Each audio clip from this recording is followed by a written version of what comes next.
Hello, hello, hello. Hey, hey. Hello. How's everybody doing? I'm excited. Fantastic. Yes, it's going to be a fun one.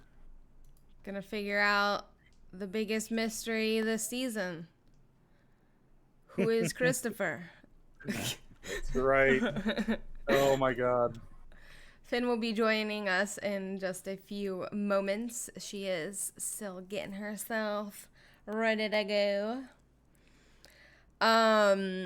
And while we wait, I guess we'll do a quick little recap of last week's episode, episode 2. So last week, our coterie, few things happened. We finished the night from our first episode, and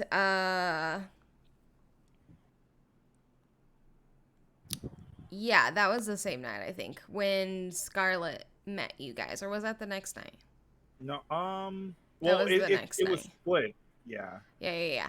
So they finished out the night. Oh, that's what it was. They went and investigated the houses. They went and investigated the rest of the other two properties and everything like that. They found some paperwork and things, but not a whole lot of information. There wasn't anybody there. But they confirmed that the purists had some like profiles going on them. Um, then the next night, Scarlett showed up to give them some more information from because she was supposed to meet with them. But unfortunately, Scarlett was heavily injured. The purist had attacked her and injured her pretty badly. And but she was able to snag Charlie's phone. Charlie, that's his name, right? Yeah, little scumbag guy. She was able to snag his phone, and they went through his phone and found some more information. They found this little like rendezvous spot. And actually, before that happened, we had a little bit of a blow up at Max's house. I forgot Yep. because Nix approached Max and was trying to reason with him and get him to use a fax machine in addition to his little bird friends. And he apparently didn't like that gesture very much and attempted to destroy the fax machine, but instead just destroyed his floor because Nix is speedy and decided to take it away so he couldn't wreck it. So that I forgot that happened as well. So there was a little bit of tension going into the little mission that they had with Scarlett. Um, and Scarlett ended up being taken away by some human contacts that Colette has to get some medical aid where eyebrows wouldn't be raised and people wouldn't pay too much attention and ask too many questions. We don't know if she's alive. We'll find out this episode if she made it or not. And then our coterie used some of the information that they found on Charlie's phone about a rendezvous spot. And they went to scout that area, which was located in the French Quarter. And they since Nyx knew that Sparta and her were known to the purists because they had little profiles in their pictures and things like that. And obviously they've had direct contact with this group in the past. So they decided to send Max in, hoping that the purists don't know who he is and don't know that he is connected to them and all of that. So they sent Max in to have a quick little conversation with the people that were inside. There were some lights on inside the building, so they wanted to see if there was anybody in there and, have a little conversation. So they sent Max in, and Not quite sure Max achieved his goal, but he got possibly a business partner. So, hey, win-win for him. And so he went in, and very quickly the conversation started talking about businesses, and I just ran with it as Christopher, and they talked about opening I think at first it was like a burger shop, then it turned into like a taco shop, and then it kind of turned into a taco shop that also sells burgers, and I don't know. It got weird. Then Max asked Christopher to come with him, and Max thought he was making an advance at him and wanted to have sex. So Christopher's kind of like, okay, I'm down for this, and follows Max out, and they go to the car, which has Sparta and Nyx, and then now Christopher's even more confused because he's like, wait, is this like a group thing? Like, what are we doing here? They end up getting him into the car. More awkward conversations happen because it didn't really seem like anybody, including Christopher, knew what the fuck was going on. So they were all kind of just sitting in the car for a little while. I don't even remember what the conversations in the car were, to be quite frank. But anyway, then they get out of the car. Christopher's like, okay, I'm gonna go. Max gave him the directive to meet them at the little lake house the following night with as much information about the place as possible, and anything he knew, and so on and so forth along those lines, and then attempted to erase his memory, and then Christopher went on his merry way, and the coterie went on their merry way. And they went their separate ways and ended the night there. So yeah, we will be picking up on the next night, and we will be figuring out who is Christopher and what part does he play in all of this. And we'll find out if Scarlett's alive. Vampires definitely smoke. They can't get lung cancer. They can't get lung cancer, but they also can't smoke because their lungs don't work. So they don't breathe. They can force themselves, but yeah. Nyx does it all the time. Yeah. Just doesn't do anything. Yeah, it's a little You like need to effort. activate your lungs. It's like a lot of effort just for smoking, so I'm assuming that a lot of vampires don't spend the time doing it. Somebody pointed out something very, very interesting yesterday in my chat. They were like, I feel like a lot of vampires would smoke during the winter to mask the absence of breath. Oh, true. Because you don't see the mist. cloud of vapor that comes out when you breathe in the winter. They don't breathe. I mean, if they can force their lungs to work, then they would force themselves to breathe. I guess. I don't know. Because if you're forcing your lungs to work to smoke, but they're cold. You would have to smoke. You would have to force yourself to breathe. People. That doesn't have anything to do with your breath. Your breath is hot. Exactly. That's what I'm saying. It's fine. It's just something. No, it's an interesting thought. I think that they would. I mean, I don't know. I don't think they would really care. They probably wouldn't pay much attention unless they were like in some type of position where they're like undercover or something, and they like really have to mask their identity. They probably wouldn't spend that much time thinking about it. I agree. Breathing intensifies. Yeah. It's intense breathing. Oh, I have to force myself to breathe. The humans will find out. They won't see my breath in the air. I will be exposed. But no, very interesting thought for sure. All right. So, are we ready to rumble? Let's go. Yeah, are we gonna do the little introduction chapters today? We didn't plan that, but if somebody is ready and wants to, sure.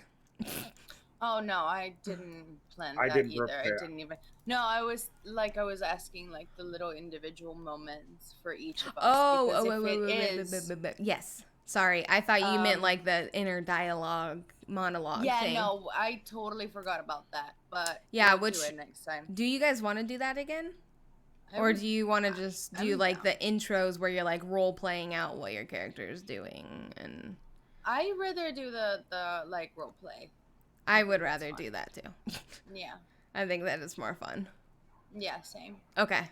We're doing things different this season. Yeah, you were trying things different. I'm like totally trying new things. I was just gonna ask if I can like be the last one. Yeah. And just because my parents are coming by to drop something and they just let me know. They're like, we're like 10 minutes, 15 minutes away from your house. We're coming through. Your parents Surprise! are treasures. They're always perfect at timing. Like seriously, on Saturday, like they don't understand. I'm like, dude, I'm on fucking stream. They're like, yeah, but we need to drop this now. And I'm like, okay. Cool. But I need it. Yeah. One of my friend's little boys, when he was like 4 or 5 years old, when he would ask her for like a new toy or something, and she would say no, he'd say, but mommy, I need it. I need it, mommy. Yeah, that's my parents. And I'm like, how do you say no to that? That's so fucking cute. I need it, mommy. I need it. Oh, goodness. Hello, Jess. Okay. Yeah, no problem. You can go last. Okay, so we will start out our night. So this is just to let you guys know, this is how we're probably going to start off a lot of our streams. We're going to do kind of focused RP on one character at a time to kind of like start their night. Like, what are they doing? What are they up to? This will give their characters time if they have like plans with other people or something like that, then they can go and do those things before they like get together as a group to kind of like work. And it kind of just gives them some time to showcase their character and the lives that they live and the things that they're up to. So this is sort of our new style, heavily focused on the characters and the stories that they're telling. So we'll start out the night with Sparta. And then we'll go to Alejandro or Max, and then we'll go to Nyx. Okay. So, Sparta, you wake up. It's a new night. First thing I'll have you do is roll for your hunger. Okay. Pass. Perfect. Alrighty. And this is where I sort of leave it up to you. What exactly is Sparta off to do on this morning? Okay, so Sparta gets up like he always does. He's going to get dressed and prepare to go to Lizzie and Leo's. And he'll turn into a panther, and he's going to run there. Okay. So, and once he starts getting a little close, he's going to slow down and kind of see if Lizzie's outside.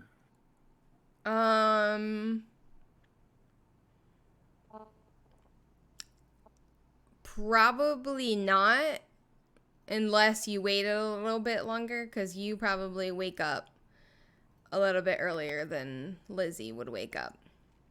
So she might not be awake. She might like just be waking up, we'll say, by the time you get to the house. So she's not outside yet. So he will hide a little bit and kind of just wait for her to come out because he's going to get up to his normal shenanigans. Okay.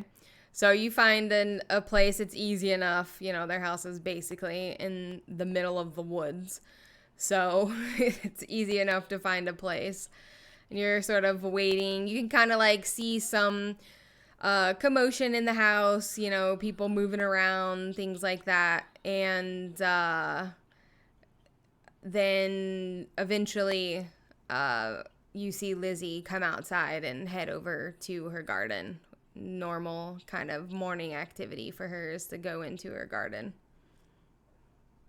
Okay. As soon as he sees that, he's going to do like the little kitty cat butt wiggle and kind of wiggle his way closer as quietly as he can, and he's going to try to pounce on her. Alrighty. Go ahead and do a... Oh, that's not your character sheet. I was like, where'd all of your points go? Go ahead and do a...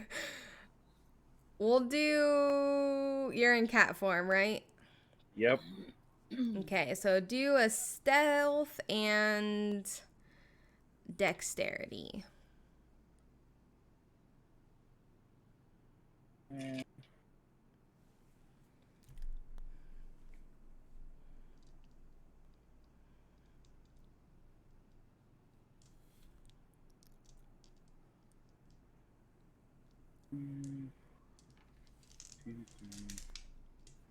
5 successes. Alrighty. Let me roll for her to see if she sees you coming.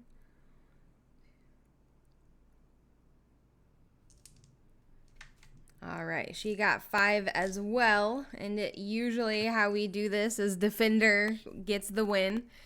So as you're sort of like doing a little butt wiggle and like inching yourself closer and closer, you're sort of, then you go to pounce and you're like mid pounce, and you see Lizzie turn and punch in the air and sort of punches you right in the sternum of your sternum.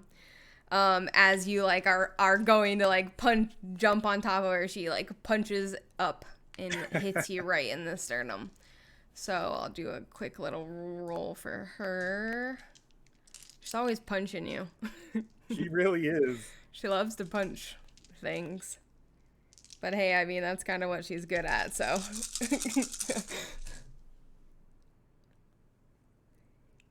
5. Wow. Okay, 6 successes. Holy shit. So she definitely punches you, and she punches you real good. And so she, in like one swift move, like almost like staying on her knees and like turning around on her knees, and pow, just right up into the middle of your chest and sternum, and you takes a pretty good punch. And she didn't necessarily know it was you, so she wasn't holding back.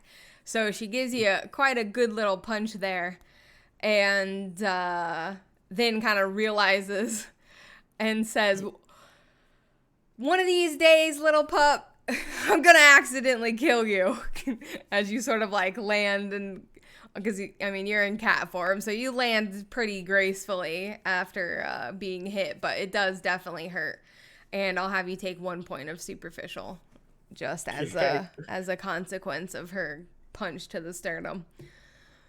Sparta will sit down on his haunches and just go, "Meow."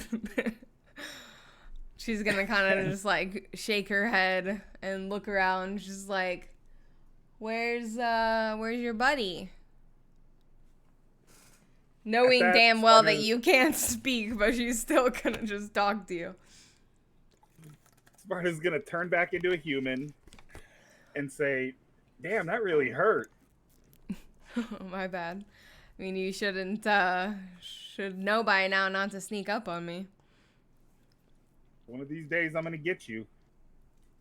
We'll see. But Nyx is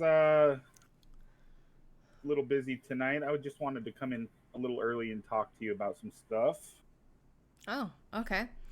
Well, I'm planting the flowers that you gave me, the seeds. So if you wanna just grab a seat somewhere, we can chat while I do that. Sparta will just kind of get up and go and sit on the fence because it is a little fenced area, Yeah. and say, Lizzie, we've known each other for a while now, haven't we? Yeah, it's been a good little while. She's gonna start actually, gardening while you guys are talking. She's gonna start planting the little seeds that you gave her, kind of like shoveling out a little spot and stuff, preparing the soil. And then he'll say, and we're family. Yeah, of course. I've been trying to find a way to ask this for a while now. I didn't really know how to do it, but when I lost Pierre and the rest of my family, I lost my pack as well, and it's been really hard. But over these past couple of years, you guys have made me feel like this is my home, and something I've been wanting to ask. I don't even know if it's possible, but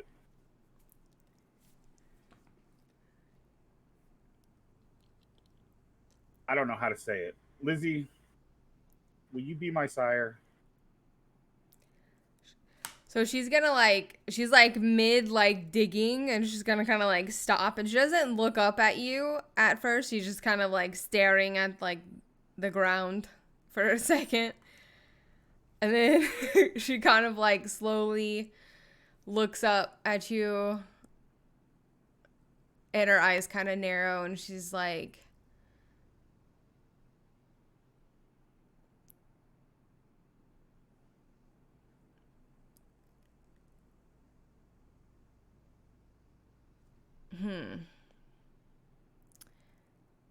how do I want her to say this?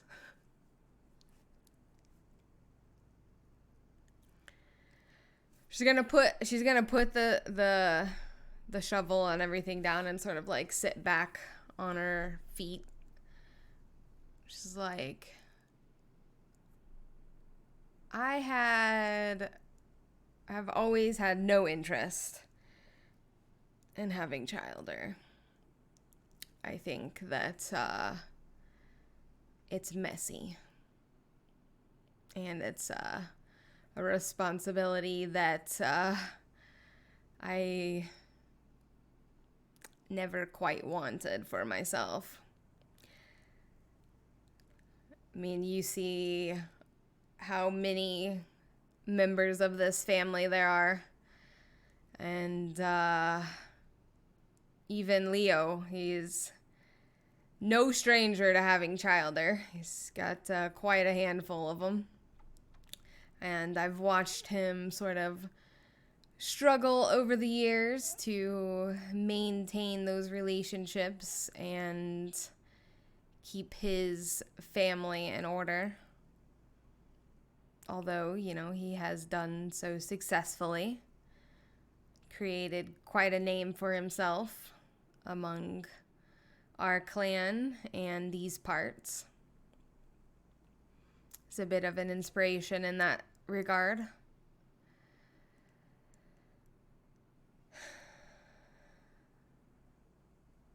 But there was always a part of me that felt like I, in some ways, was missing out. I know that being a sire comes with a lot of responsibilities, especially in the type of city that we live in, where every decision your child makes can reflect on you as well.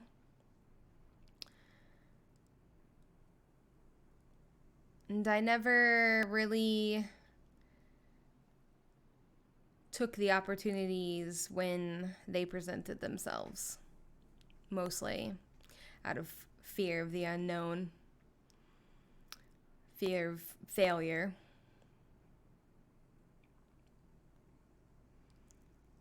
But ever since I met you, I knew there was something special about you. You're very unique. We live this monstrous life that goes on forever. Yet you still have this ability to show mercy and kindness, forgiveness, love. Qualities that I wish came easily to me, but don't. Not just because of the time that has been given to me. Although that does make it harder with each passing day.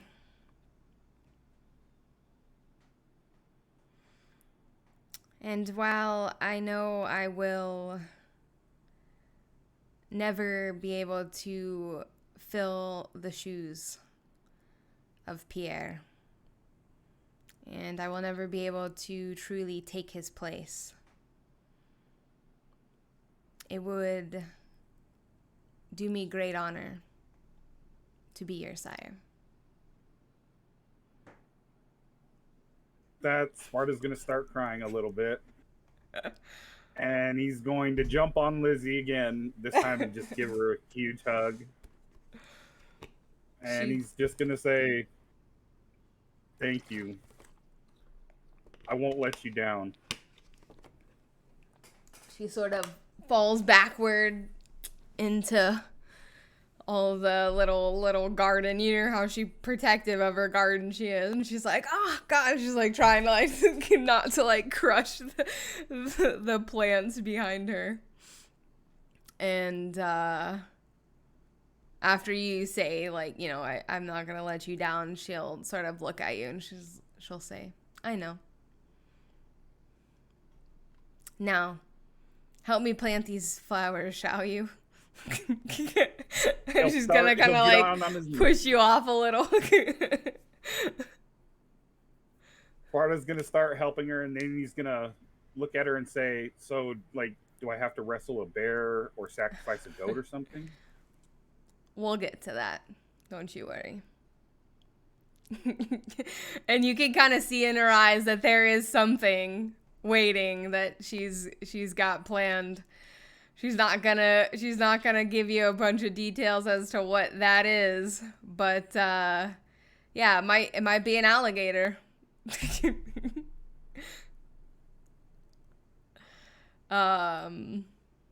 ahead. And then he's like, I can't wait to tell Leo. You should be awake. And she kind of like nudges over her shoulder. Let's finish the garden first.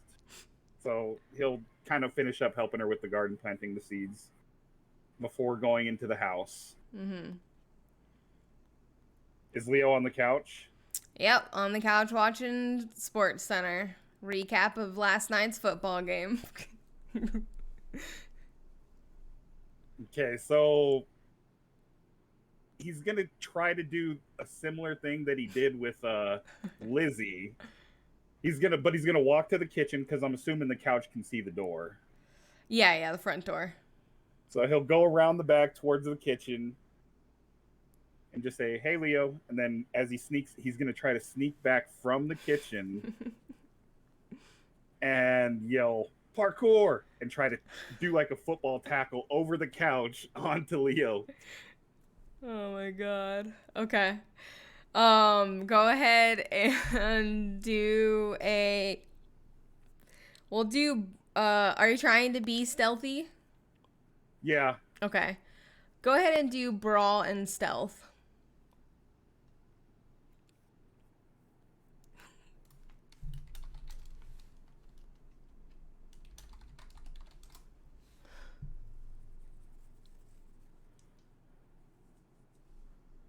Oof. 1 success. 1? Okay. Let's see if It's Mr. not his day today. Did you add your specialty for parkour? Yes. Okay. It's cuz that's a pretty decent dice pool for you. Yeah. And still only 1. Okay. Let's see how much attention Sports Center is taking from Leo. Not that much attention because he got a crit. So he got 4 successes. Okay.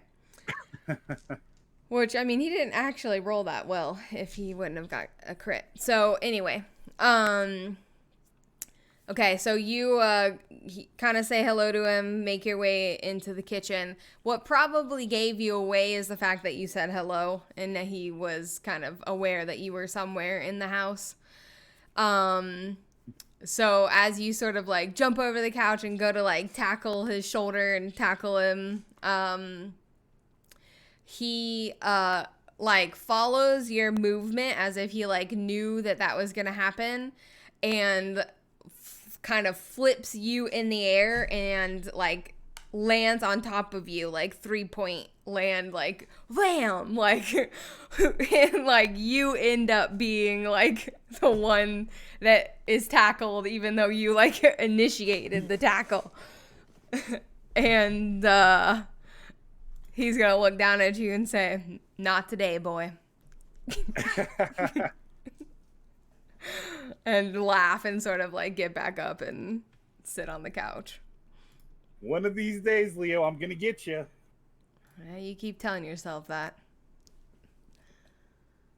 But Leo, guess what? What's that? I finally asked Lizzie. She's gonna be my sire, and I get to join. I her thought back. you were gonna say something else. I was gonna say, yeah, I thought you knew that, you know, her and I had an arrangement. Yeah. Trying to steal my girl. Never, Leo. Lizzie's like a mother to me. Well, that would be awkward, wouldn't it? Wait, does that make me your dad? I like to think so. You guys are always looking out for me. And I get to be part of your guys' pack. What? So she said yes? She said yes. Right on. Well, you're gonna look awfully funny running around with us. That's all I gotta say. I'm okay with it. I'll try to slow down for you guys. Wow. That sounds like a bit of a challenge. Leo, do you want to race? I never back down from a challenge, and he actually is gonna stand up. Let's go, Leo. All right. He'll walk out front and kind of he'll whistle to Lizzie and tell her and say, "Hey, Lizzie, need you to be a ref. Make sure this one here doesn't cheat." Sparta's going to laugh at that. And say, "Oh, I don't have to cheat, Uncle Leo." And as soon as you say that, he's going to say, "See you at the finish line," and transform into a wolf and start running. Before. He didn't wait. He's the cheater. He knows he needs a head start. Okay, so he is taken off into the woods. I'm assuming that you guys, this probably isn't the first time you've kind of raced around, so there's probably some sort of little course. Yeah, course that you guys have made. And he is off in the woods. Several paces ahead of you. Look at Lizzie, give a cat grin, and then just haul ass after Leo. Okay. Let me check what the wolf stats are. 1 second.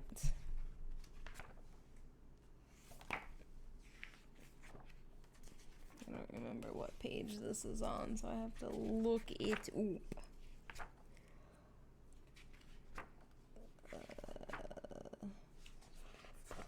Which ability is this under? Shape change. No, I mean like which discipline? Oh, Protean. Why do I always have such a hard time finding that one in my book? 169. Thank you. What? 269. Or yeah, 269. I got it. Shank you. Okay, page 373. That's what it needed. I don't have this page marked. Here we go. Okay.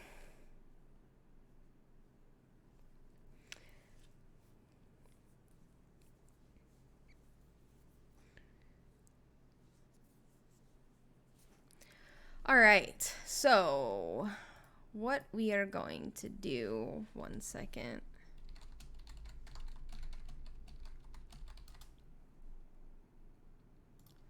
And, okay.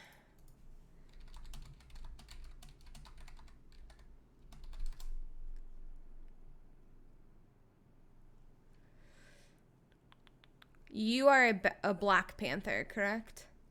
Yep. That's what you turn into. Okay. Okay.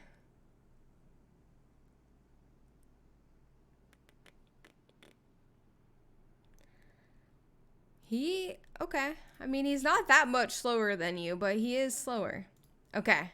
Head start might make it a little harder, depending on how far away he could have gotten from you. So what I'll do is go ahead and roll a, oops, wrong button. Do dexterity, actually,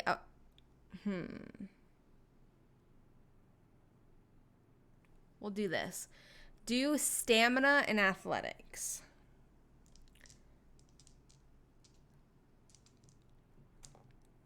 Hold on, let me pull up the Panther athletics stats. of the Panther. That's 6, if I remember, wasn't it? Yeah. Okay. Well, your physical stamina would be at 6. Athletics would just be at what you have it on your character sheet. Oh, gotcha. Okay.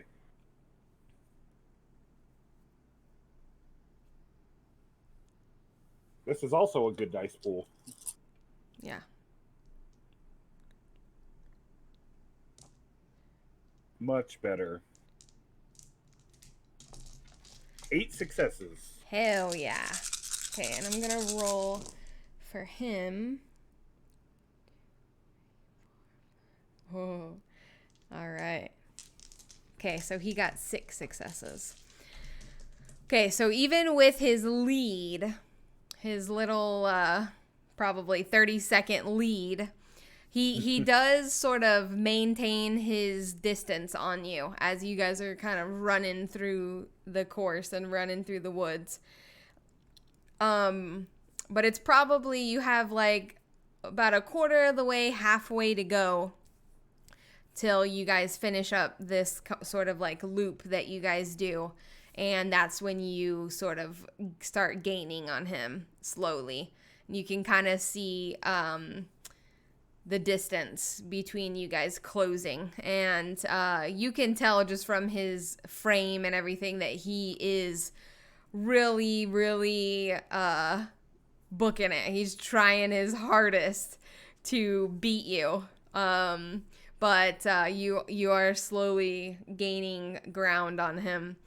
And you're probably only have about a quarter of the way left. You can kind of see the house breaking through the tree line as you're gaining on him. You can see Lizzie on the porch watching as you guys both sort of burst through the tree line. And that's when you now are about full body length ahead of him. And by the time you make it to the porch, you definitely have put probably at least 2 bodies in between. So I mean, he's still right there on your tail, but you definitely do beat him. And when you guys both arrive back at the porch, Lizzie is like sitting on the porch and she's just shaking her head laughing. And she starts clapping and she says, "That's my boy." And then she's like, "How's it feel, Leo?" And she's like taunting him, knowing that he just lost.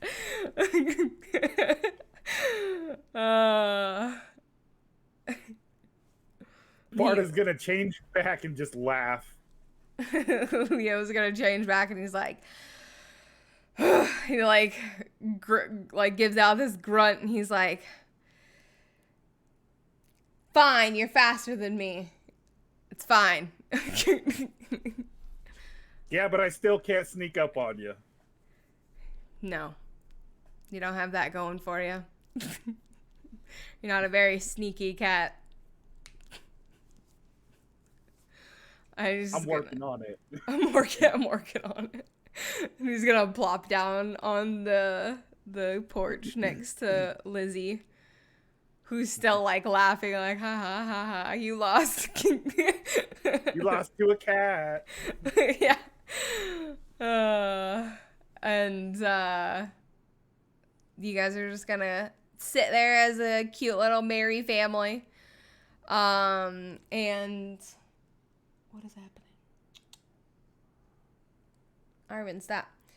That's where we will transition over to Maximilian. So first I'll have you go ahead and roll for your hunger. Pass. Alrighty. What is Maximilian up to this fine morning? Or evening, shall I say? Hey, it's normally the usual. Put on some classical music. If he could smoke, it would be having a pipe. Go away. He's going to go outside and grab the newspaper and start reading his the stocks.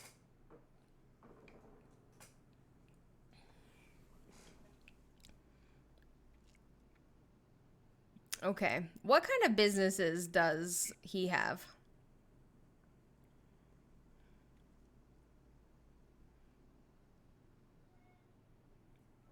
Arwen, go away. Please, leave me alone. He has a clothing store.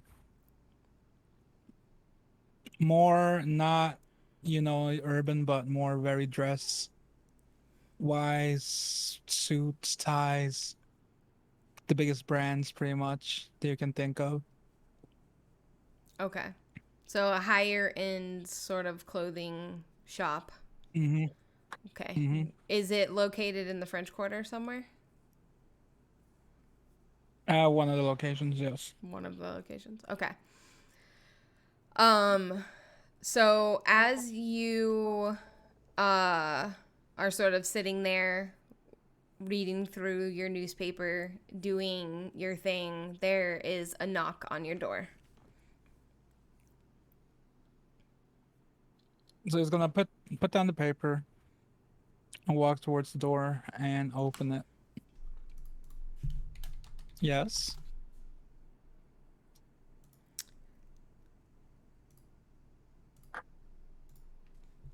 As you open the door, you see a familiar face. It's one of your general managers for your clothing shops, or clothing franchise, so to speak.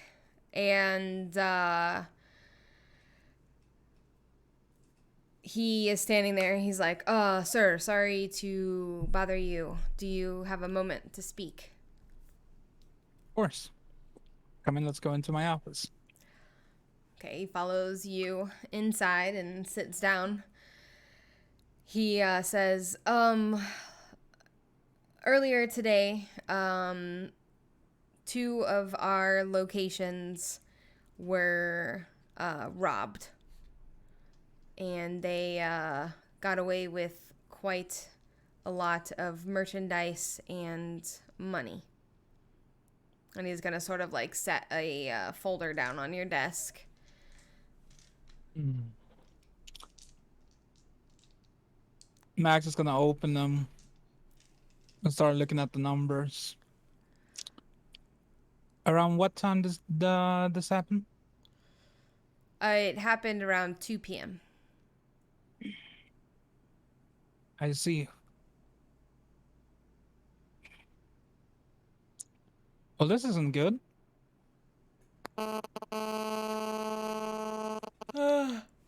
What is that?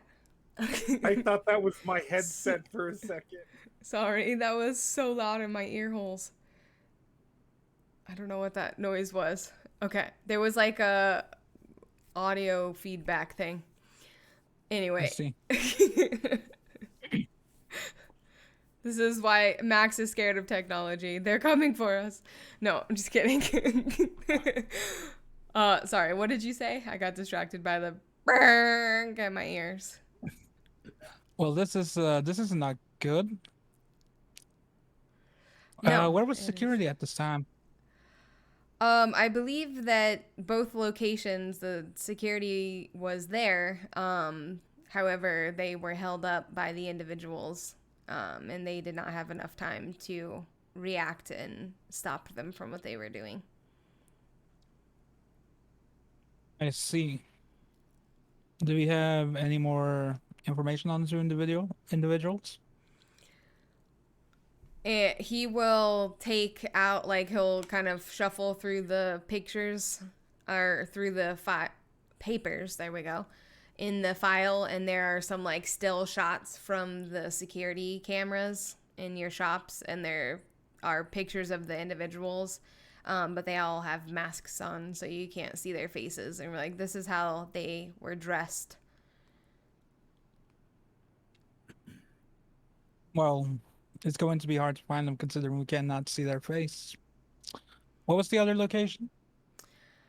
Where else would he have another shop? He would have one in New York and one in Tokyo. Okay, we'll say it's the New York location. I see. Go ahead. How closely are you looking at the pictures? Do you just quick glance over them and move on? He's trying. He will look at him quite heavily, try to see if there's anything that sticks out. Okay, go ahead and do a wits and awareness, and then I want you to add one additional die that will act as your memory. So intelligence. This is like a little special homebrew roll. All right.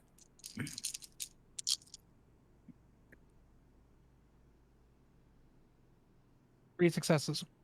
3 successes.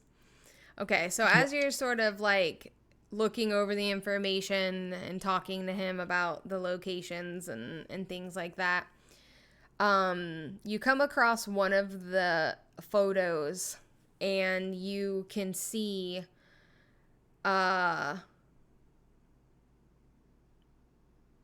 the shirt that the guy is wearing. He's wearing a white sort of polo shirt, and he is holding someone sort of at gunpoint. And just as he's like holding this person, they're like right here, sort of on his right hand side with the gun sort of at his head, their head. He's got his kind of like arm over their chest, throat area. And just over this lady's left shoulder on the shirt, you can see what looks like the top of 3 crosses.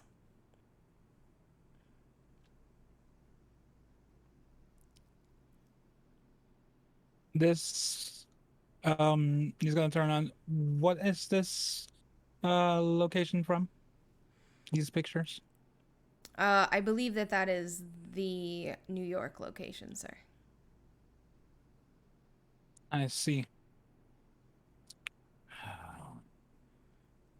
Looks like I might have to go on a business travel. As for the location here, I want you to go to the firm that we're hiring security from, Mm-hmm. and I want you to see if you can negotiate a better deal because this is not acceptable. Yes, sir. We do not pay thousands of dollars for these things to happen, especially not these type of clothing. Yes, sir. I agree. So see if you can get a better price and also double the security.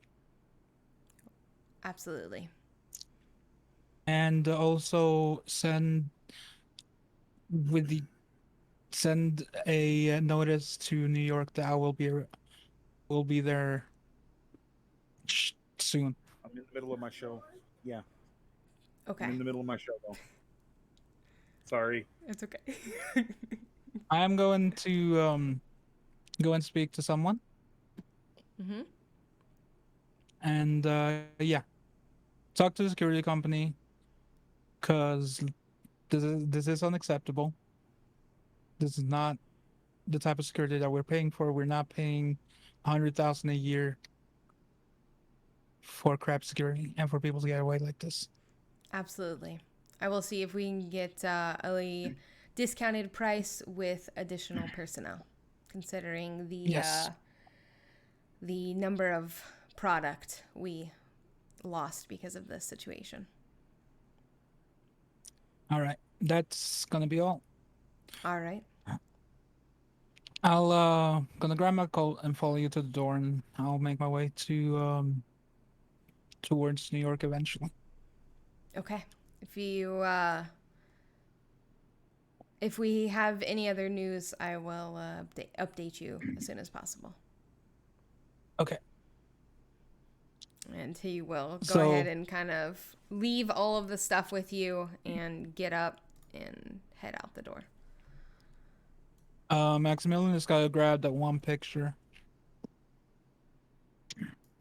grab his coat, and go to the Elysium. Alrighty. It's just a short walk for him to the Elysium. He doesn't live too far away from it. You arrive, and I'm sure go down to greet Roman. Mr. Roman, good morning. Oh, good morning.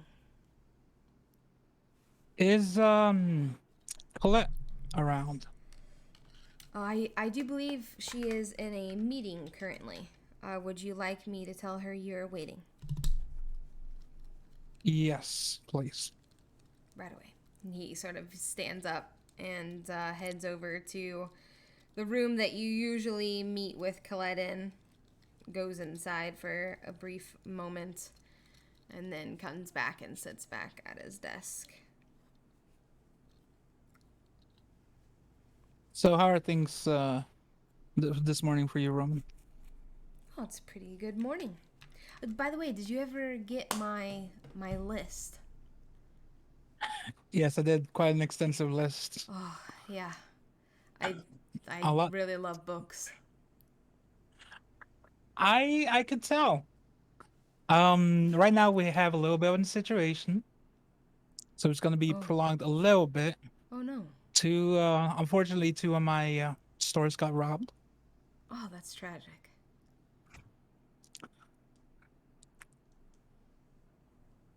So, and that is one of the reasons why I need to speak to Colette. I need to need to go to the other location and try to figure out what's going on. Sometimes, Roman, I wish our kind could walk in daylight. Yeah, I do have to say that sometimes I do miss the feeling of the sun on my skin.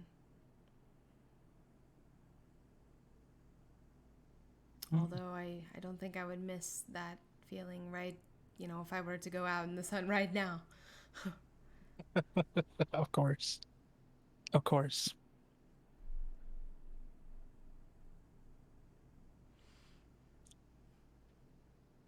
So, what else is new apart from your list of authors? Not Did you have it? much. Did you write your favorites more marked, or did you just write down the list? Well, they're in alphabetical order. That probably doesn't help, but no, they're all my favorite. Okay. I will There's see what probably like a good 100 authors, at least, on this paper that he gave you, all in alphabetical order, all I feel different sorry for the genres, I feel sorry for the pigeon. right? Like it's like heavy ass fucking papers, like took it twice as long to get to you because it was kept having to stop because it was tired. Or apprentice. Got his workout in that day. Roman, is Catalina, Prince Catalina around? Oh, I believe she is in the conference room. You sh- Should I she's, just? you can go in there. She's alone. All right. Excuse me. He's gonna knock on Catalina's door. Yes. Ah, Mademoiselle Prince Catalina. Ah, Maximilian. Good evening. Good evening. Hope everything is going well. As well as it can go.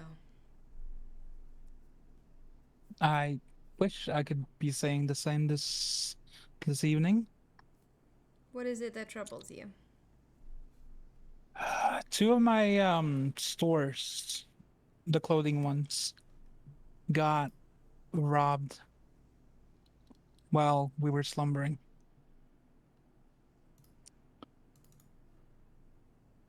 Well, The one humans here do tend to in be heathens, don't they?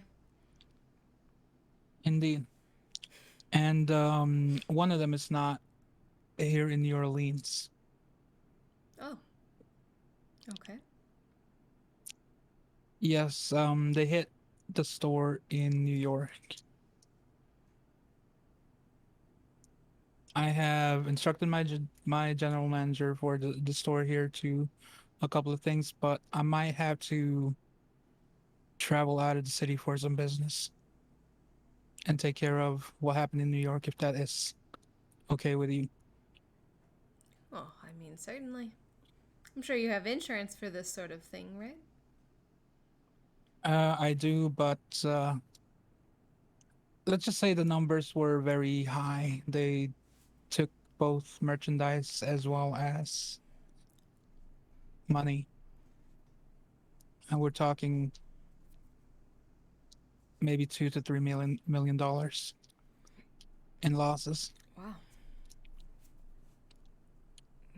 You But I need to certainly also speak. have a situation on your hands. Indeed, and I do remember my promise, but I also obviously understand that I do not want to break that promise. I also have this business to take care of, but I will speak to Colette as well to Yes, inform her what's going on. of course. I mean, you have to get your affairs in order.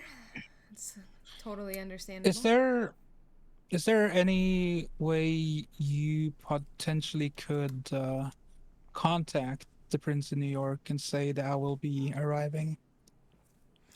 Oh, yes, Prince Helen, of course. She is a dear friend of mine. Thank you so much. Mm, I I'm not sure how long I will be gone for, but as soon as I get done with my business there, I will return back to New Orleans. All right. Well, I wish you well. Thank you, and I hope nothing happens here while I'm gone. But if anything is needed, don't hesitate to call me back. Of course, I'm sure we will manage. Thank you, Prince. Just gonna go outside and continue waiting for Colette. When you sort of come out of the conference room, you can see Colette exiting the other office and kind of saying goodbye to whoever she was speaking with. And she kind of looks over towards you and nods to the room and disappears back into the room she was in. Nods to the room. Like, says, come in. Okay. So he's gonna follow. Mademoiselle Colette, I have a little bit of a situation. Okay. Um, so I was relaxing at home, listening to some Bach, and my general manager for one of my stores came to me, and he said that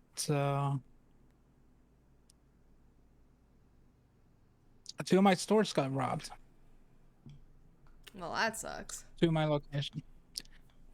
Indeed, it sucks.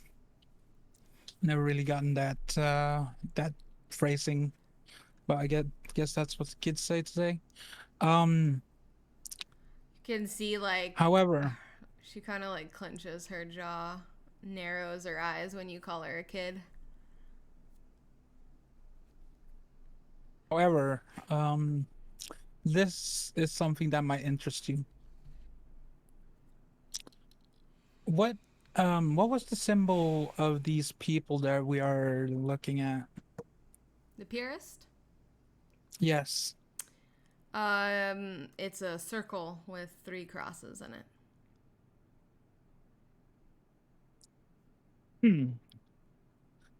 Max is gonna clear his throat and put a photo on the desk. She'll pick it up. This was given to me by my general manager. That's my location in New York. What exactly am I looking at here? Look at the robber's Stop that. neck.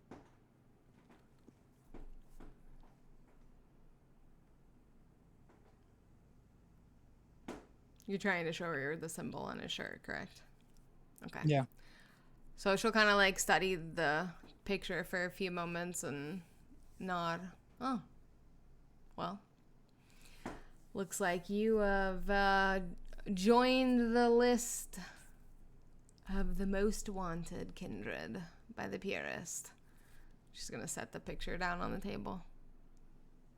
Yeah. And well, I've taken care of the business here with the store here in New Orleans, but I'm going to have to take a business trip to get the other store sorted out. Okay. So I thought I would give you a heads up that we'll be leaving the city for a while to take care of what's going on in New York.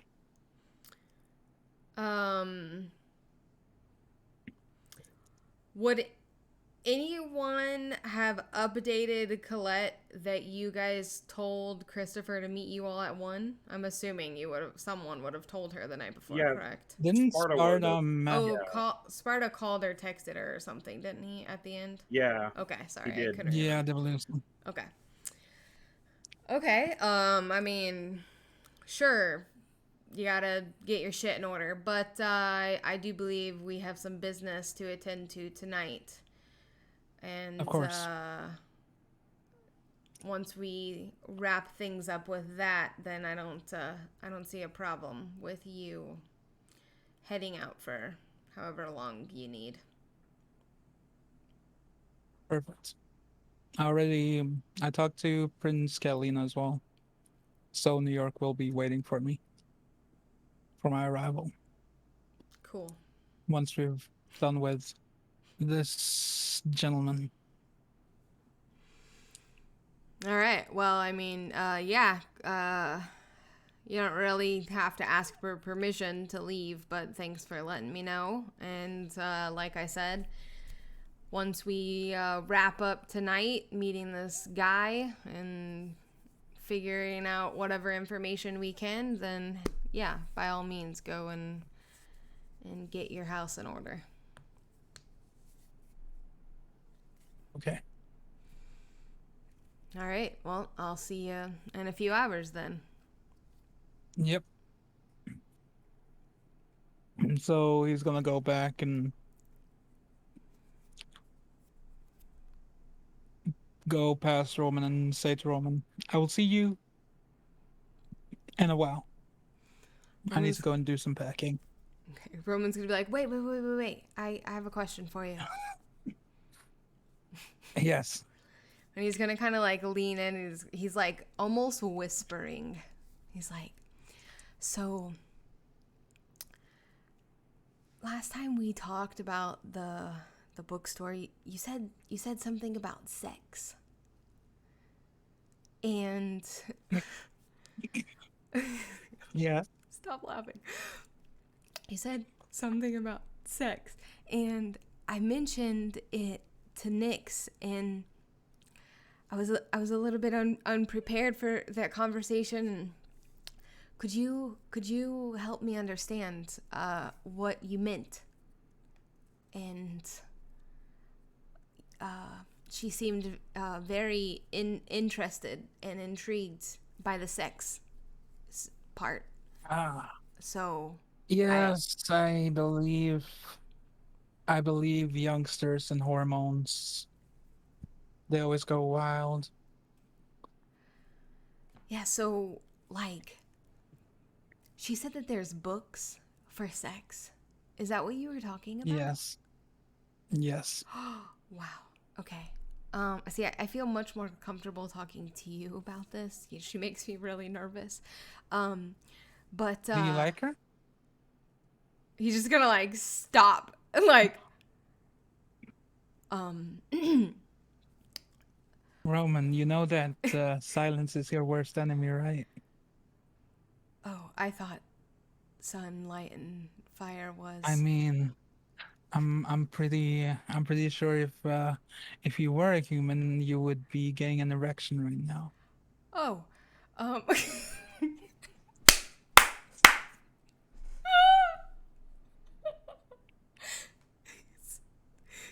Finn's like, what the fuck did I just come back down, to? and this is the first thing I hear after bringing up 1,000 boxes. My parents are moving, so you can see the mess over there. My kids are very interested. Okay. But I'm back. Okay, I'm gonna. His just, eyes are gonna go here. wide, and he's like, wow, you're very forward. Well, just- you don't make it business being held back. Okay. You had to be straightforward. Okay. Oh, so just tell me about the idea for the sex part, so that if Nyx asks me again, I can be more prepared. Just tell her there's gonna be some books, and so you can learn certain things from, like the Hindu has an amazing book, if you're flexible, that is. Oh. And there's also something that we would call a torture chamber before, but there's also something called BDSM books. A little What bit is of different that? stuff. Huh? What is BDS? What? BDSM. You said it. You set yourself up for this one, my friend. It's books. You know, this is what I'm gonna do for you. Okay. Once we get these books, I'm going to gift you a couple of these books because obviously we're not just gonna get one copy of them. Right, right. That would be silly. But I have to go and pack because Oh. I have to prepare for a trip to New York Okay. and take care of some business there. Okay. Okay. Okay. Okay. And he's gonna like look down at his paper and he's gonna write BDSM question mark. Anywho, au revoir. And I will Yeah. see you when I come back. Bye. Okay. Okay. Bye. Bye. So Max walks back to his house and starts packing a few things. Okay. Oh, Jesus. All right. So Max goes back to his house and begins to pack for his trip to New York. Okay. And that means we will transition on over to Nyx. So go ahead and roll for your hunger. You are muted though.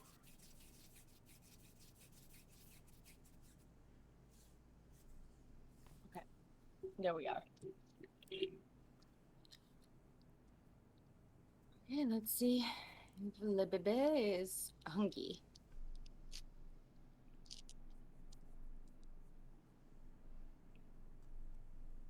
Ten. I'm not hungry. Nice. Alrighty. Okay, so you reawake on this fine evening. And what is Nyx up to tonight? She does have a meeting with Colette at 10 p.m. Yes, at 10 p.m. But it's early, right? It should be like 7, 6, 7. What I'm gonna time say does that the sun sets at Are 8. we doing just like the 6 to 6? Like the tropical thing? Where like in Brazil it's always like 6 to 6. 6 is a little early for New Orleans. So I would what say would you say? probably like 8.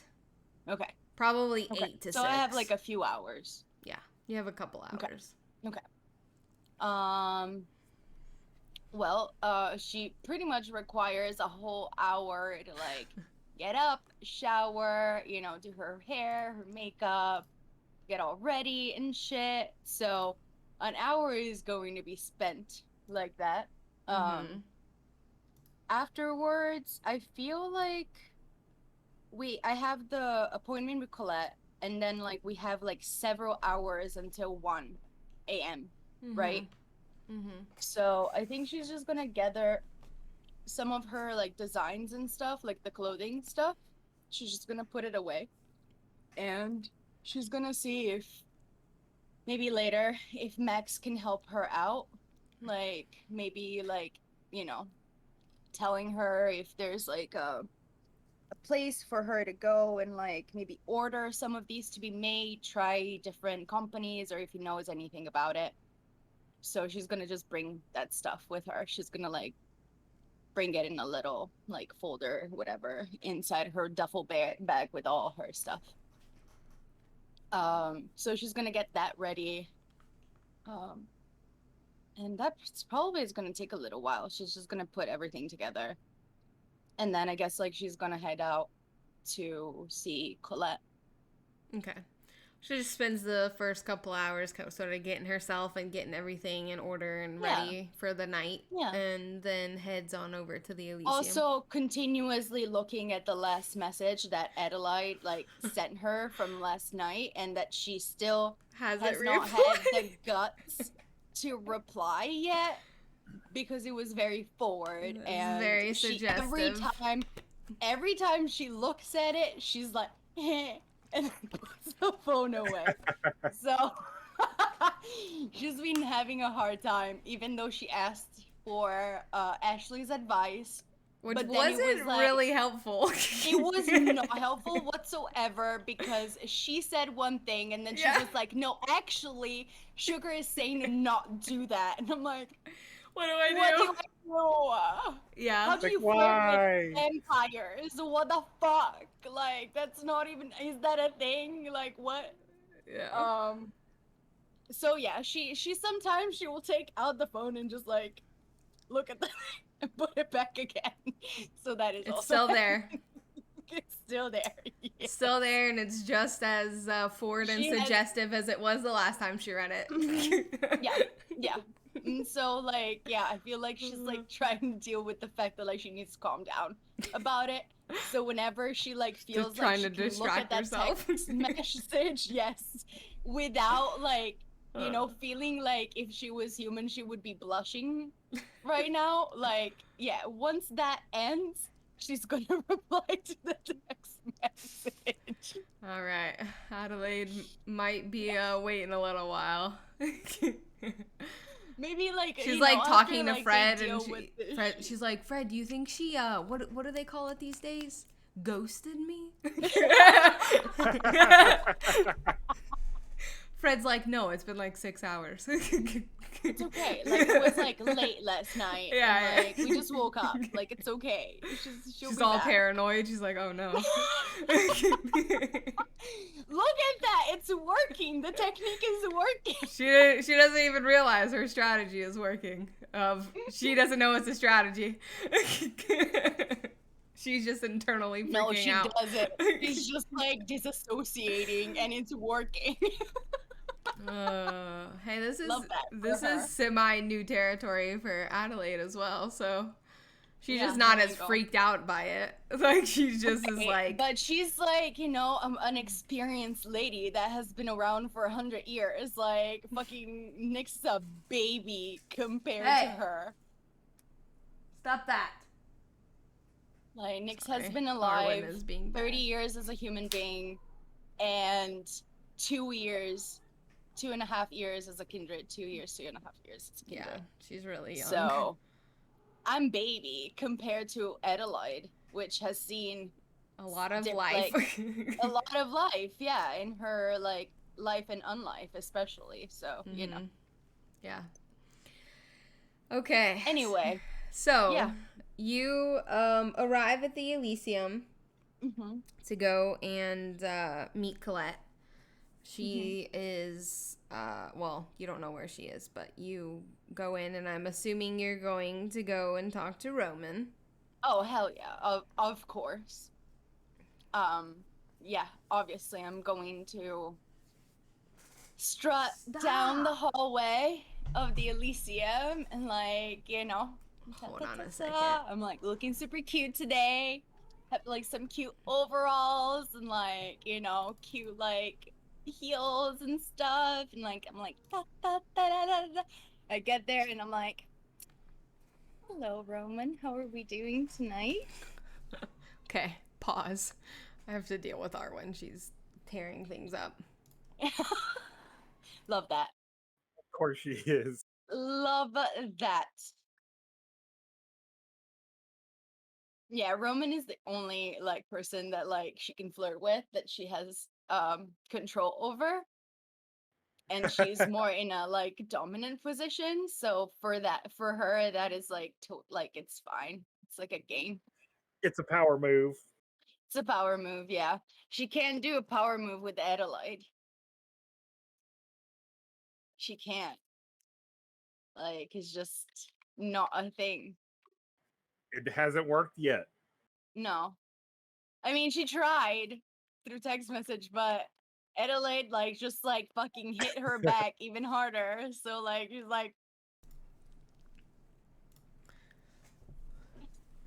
The lady was like, nah, Power struggle. dance. And yeah, power struggle.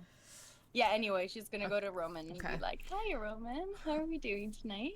So he like as soon as you are there, he had been like doodling and like writing on his little notebook, and he's gonna like flip it over really fast and like look up at you.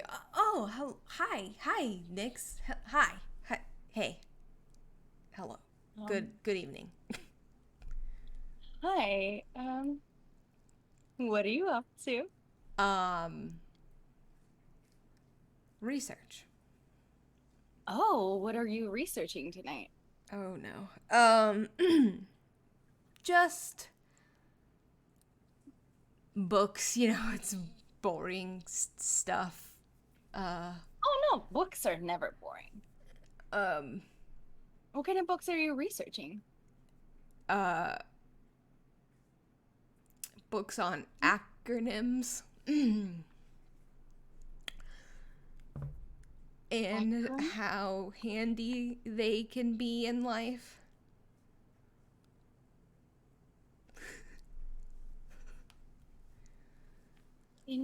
Interesting, I guess. Don't know much about acronyms, but sure. I told you it was boring. Boring. Mm, Boring stuff. mm. You seem awfully nervous. Oh. Nah. Okay. Well, I mean, it's okay if I make you nervous. I know that. I know. But anyway, is Colette here? Yep. She's in her room. There. Okay, Oh, perfect. that one with the door.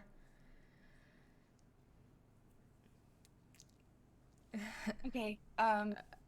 Sounds good. Good luck with your research. I'll Thanks. see you in a little bit. Okay. Mhm. Yep. Okay. Bye. Roman. Bye. Okay, and she's like very confused today. Like she's like, okay, like he acts weird, right? But, like not this weird. Like this is like elevated to the T and it's not normal. This is like weird behavior even for Roman. But okay. We're gonna move ahead. She's gonna go to the room where Colette is. She's gonna knock respectfully, wait for a response before she opens the door. You can hear Colette inside say, "Yeah, come in." All right, she's gonna open the door and like, hey, I'm here. Oh, hey. What's up? Coming through for the appointment. Yeah. Come on in. She's gonna she was looking through some stuff. She's gonna kind of tuck it away. By the way, what that did something happen to Roman? He's acting real sus today. Not that I know of. I mean, you know that he's like a little peculiar, and I like to tease Yeah. him, and like he gets very uncomfortable and awkward, and I have a lot of satisfaction doing that. But like today, he's just like very odd. I don't know. I mean, Maximilian came by earlier. Maybe he did something. I don't know. Guess I'm gonna ask later. Anyway, how are you, Colette? I'm all right. Yeah. Yeah. Sure. Okay. Sure. You know, the usual. We don't need to talk about the pigeons again, but it's it's just an She's everyday going to thing. laugh. She's going to laugh. It's like, yeah, well, at least every you don't morning. need to deal with Ashley complaining about it. She's out True. of the city. So. Although I did wake up to a text asking if the pigeons had shit on her stained glass window. So I guess it really does never end. Mm-hmm. Even when she's at least she's not on the other side of the country. You know, You're right. like, You're right. I you can very get to take easily a ignore little a text. break. Yes, You're exactly. You cannot ignore her if she's around. That is for sure. No, that's all know that. Definitely true. I love Ashley, but she can definitely be commanding. Oh yeah, Mm-hmm. for sure. But I guess I have you to thank for a few days of rest. By the way, she told me about all of that. That's what? Something's happening to your face.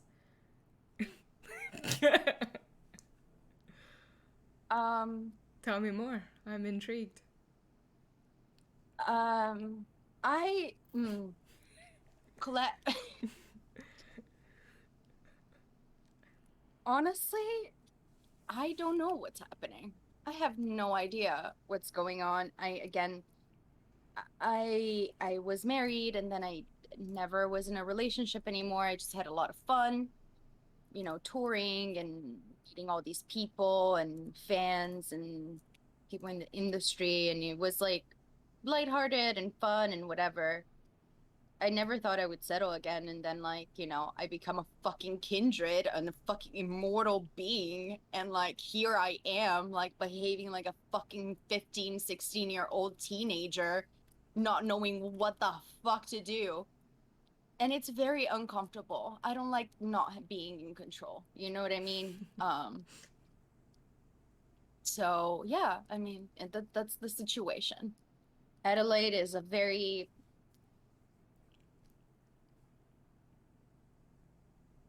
hot and powerful She is a very attractive woman in multiple ways. I agree. Yeah. And yeah, I just felt like that energy's lemming in my face when I met her, and I was a little, and I'm still a little flustered and Yeah, I don't think I've ever seen overwhelmed. this from you. So hey, I like it. Yeah, I don't. Oh, well. At least this stage, I hate it. I hate it because I don't know what the fuck is happening. I mean, it's going well. Like, she sent me this text message after, and I'm gonna show her the exchange. The text message. Okay. No, the whole thread, right? Because it's like 3 messages. Yeah, it's not that much. Long.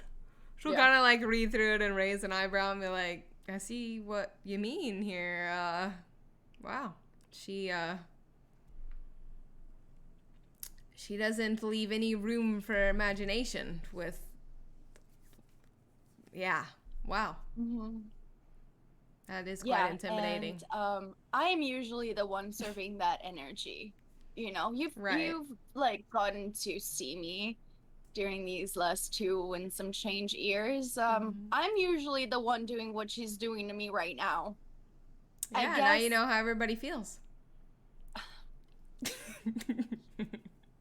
This is what you do to everyone else. So. Yeah, I guess karma, isn't it? That's I guess. Funny. I don't know. I mean, hey, it doesn't surprise me that somebody, that is really good at what you do comes along and does it to you and completely catches you off guard. So, hey, full circle. Yeah, yeah. Anyway, let's not linger on that. I've just been that has been just living rent-free in my mind since it started. And good luck. Hey. I guess I have all the time in the world. I guess, yeah, something like that, right? So anyway, only time will tell. Anyway, well, I do wish you all the best, and if you want something out of that, then I hope you get whatever it is that you want. We'll see. Yeah. In the meantime, just have fun. Exactly. That's what I'm trying to do. And I am having fun. I missed it a little bit. Yeah, well. But it's uncomfortable. Yeah. I can see that for you. Mm-hmm. So, let's talk about your friend, Scarlett. Scarlett? Yes. Yeah. How is she? She's alive. Oh, that's amazing. She is in the care of Susan. She's still sort of in critical condition. She's recovering. But Susan was able to get her into surgery in time and sort of patch her up. And now they're just waiting for her to get her strength back. So she will be staying in Susan's care for the next couple of nights as she sort of regains her strength. Makes sense. I'm so glad that she's alive. Yeah, I like her. She's got a lot of potential. She's a Yeah, I feisty agree. one. And she's fucking hilarious. I was not expecting her to be so funny. I don't know. I guess the cult type, I saw them as more boring and rigid, but she's very lively. That's for sure. I can She see is. the appeal. And honestly, like, I don't know, there's something about her fest wits and just everything and like just that attitude that reminds me of myself a little bit too. So The way I she need walked that. circles around Maximilian that night, I'm sorry, but I really enjoyed that. I saw you. I was trying to like stay serious, but it was really hard looking at your face while you were like trying to keep your composure in the back. Yeah, I noticed. Let's just say she impressed me, that's for sure. But, so you are interested in taking her on as a ghoul. And yes. I have been thinking about this for a little while now, especially like after the grand opening of the club and everything. Like, I need somebody to day walk for me in my name and kind of like take care of certain businesses. Like, as you know, like the club is not the only thing that I want to work on. Like, and she'll take out like her stuff and she's like, I have all of this. Like, I have plans. I want to expand and I want to do more things. You know, I get bored really easy. So like I always need to have stuff going on. But a lot of these things like have to happen during the day. right, Most of the official transitions. And I don't think it would be smart for me to like involve more humans without having like an insider, if that makes sense. Yeah, makes perfect sense. And I think that Scarlett will fill that role really well. I think she seems to be a very resourceful person. She's very smart, quick on her feet. And I think that I know she feels very oppressed right now with her position in this cult, and perhaps, you know, her working for you can be a way of her regaining her own life and freedom. Yeah. And, you know, like the fact that I've gone through like my, I guess, few first years of being a kindred, like without having anybody to rely on, having somebody that can like offer you protection and again a new life and stuff, I think that is ultimately beneficial not only for me but for her as well. So I hope Absolutely. she will find the offer enticing. Yeah. And also, Susan was able to locate and remove the tracker. Hey, hey, hey, hey, hey! Cat Stop chaos. fighting! Stop it! Mom, you brought all this new stuff into my house. Yeah, and now I need to smell it, but Mia needs to smell it first. Needs to claim it first. Cats. Freaking dominant stuff. Anyway, sorry. But they were able to remove the tracker, so that that is shouldn't be a problem in the future. Good. No matter what she chooses, like at the end of the day, I'm glad that she will be free of that. Yeah. No matter what. Those people like just seem to, I don't know. Once you resort to that type of manipulation, I feel no empathy towards those people, honestly. Yeah, it is kind of shitty the way that they do things, but I mean, there's a lot of people who get into positions of power in our world by manipulation, so It That is definitely also does true. have its perks and benefits if you use it correctly, but it is sad to see someone like her being used in that way. So, Yeah. well, Well, she's with us now. how how does this work?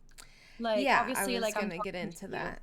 Yeah, so basically, what you'll need to do is it'll take about 3 nights to fully set in and be complete.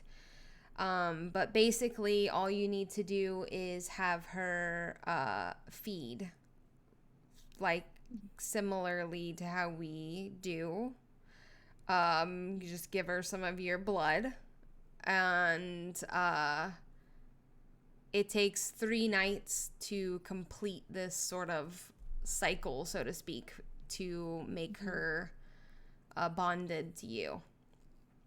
Yeah, I was aware of that. I was just worried um regarding the logistics of having a goal. Mm-hmm. I don't want to step on anybody's toes, and I wouldn't want Catalina to feel, you know, threatened by it. I Mm-hmm. understand that after what we have gone through, like 2 years ago, she would be, very cautious in all of our dealings with, Mm-hmm. you know, human beings and stuff.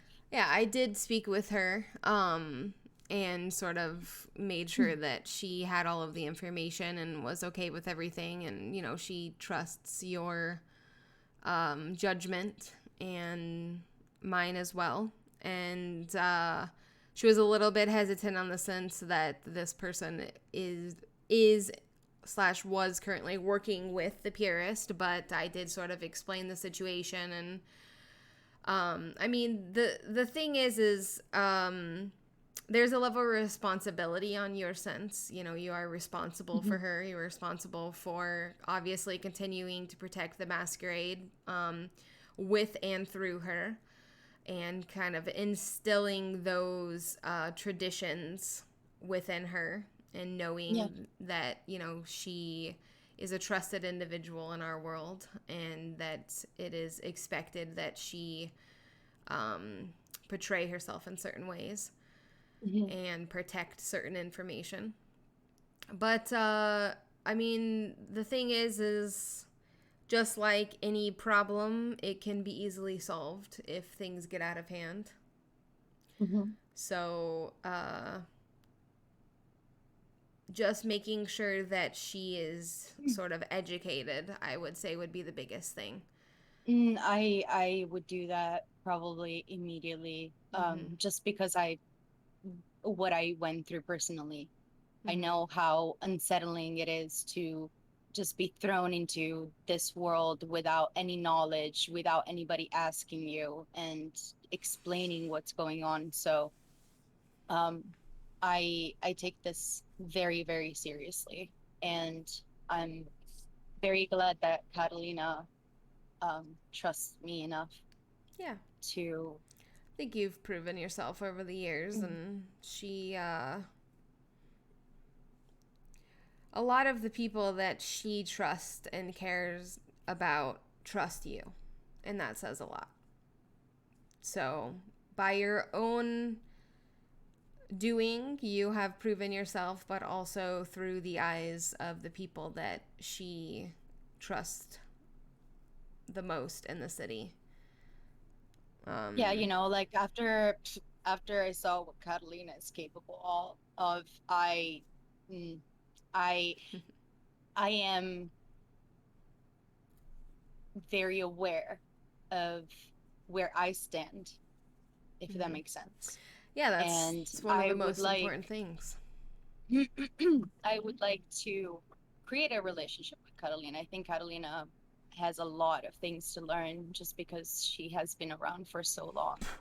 She probably has so much wisdom and knowledge on her shoulders, and I would love to keep this relationship, and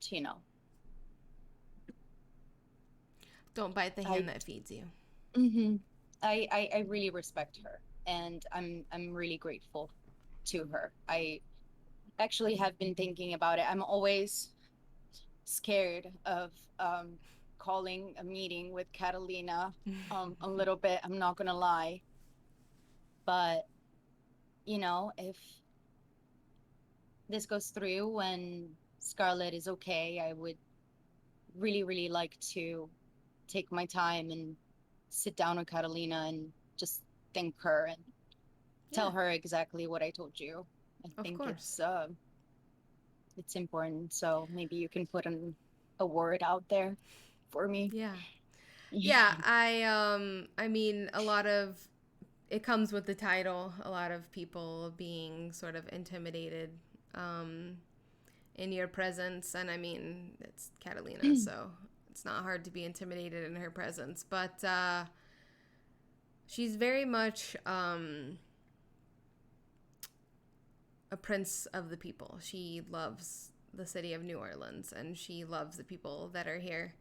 And while she is demanding and terrifying at moments, she is that way because she doesn't want to be crossed by those who try to come into our city and harm us. So she's a lot, but she's a lot for the right reasons. And very rarely is it aimed toward you specifically or because of something you've done. So no problem. We No, can definitely set something up. I've definitely been understanding that more, and that has made me a little bit more comfortable in asking you something like this. I feel like I wouldn't have if I didn't understand where she's coming from. Right. Yeah. But yeah, no problem. Yeah, it'll probably be I'd say 2-3 nights, Susan said. She just wants to make sure she is back I want to full make strength sure, I want to and make sure heals that up, no she is infections, shit like that. that she's like completely conscious Yeah, when yeah, I, and aware. go. Yeah, exactly. Yeah. I want her to be there mentally. In control of Yes. this. Yeah, that makes sense. So yeah, I'll pass word on to Susan to just keep, maintaining her health and making sure that she's healing fine, and then in a few nights when she's ready, we'll bring her here and we can all sit down and have a little chat and go from there. Yeah. Good. All I'm right. happy. I'm excited. I know that we have these people to deal with and all of the shit, but I've been thinking. I think that especially after Scarlett's attack done by the purists themselves, we can totally flip this and make it a battle between humans. And we can just stay in the background, just kind of leading both sides to, deal with the problem amongst each other. Yeah, that's an intriguing approach for sure. I mean, considering that humans attacked other humans, that they have been treating them like cattle with trackers and stuff, and have been manipulating and forcing people to partake in violent and quote unquote like almost terrorist whatever vibe stuff. We don't even need to worry. I was thinking about it yesterday while I was like thinking about the text message and everything. Anyway, Distracting yourself from the text message. Yes. I was like, okay, we need to think about something else. Yes. So, like I was just thinking about all like the police movies and like, investigative movies and stuff like that. Alejandro would hate you right now if he heard this. Yes, he totally would. But it does give me good ideas. You're right. And that's actually a really great idea. I'll follow up with Lena and see what she thinks, and maybe she can start some sort of investigation of her own into these people, and like you said, we can sort of just watch from the background while they take each other out. Yes. Definitely an option, for sure. Really great idea. And once Scarlet is, you know, awake and healthy and mentally there, like maybe she can have a little bit more insight, at least on like maybe knowing if there are other people that are in her shoes that we can like maybe bring True. to our side. True. Very true. So I'm sure there are others. I believe that there are others for sure in her same situation. Yeah. And also, I was thinking that Scarlett said that they are based off of LA, right? Isn't Alejandro in California as well? I don't know. Maybe I haven't spoke to him in basically If since I he remember left. right, was it like San Pedro? No, it wasn't San Pedro. It was San... I don't remember. It was a San something. Santa Clara? I don't remember. Anyway, maybe he could look into it. He's there. Possibly.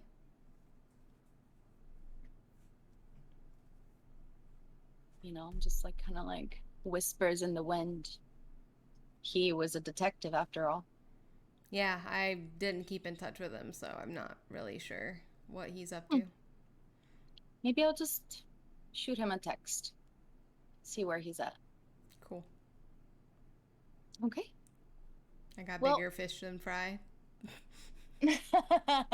Oh no, I was just again. I'm just been trying to be proactive and not think about other things. So I thought about a lot of other things. All right. Well, don't do my job for me, but you can go think about other things, you know, and avoid the super hot chick that you're avoiding. Why would you want to avoid that? I'm not avoiding it. Okay, fine. I'll just own it. I mean, you play hard to get long enough, people get bored. You're right. I just need to. Okay, I'll reply. You should know getting bored very well. You seem to get bored very easily. Yes, I do. Yeah, that's why you do 1,000 things. Anyway, all right. Well, you go think about other things and avoid. And no, I'll see you in a few going hours. to, Sure. I'll ask you in a few hours and see if you followed up on that. Also, like you, as I said yesterday, we have another setup, so hopefully that's working out. So yeah, I'm going to see you in a few hours. And I will be asking what your message to Adelaide was. I will show you the message thread. We'll see. Okay, Colette. Okay. Okay. All right. See you then. Okay, bye.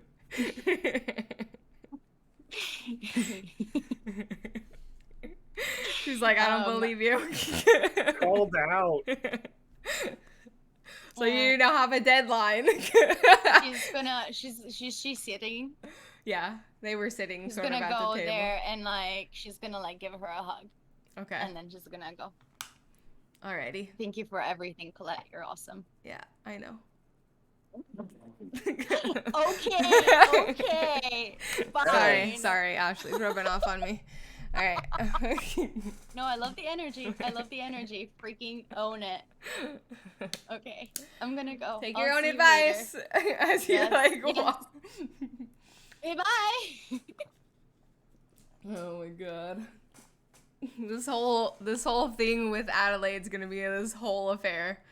Everyone's involved. Everybody knows what's going on.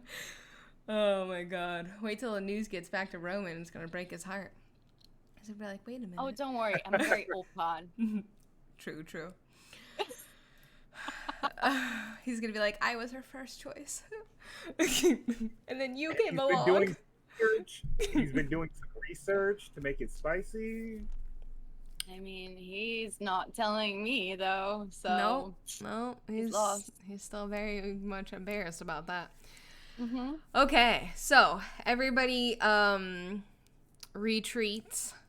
Acronyms, yeah, researching acronyms. Oh,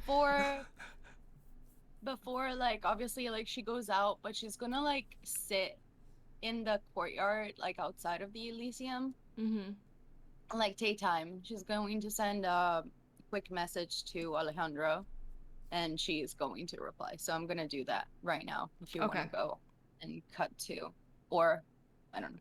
No, not ready. Not ready for break time. No. Cut to somebody else. Not. Oh yeah, right. yeah. Yeah. Well, everyone's done, so we're gonna move forward with what's happening. But I'll give you a few minutes to sort of get that in order. But anyway, I forgot what I was gonna say.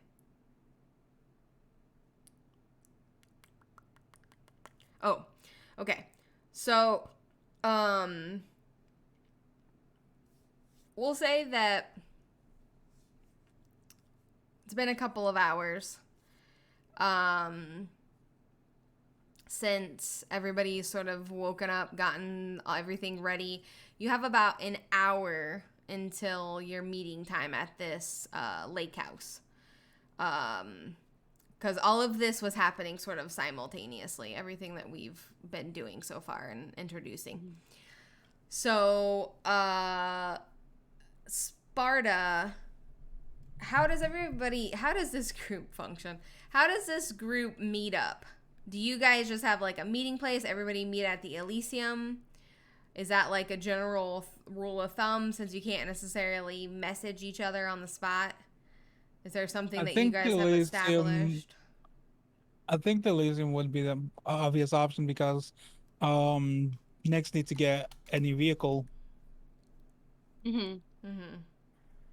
Normally, Sparta will just message Nix for Uber Nix. But in this case, just text her. I guess like before, as I knew that was going to be the setup, let's just do that after. Like, she'll just go grab the keys for the SUV and leave the car as per usual. You know, right? It's probably so gonna she take like her gets a little while her to, like, keys, figure gets her everything fit, and she's chilling in the courtyard. Okay. So she's chilling in the courtyard. She's got everything ready, and you guys know to meet at the Elysium. So you two start making your way there from wherever you were. Whether you were still at Leo's or if you had gone and done anything else. Max had gone home and started packing and whatnot. So, you make your way back to the Elysium roughly an hour before you're supposed to meet at this lake house. So I feel like Max, you would arrive first to the Elysium because you're a lot closer. And you see Nick sort of sitting in kind of the corner of the courtyard on her phone, texting. Yeah, he's gonna have a suitcase, and I mean old. Wait, why did he bring his suitcase with him? Because he's going to New York? Not right now. You got a fucking job to do, bruh.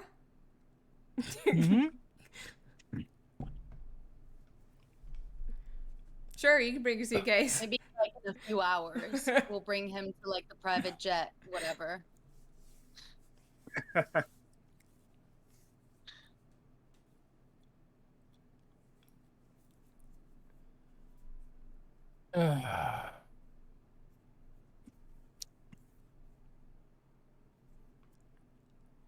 He's gonna Max is gonna look at Nyx, just seeing her play with her device.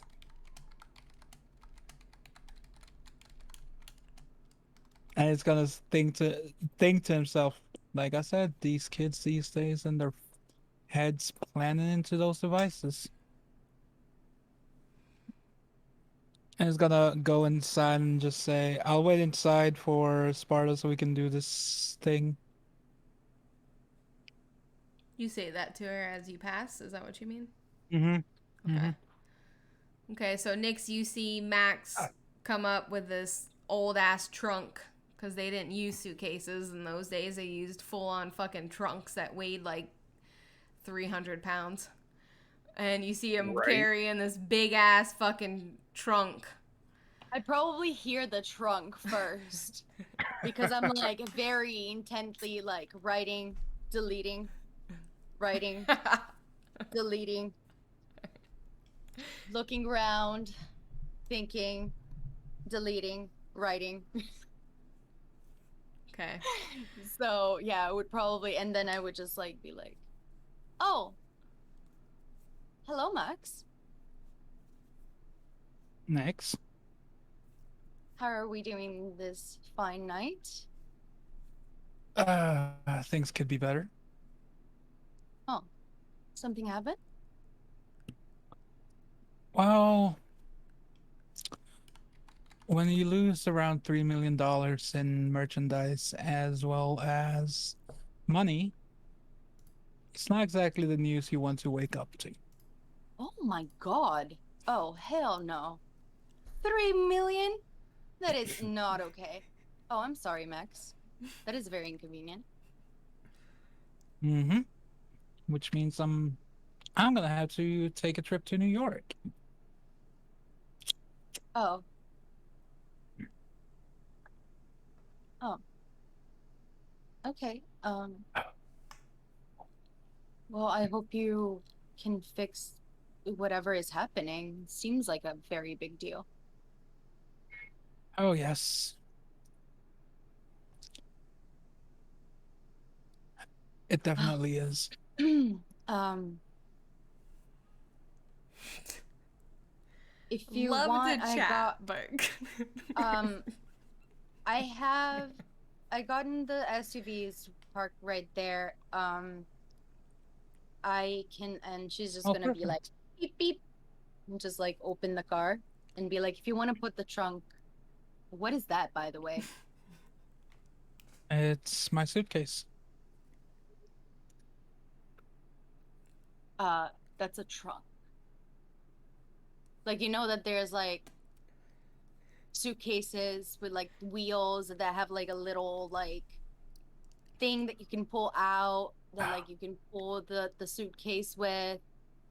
You know, they sell those. They're actually fairly affordable.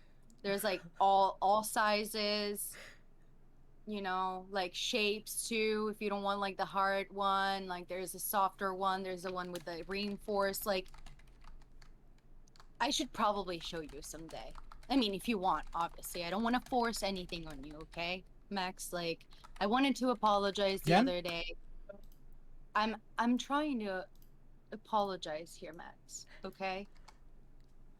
Um, I am sorry for yesterday night.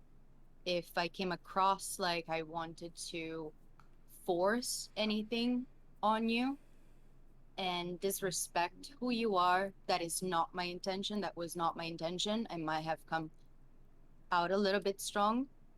Um, I don't want to do that. I just wanted to make our transactions more fluid and a little easier. And again, I don't have anything against you and your methodology of doing whatever you're doing. Okay. And I just wanted to put it out there. We got a little heated. And then you know that I'm spicy. I'm half Latina. So, you know, like I get like that. And I don't want you to think um that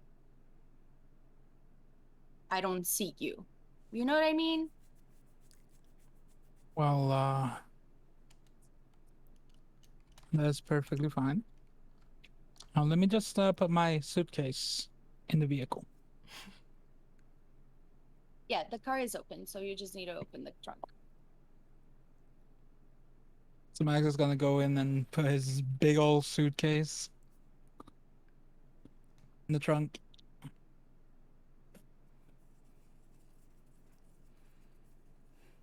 okay. And then As just you're putting the trunk in the trunk, You see Sparta, you see Maximilian loading this huge box looking thing into the back of one of the SUVs as you sort of walk up and approach the Elysium.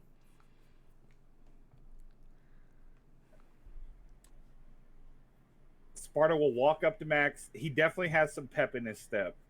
You could tell, like, he is in a good mood. He goes, Max, what's with the giant box? It's well, I'm having to go on a business trip after our meeting with Christopher. Business trip? Where are you going? Well, I will be headed to New York.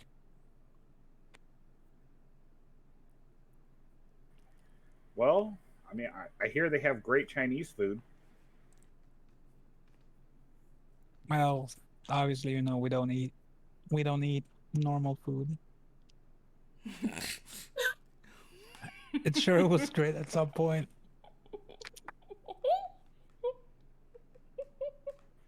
Why are you going to New York? One of my stores got robbed.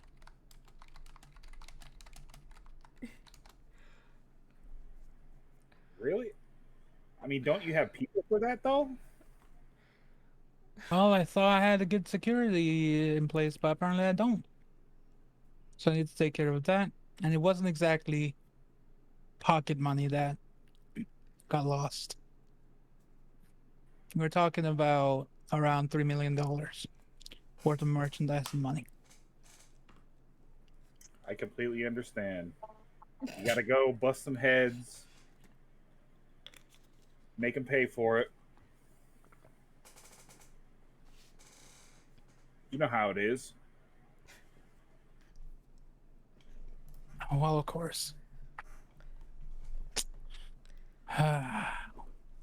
We should start getting ready for this Christopher fellow.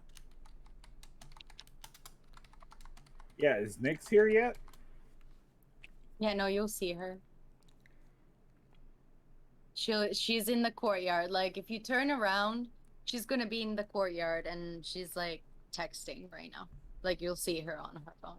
She's definitely distracted. It's about to be more. Oh than yeah, I replied, distracted. by the way. Well, I guess we should get the night started. Let's go meet up with Nyx. And he'll start walking. Like, she just finishes it because I just sent it. And I replied to Alejandra as well. So she's gonna like look up and see Sparta and be like, "Oh, hi!" And she's gonna perk up and just like run over. Sparta's gonna be like, "Hey," and you could tell he's like super excited, and he has like a huge grin on his face. You seem chipper tonight. What's going on? Yes, remember that text I sent you last night? Mm-hmm. I finally asked, and now I have a pack. She said yes.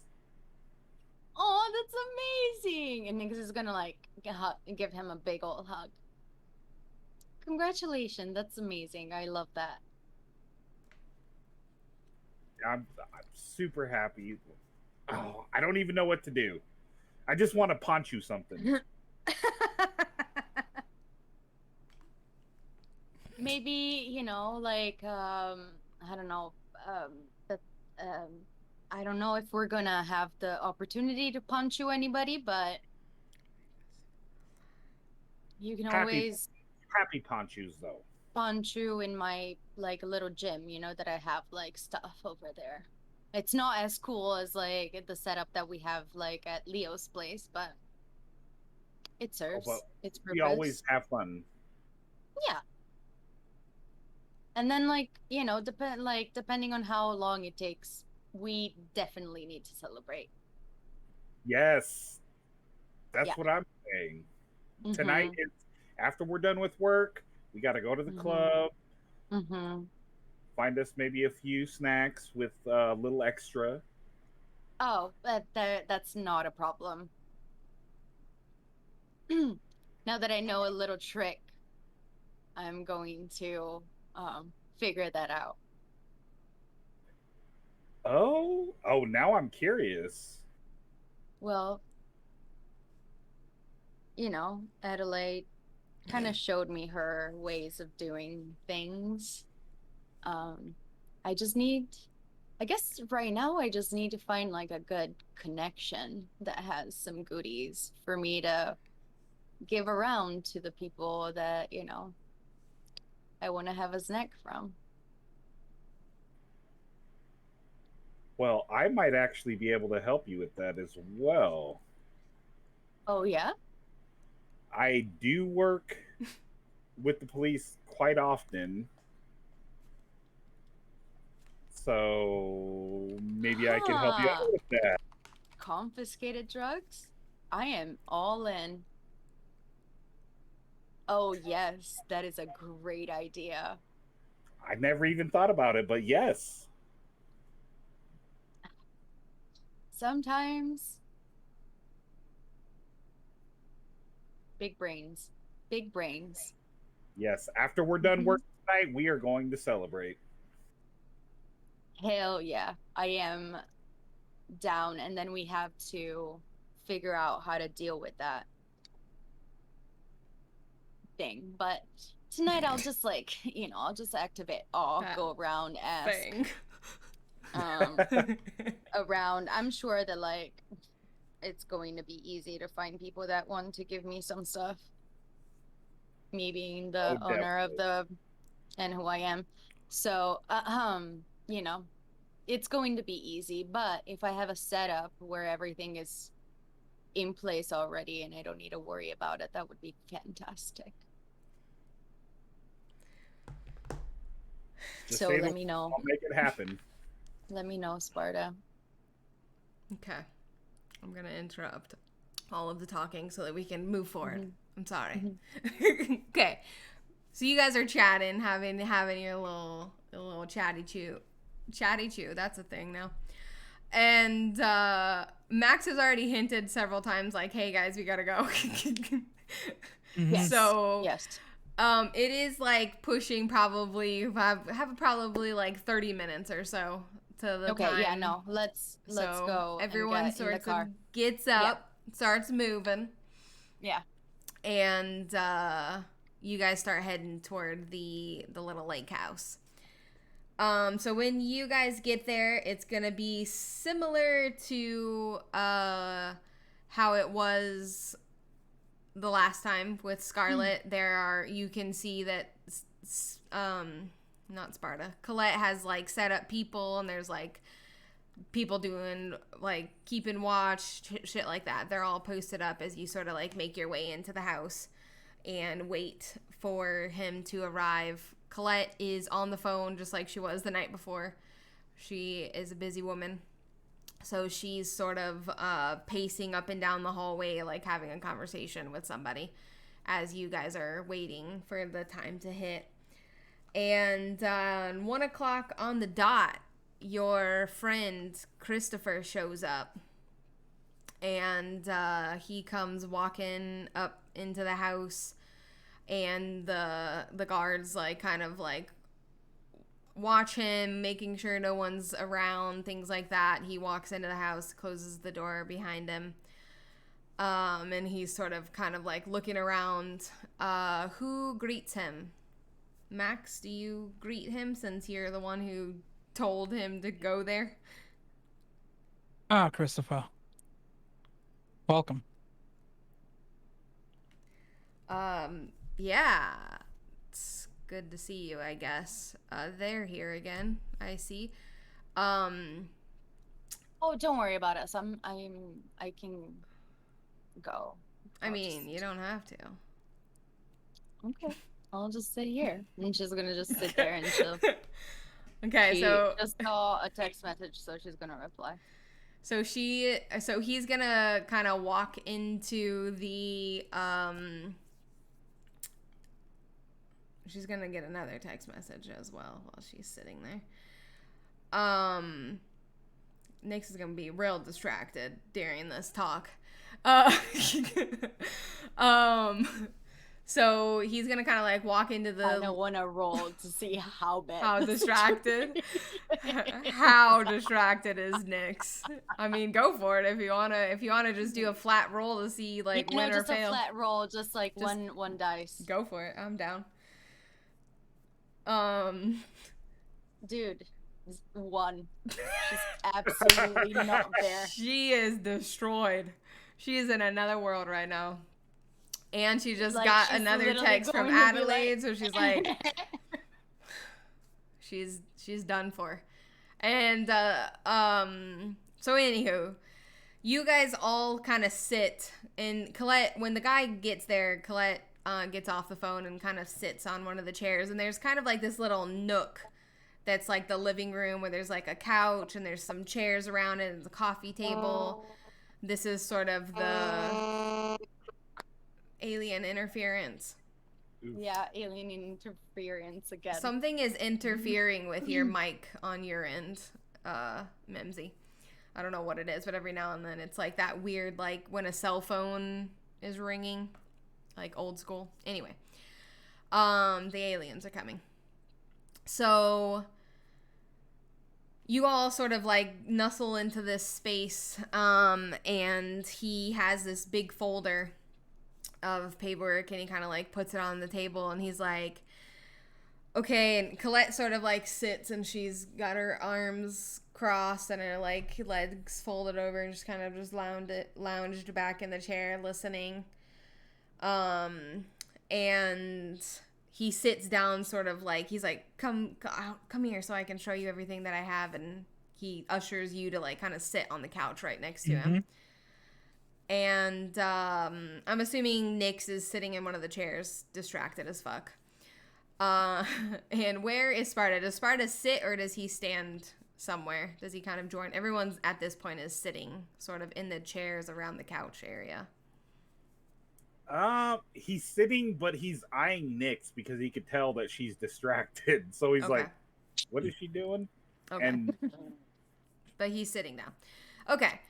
So, anywho, you guys are all kind of sitting to this space, and he opens the folder, and he looks nervous, like just kind of looking at him. He's asked by this random guy to kind of meet him at this random place, so it's like kind of a weird situation. So he seems kind of nervous. His voice is a little shaky, and he kind of opens the folder. He's like, okay, so me and my buddies, we get together twice a month, and we have a final. Sorry, I almost said the wrong thing. I said Final Fantasy. We have a football fantasy league, and we sort of, I'm the leader of it, and we get together every 2 weeks, and that's what we were doing last night when you showed up, and we were sort of picking our team because the season's about to start. Anyway, my buddy Justin, he's one of the guys in the team, or in the league. His dad, Jeff Jefferson, he owns the building, or the rental company that owns the building, Night Owls. I told you that's the card. Anyway, okay, so I went to Justin and it was like, hey, this guy showed up, and because they were kind of like, where the fuck did you go, bro? And I was like, oh, like, it's fine. This guy came, and he wants to rent the building or buy it and whatever. Anyway, Justin hooked me up with his dad, Jeff Jefferson, and he said that, they aren't necessarily down for selling the business right now, but maybe I'm not a part of it, but maybe I can be. Anyway, he said that maybe they would be down to renting the space to you, because that's what they do right now. They sort of rent the space out as like an office space, and he is stumbling all over his words while he says this. He's really nervous. He He's sweating. He seems really kind of nervous and out of place. As he's like stumbling all over this information and telling you all of this stuff, and he's like, so he starts flipping through the building, and I fucking forgot my notes, so I'm gonna have to make it up. He's like, the building, it was originally built in 1940s, somewhere around there, and it's had 5 previous owners, and that's when Night Owls Rentals, they bought the building, and they've been renting it out for the last 2 years, and apparently this space is pretty successful, but they haven't been able to like lock in someone who wants to do full-time or full term, so they just do anyway, we can get into that later, but these are the 3 places that sort of right now have contracts, and he like hands you a piece of paper, and he's like, you know, Jeff Jefferson, he's the man. He hooked me up with all this information, and you know, he said he's willing to meet with you, and he's willing to see what we can do, and if you want to turn this into something full time, then you know, you can rent that space out. Maybe you can work on like a long-term contract or something.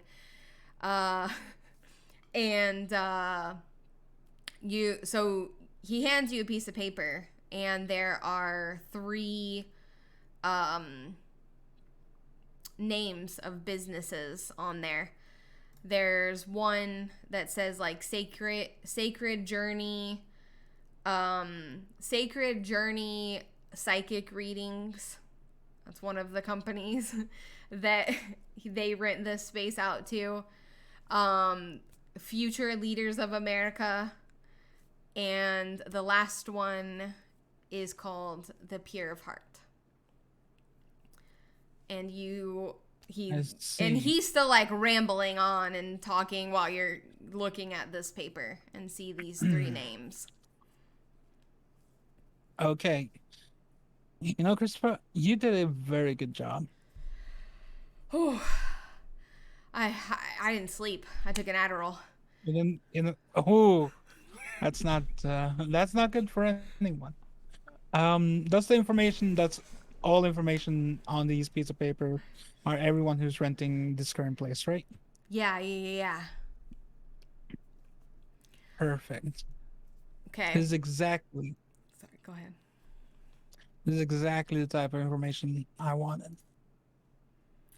I need both Max and Sparta to roll a wits and awareness plus 1 additional die for your memory. Let's see if you guys remember something, because Nyx is fucking distracted. She ain't paying no damn attention. She doesn't care what Christopher Christofferson has to say. She's like, cool story, bro, but I've got a hot chick texting me right now, so I got more important things to think about. 3 successes. Oof. 3. Okay, you guys got to see this.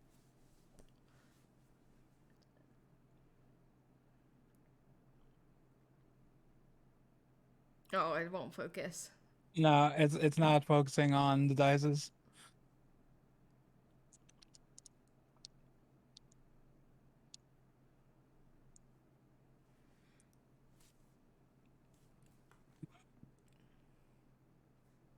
Is that a 1 or an 8? What's happening? 7 successes. We're staring at a chest. 7? Jesus. Excuse? You got a success on every dice? What? One of them was a Damn. crit. Holy fuck. I have never seen that happen. Okay, Pixar, it didn't happen. Yeah, you could just take a picture. Next time you want us to see the dice, just take a picture and put it in the Discord. Also, Okay. fix your camera, because we're looking at your chest. There we go. That's what I get for moving my camera. There we go. Okay. A little bit down more, because your head is chest cam spicy. There we go. Perfect. Ooh. Ooh, ooh. Okay, so, anywho. Sparta, you definitely remember, because you're paying close attention to sort of what is this guy is saying and listening into the conversation and everything. And as he is talking, you remember that the night in the warehouse with Scarlett, she referred to one of the guys that she was with as Justin. Okay. I knew Nyx would remember, but Nyx is thinking about Adelaide. Right. So, you remember that, as he's sort of like talking and explaining all of this shit and going on and on and on and on with Max and whatever. Max, the information sort of goes in one ear. There's no like recognition on your part. You're just kind of like, okay, cool.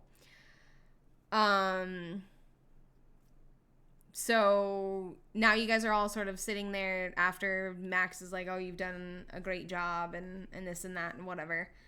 Also, Sparta, while you've sort of been listening intently, you've noticed that he keeps looking at his watch on his arm. And he, like I said, he seems really nervous. He's very nervous. He's like stuttering all over his words. He's sweating profusely. So you sort of like notice this kind of behavior and as he is talking. That's sort of as he is talking and as this all sort of if I notice that, Sparta's going to take out his phone and do like a group message to Nyx and Colette and say something's off here. He's kind of acting weird.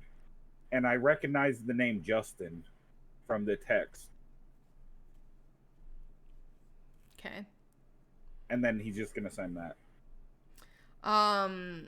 Colette isn't gonna look at her phone. She's got her eyes kind of glued on the guy. I'm assuming Nyx would see it because she's already looking at her phone. So she is sort of already kind of caught up in that. So she would see it kind of pop up on her phone there. So he sort of like looks at you, Max, and he's like, yeah, I've never really been like a business guy, but I don't know, this is like, maybe I could like work for you or something if you want to like open that mad cool taco / burger. Maybe could we have chili fries? Everybody loves a good chili fry when they're drunk. Come on. Loaded Whoa. chili fries. Oh. We will see. I have to tend to some other business first. Colette, Sparta, do you guys have anything you'd like to add? Sparta's going to look at Nyx and then look at Nicholas or Christopher and say, we appreciate the information, but is something wrong? You seem a little nervous. I mean, like I said, I did take kind of a lot of Adderall, and I've been awake for like. He looks at his watch again. He's like, it's been like 37 hours or something. Yeah. Chris, you gotta like sleep, man. I didn't want to mess this up, you know. This could be a really good opportunity for me. I'm just a fucking cashier at Lowe's. Oh. Have you always lived here? Like, are you from here? Yeah. Born and raised. Oh, cool. Awesome.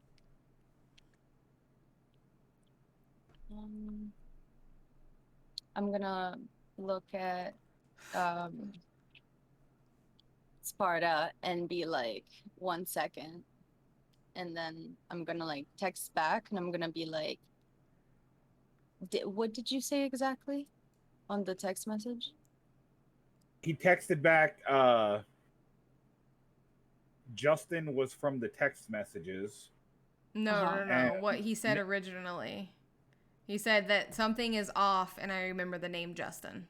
That was his Yeah. original text. Okay, so I'm going to like be like, when did Justin got mentioned?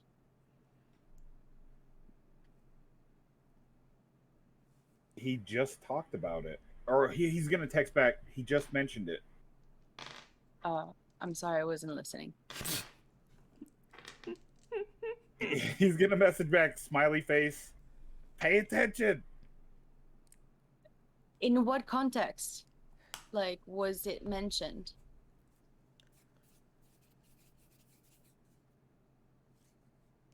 Are you I asking in already a forgot. text? Okay, sorry.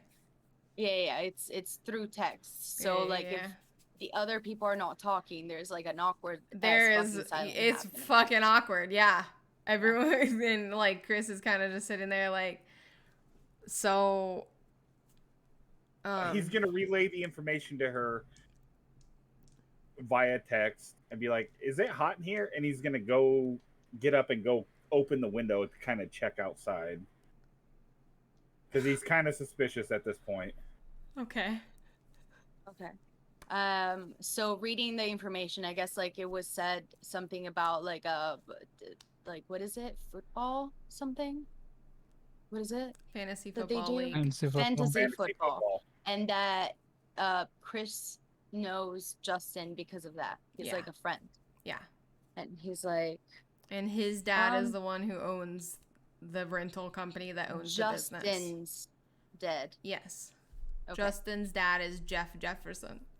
Okay, so I'm like, so how did you meet your friend, the guy that you have your fantasy football thing going on, the son of the guy that you guys might be like doing some business with? Seems exciting. Oh, Justin? Yeah, right, Justin. Oh, we went to high school together. Oh, nice. Yeah.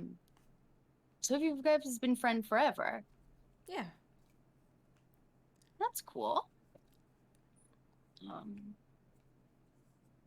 I don't have many friends like that anymore. I feel like as you grow older, I don't know your age, but you know, I know that I look super young, but I'm 30, so you know. Anyway, sorry. I don't wanna like kind take of your time. staring at you like.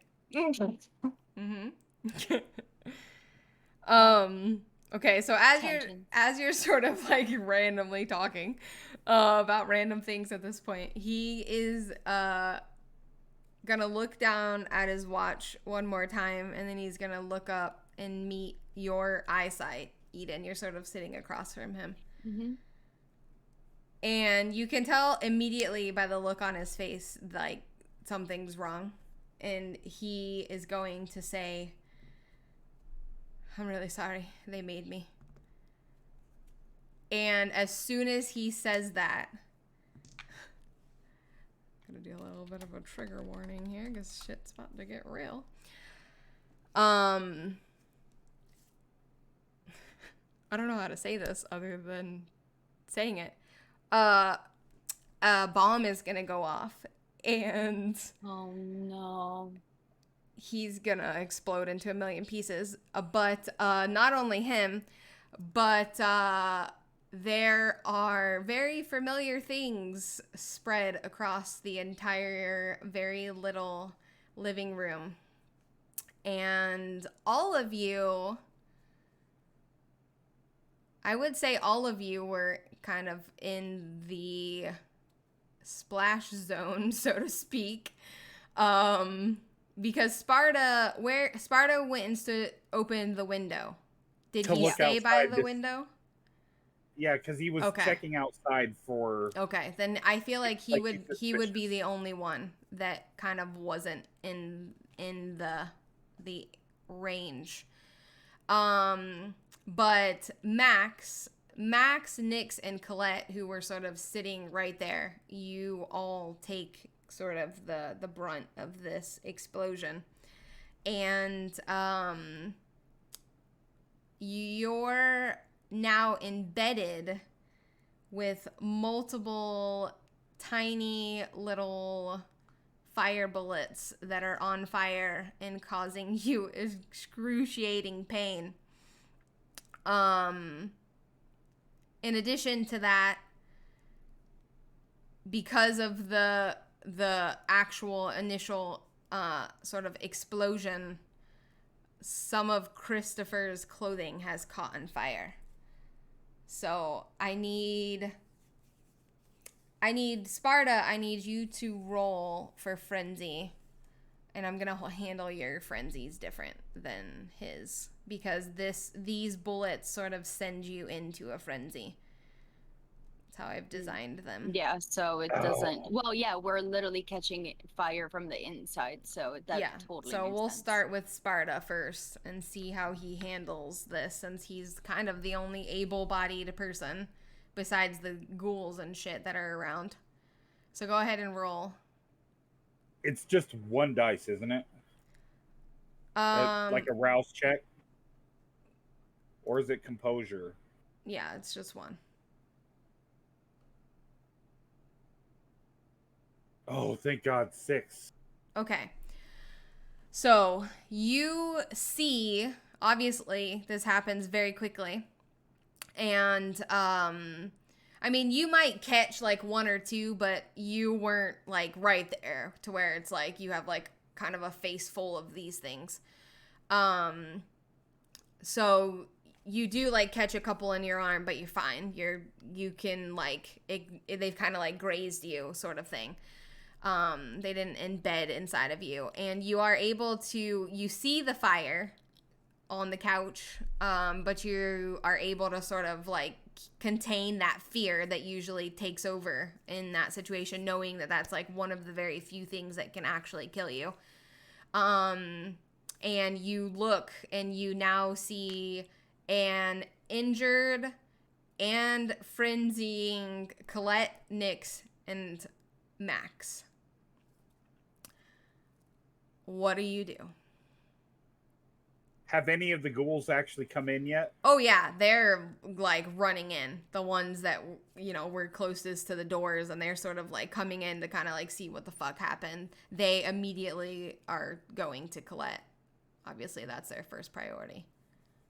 Seeing that, he's going to point at one of them and say, "Put that fire out now. The rest of you, secure the perimeter. You two, get Colette."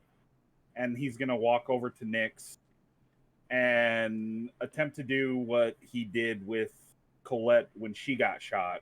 He's going to try to hold her down. He's going to take out his knife and try to pry out the fire bullets. Okay.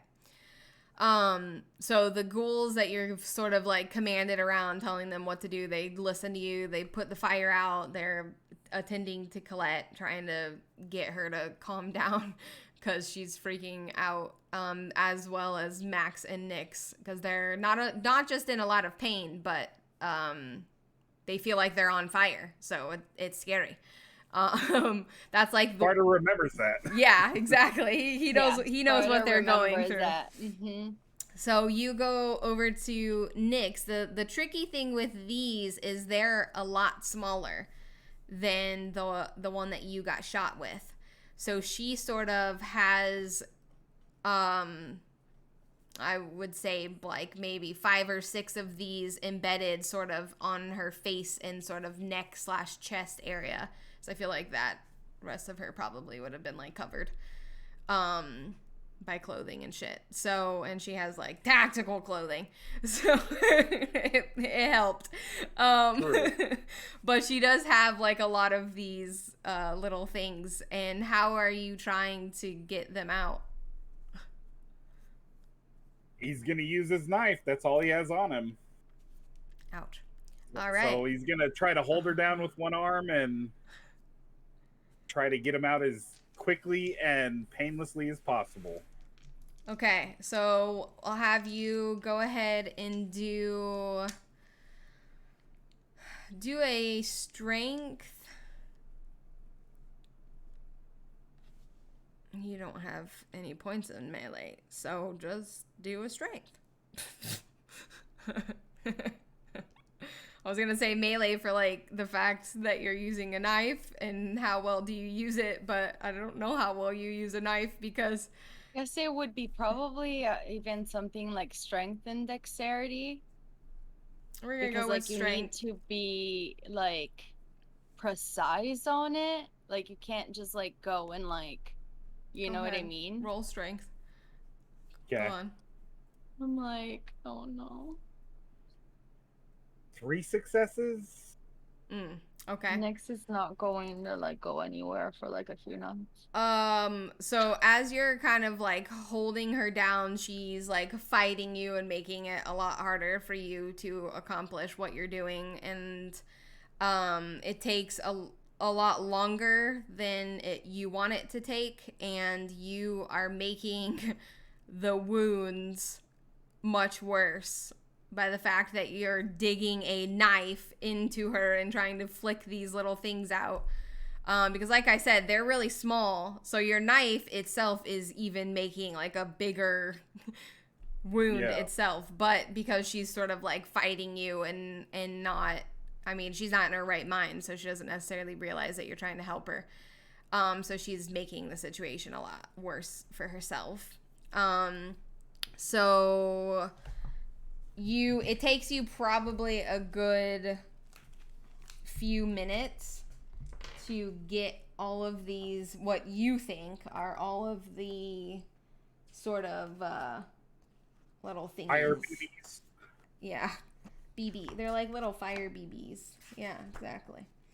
And give me just a second. I thought I had this marked. I do have this marked somewhere. Here it is. Nyx, you are going to take...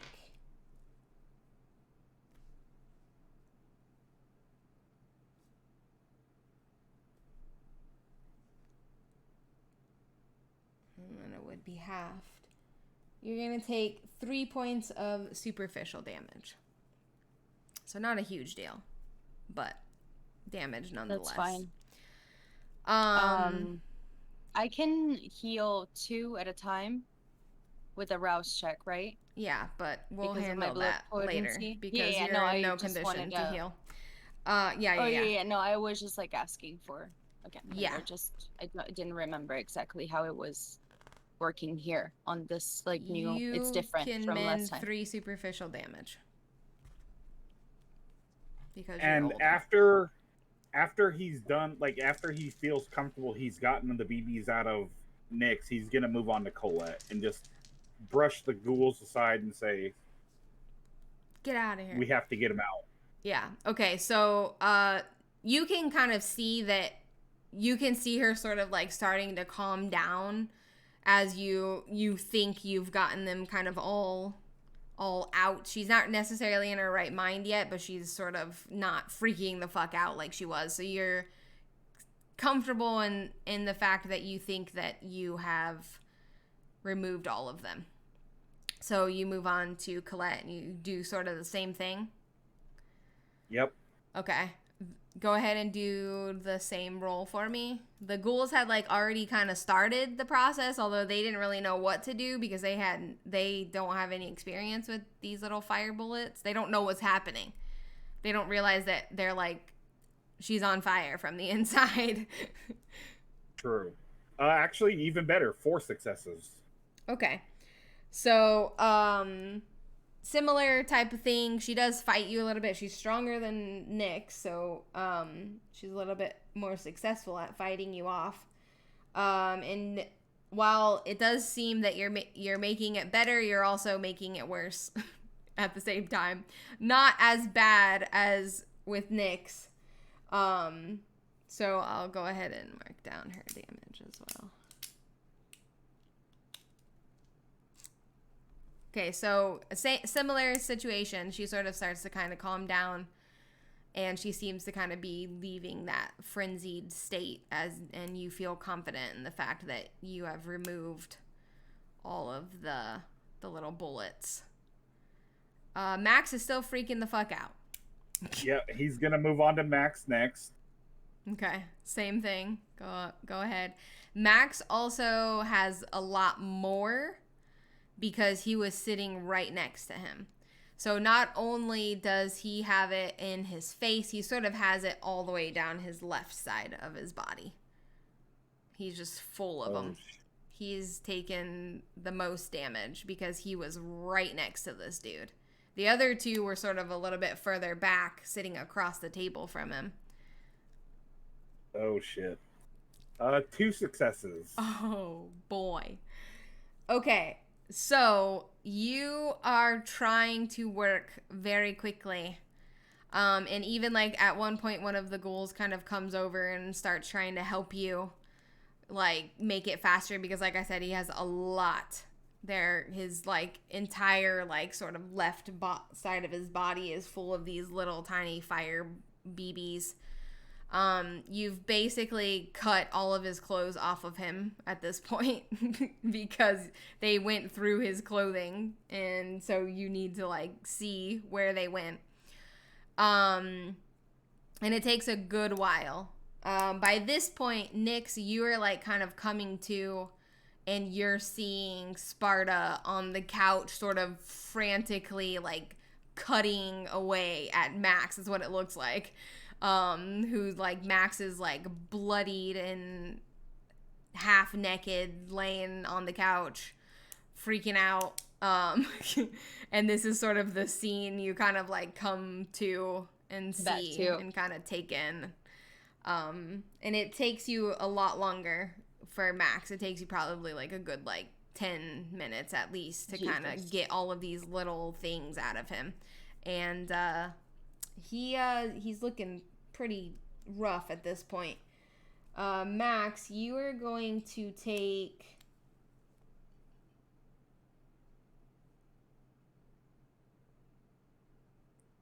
math. You're going to take 6 points of superficial. Oof. Okay, that doesn't leave you at any aggravated, so it's all superficial. So you are basically at half health, isn't one way to look at it. You're in a very rough shape. And because of all of the pain and everything, it takes you a little bit longer than the other two to sort of like come out of that frenzied state. And Colette came to like probably a couple minutes after you, Nyx, and has already like switched modes. Like over and kind of like stayed around her to see what, you know, what to do next, because like fuck, this is a lot, right? Like I mean, like fucking fire bullets just exploding in our fucking faces, literally. While I was texting Adelaide, like trying to like deal with that. This is not the vibe. I picture her phone got hit by a fire bullet and now it's broke. Yeah, now it's broken. No. No. You can easily get a new phone. Whenever like you were talking to him, you had put your phone down. I put my phone away. Yeah. It was protected by the tactical clothing she wears. Dude, now, like, you have no idea. I've been wanting to sew because, like, I want to do it. Like, I want to make, like, a stretchy, like, full suit with, like, little pockets around. But, like, I had never done that before in my life. Doesn't mean you can't. So, like, true, but, you know. Just take some time. I'm going to put, like, a sewing machine anyway, yeah. Okay, so maybe one day. As you sort of like get up and go to Colette's side, she's sort of talking with all of her guys, making sure that there's no other like targets, making sure that there isn't anyone else trying to like advance on this house. You know what I mean? Because she's worried about like another attack of some sort. So that's what Colette is focused on when you kind of go and are standing with her to kind of like see, okay, like what do we do? What's next sort of thing, as you're waiting for Sparta to finish with Max and Max to sort of come to.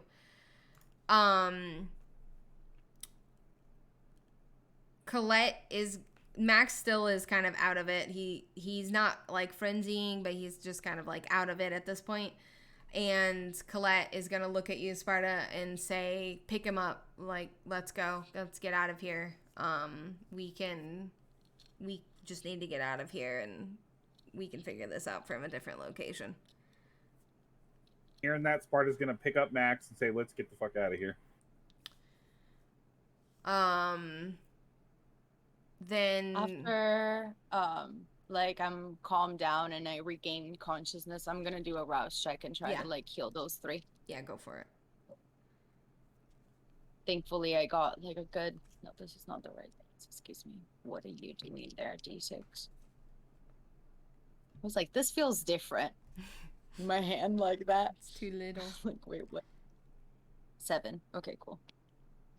Yes, Okay. pass. Perfect. So you heal, no problem. You're back up to full health as if nothing happened.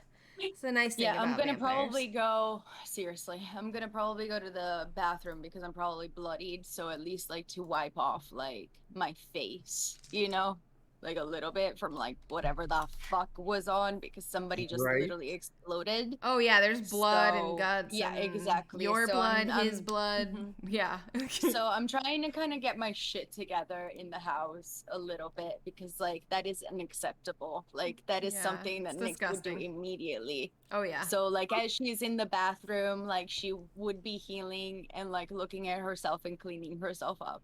That's So fair. that's what she's doing right after. Okay. Trying So, to get her shit together. Right after you sort of get cleaned up and try to like regain your composure, Yeah, I'm you gonna can go hear outside. Colette saying like, "Come on, let's like get out of here. Let's get back to the Elysium, and we can figure out what the fuck just happened." And she's just gonna go. She doesn't wait for questions. Yeah, Sparta's gonna follow her with Max. Okay. So she jumps into her SUV, all of her guys, you know, guarding her even more so. It seems like they multiplied somehow. And I fucking can't. Then they Knew there was something sus about him. take off and sorry. I forgot what I was gonna say. Oh, Nyx, you hop into your SUV with the guys and take off to the Elysium. Everyone arrives at the Elysium, no problem. Sparta's gonna grab a bag out of the back as they go in. Okay. And Max, you are you're not like frenzying anymore. You're just like feeling really weak at this particular moment just because of your health. So you sort of like come to more so in the car as you guys are driving back to the Elysium. And then everyone's like getting out and rushing inside. Do you walk on your own accord? Yeah. Okay. He's. Oh, this day can't get any worse.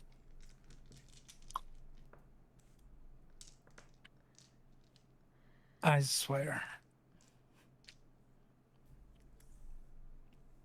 Sparta's gonna look at Max and say it definitely could have gone better and kind of help him.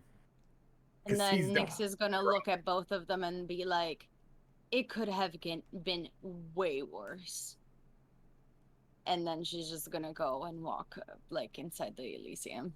Like, damn. This could have gone And Sparta's very helping much Max. worse.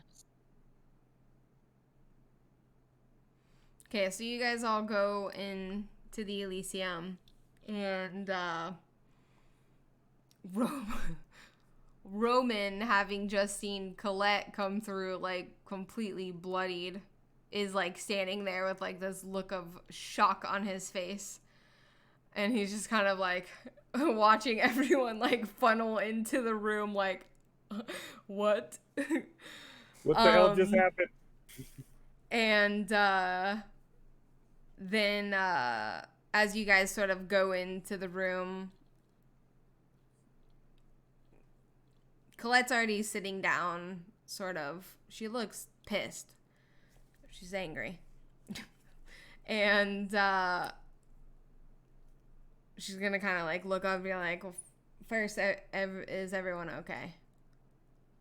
And she's gonna look at Max, which Max can heal 2 superficial if you want to get a little bit of your strength back. Yeah. So you can go ahead and do a rouse check for that.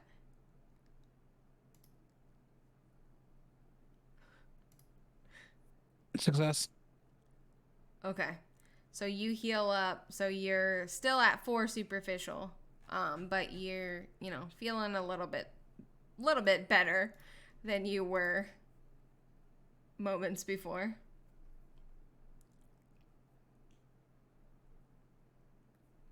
Colette's like looking at you. Are you good, dude? Like, you looking fucking rough. I'll manage. Okay.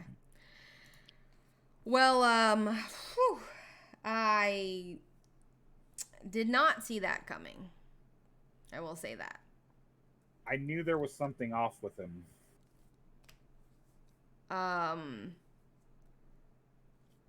I looked at my phone in the car. Who's this Justin guy you are referring to? On the phone,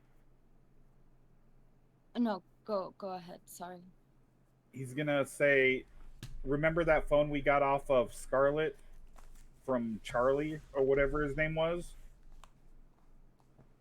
Justin was one of the people that set up that rendezvous over there. Okay. And we're assuming that this is the same Justin. Well, given that the guy just blew himself up, I would say pretty good bet. Okay. Nix, do you still have the phone that Scarlet gave you? Okay. Yes, I do.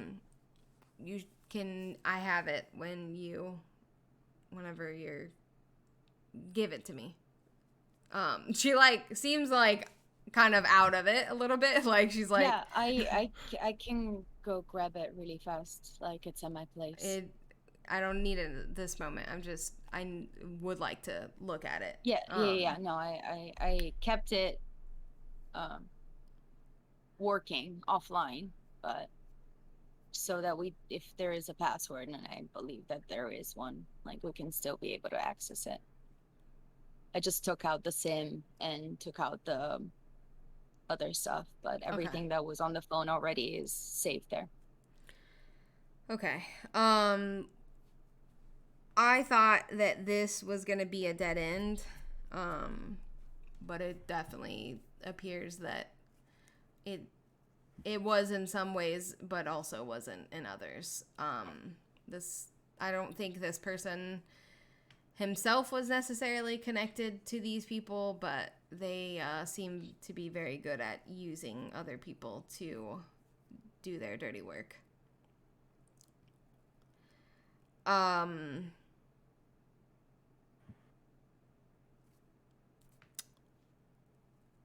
I don't have anything else for you guys tonight. I just go home, do whatever it is you want to do. I'm glad you guys are all okay.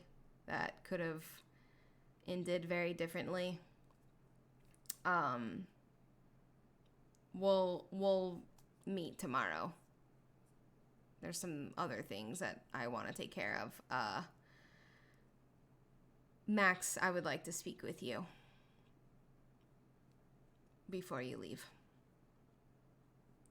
Mm-hmm.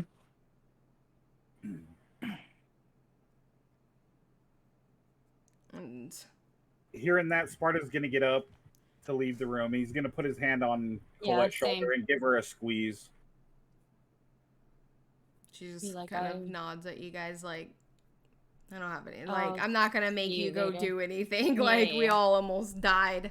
Like, just fucking go have the rest of the night off. Exactly. Mm-hmm. Just gives her a comforting squeeze and walks out. All right. So as you guys depart, Colette's demeanor is gonna change quite a lot. She was angry when you walked into the room, but I don't think anger can even be the correct word for how her presence is filling the room. And as you two left, Catalina stepped into the room, and she's sort of standing at the door as the door closes. Colette's gonna kind of cross her arms and lean forward onto the table and look at you, Max, and say,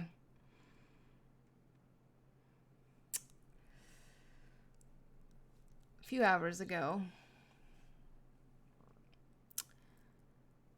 you referred to me as a kid.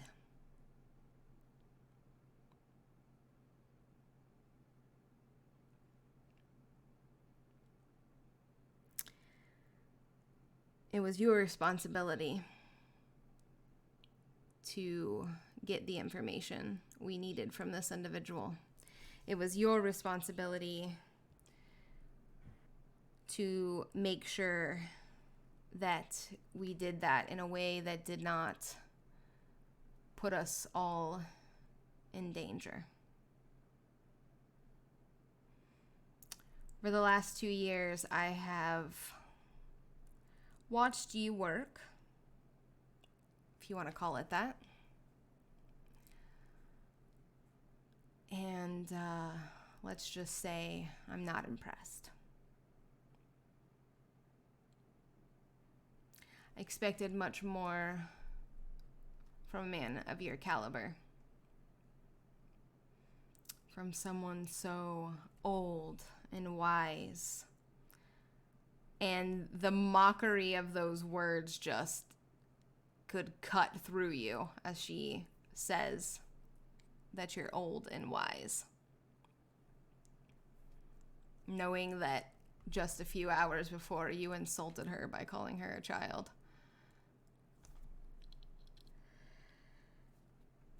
I know you were brought on to this team as a favor to our prince. Because she trusted you. I tried to follow her lead. I did. And it doesn't come down to trust. It's not that I don't trust you, Max.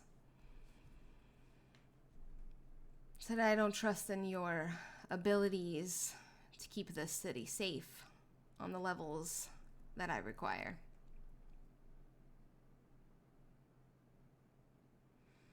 So,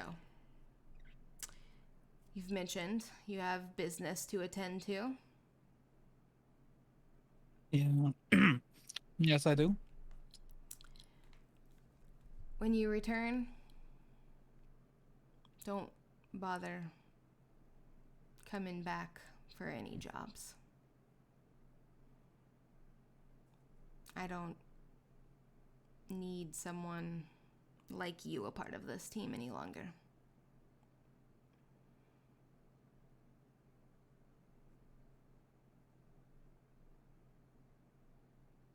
Quite frankly, I do not disagree with that decision.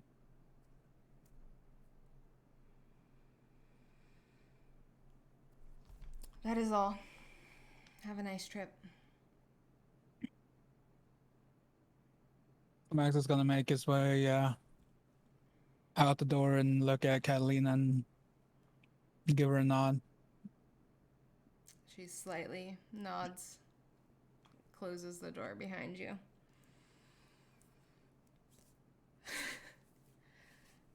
And she's gonna look at Catalina, say, I mean, there's no disrespect, my prince, but I don't think that his skills are the skills I need on this team. They've led us nowhere. They haven't been beneficial And quite frankly, I was getting really tired of the pompous prick. And his shit pigeons. She says with a completely straight face. However, there is someone that I feel could be very beneficial to the city, very beneficial to me, to this team. And with your blessing, I would like to invite him back to the city. I know the last time he was here, you weren't thrilled by his presence, and you didn't necessarily like having him around. But hopefully the last couple of years, maybe he's a different man. But I would like to extend an offering to Alejandro, asking him to rejoin us, rejoin this team, come back and fight for the city in the ways that he did in those last few days of him being here. And hopefully, in his return, he can prove to you that he is worthy, just as the others have.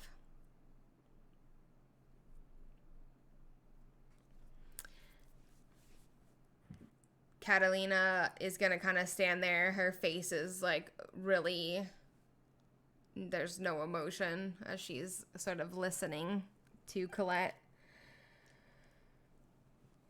She says, well, I trust you, so I'll allow it. Let me know when he arrives.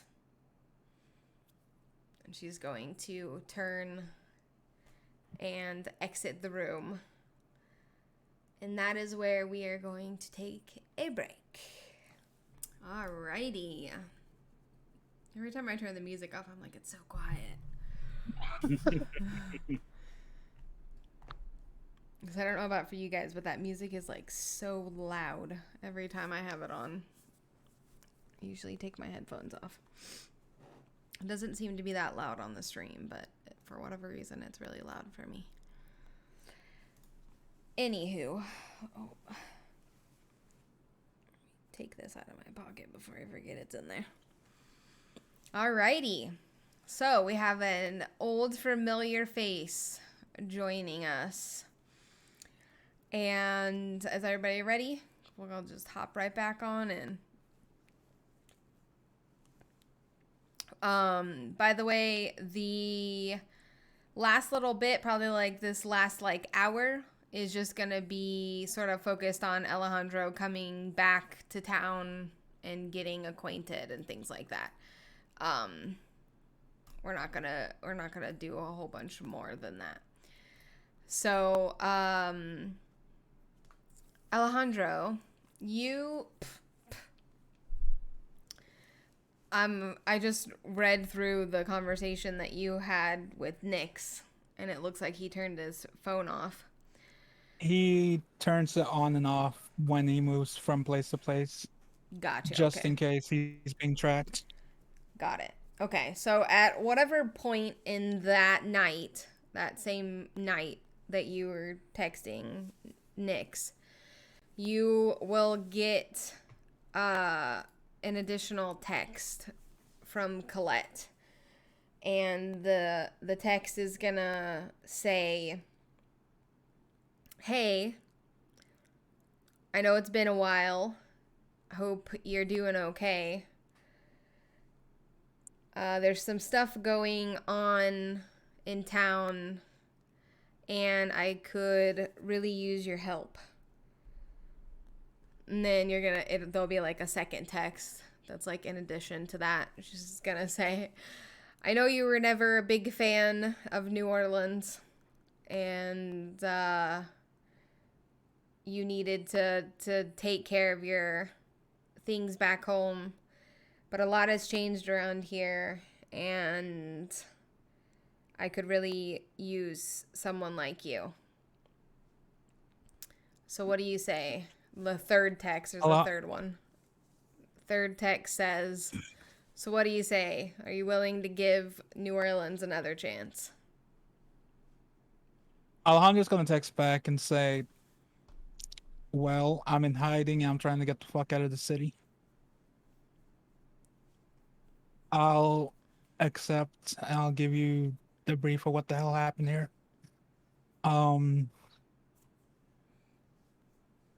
Yeah, there's something I have to tell you about when I get there. Considering the time of night, there's probably you wouldn't make it across country before the sun rises. So she'll answer and she'll say, meet me at this location once you're in town. And she sent the second message as an address. Mm-hmm. So he tries to make his way. Okay. So, for you two, it's going to be the next night, because I'm assuming maybe even if he started traveling that night, he wouldn't have been able to make it all the way across the country in that short amount of time. Make a pit stop. He would have had to make a pit stop somewhere because of the sun, right? Yeah. So it's going to be the next night that he shows up. So for you two, you guys went and did whatever you did the rest of that night, because it was probably about like between 1 to 2 a.m. when all of that shit finally settled and Colette was like, go home, basically.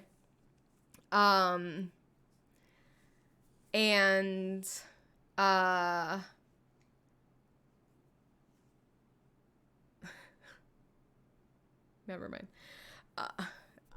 I was thinking about something that I'm going to be doing, and it made me laugh. Okay. So, anyway, you two are awake doing your thing after you spent the night. You know, you basically have some downtime right now. Colette texted you both later in the night and said that, and kind of updated you and just said that she reached out to Alejandro to see if Alejandro could come back into town and work with you guys, and that Max has basically officially been fired and he will not be returning. So she updated you the through response text. to that would be, with Nyx, would be lol. Laughing like, face all the emoji. laughing faces, like, spammed. And like the pigeon with like the hand with the knife. Yeah, I was gonna say Colette will respond with a pigeon and then equal signs and then the dead face with a little X on their eyes. Colette gets nothing but emojis and bah ha ha ha. Pretty much.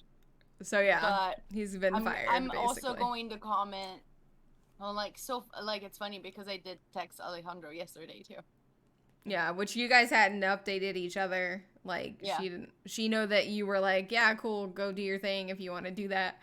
But she obviously has been thinking about it since you had that conversation.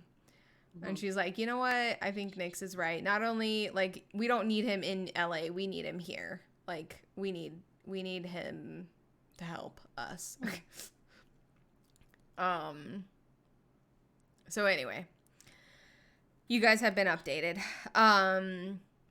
So go ahead and roll your hunger checks just so that I don't forget about them. Fail.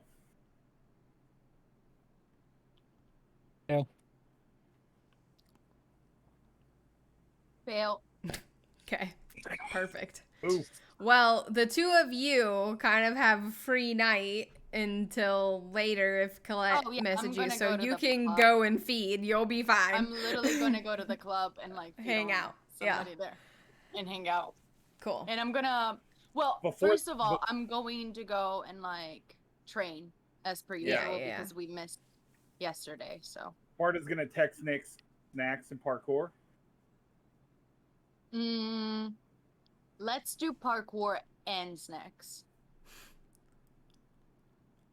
Okay, He'll I'm fix coming that, to yes. I'm coming to pick you up, and takes like about 20 minutes, half an hour to get there to Sparta because he's like down, right?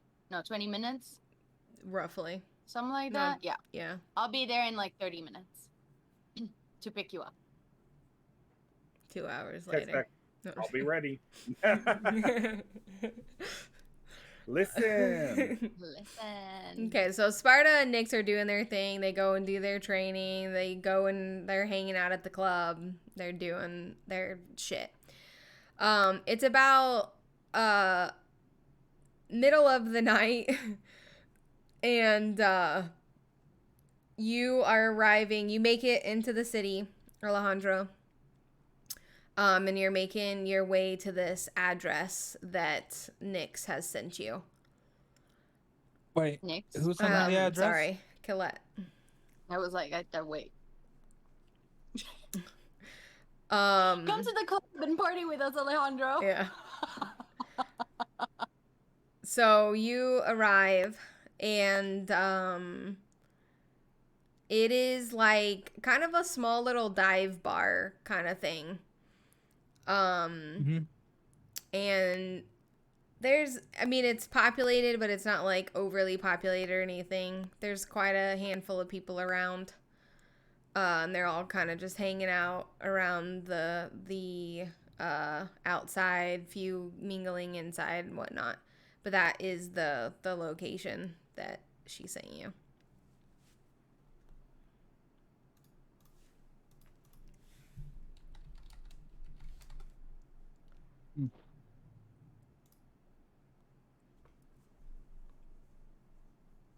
So Alejandro looks around.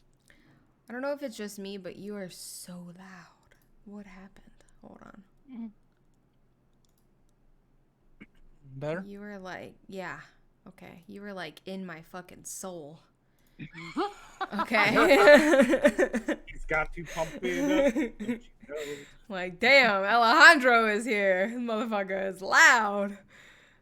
Okay. Alejandro arrived. Yes, he did. Yes. Okay, anyway, continue. Sorry, I couldn't focus because you were All right. shaking my soul. So he arrives, looks around.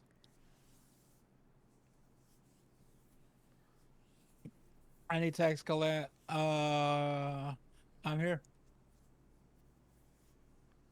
Okay. Couple seconds go by and you get a text back that says, "Come inside." She's like, "Bitch, I ain't coming outside to you." Motherfucker. So he walks inside. And when you go ahead. You can see there he's a little bit disturbed. Okay. Disturbed.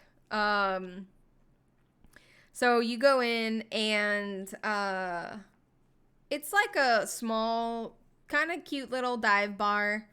It's got your old fashioned bar and bar stool kind of things, kind of littered with people along the bar, drinking, talking, mingling. And you can see there's a couple of little booths. It reminds you a lot of the jazz bar that Lindsay used to hang in, but a little bit of a different vibe in here. Music's louder. People are a little bit more rough looking than the people who hung out in the jazz club. And Colette is sort of kind of like sitting in the back corner in one of the booths, and she kind of like waves at you so you can like see where she is. Alejandro makes his way and it says, "Long time no speak." Yeah, how you doing? Well, You look like I told you, perplexed. I mean, let's just say a lot's been going on back home. It's not exactly home anymore. Why is that? Well, let's just say 95% of the city has been taken. Wow, it's gotten that bad. Uh, I was one of the very few that were left with a free will. You pretty much came to the point that you had two choices: death or bonded. Hmm. And well, let's just say I before the message came from you, I was alone. I thought you had like a whole bunch of buddies out there. Nah, my sire managed to escape a couple of months ago thanks to me and Brock, and Alejandro's gonna take just a second. And Brock got killed last week. Oh, man. Sorry to hear that. Hmm. So I've been pretty much going from warehouse to warehouse hiding. Not really keeping my phone on for a longer period of time. Sounds rough. I'm glad that Yeah. you're okay.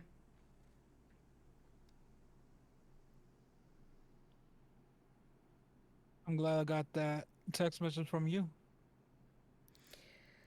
Yeah, I Nick sort of introduced the idea. She brought you up last night, possibly being someone that could look into these purists, because I do know that their headquarters are over in LA, but it doesn't seem in those conditions that would have been very viable anyway. But Yeah, regardless, I told go, I told Nix that I would have done it if it wasn't as bad, if the situation wasn't as bad, but it would be too much of a risk to start wandering around. yeah, that makes sense. Yeah, I mean, well, I think that it could have, obviously, we could have gotten some information, and that can also be something that we revisit later. But I think that the more I thought about it, the more I realized that you were more beneficial to us here. Like I said, I know you weren't always a fan of the city and how we do things and the leadership that was in place, but I don't know. Hopefully, you can, especially given everything that's happened, you can see the benefits in a city like this and the stability and the protection that it brings.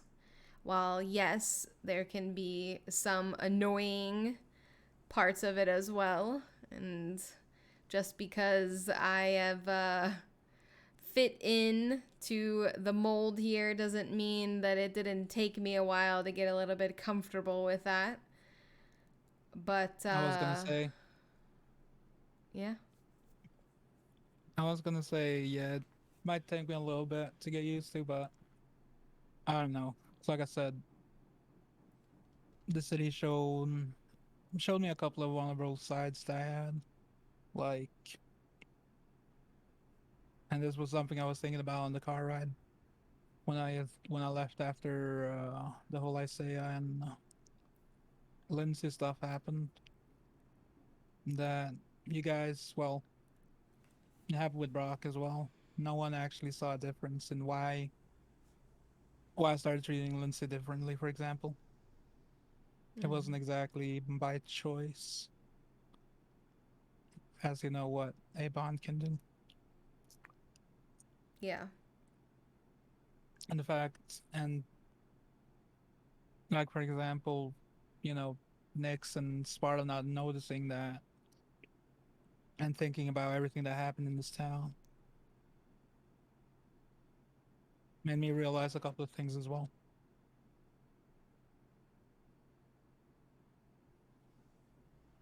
I haven't missed this, I have to say. Are you going to tell me? No, just the fact that no one actually recognized. No one saw there was an issue. No one saw that I was, bonded to anyone. I feel like if anyone actually knew me, would have seen that something was not right.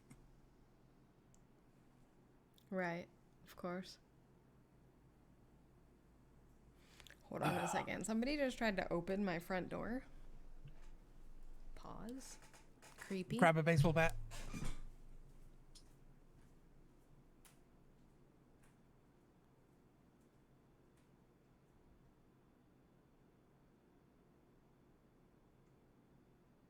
That's not creepy at all. Right? Not at all.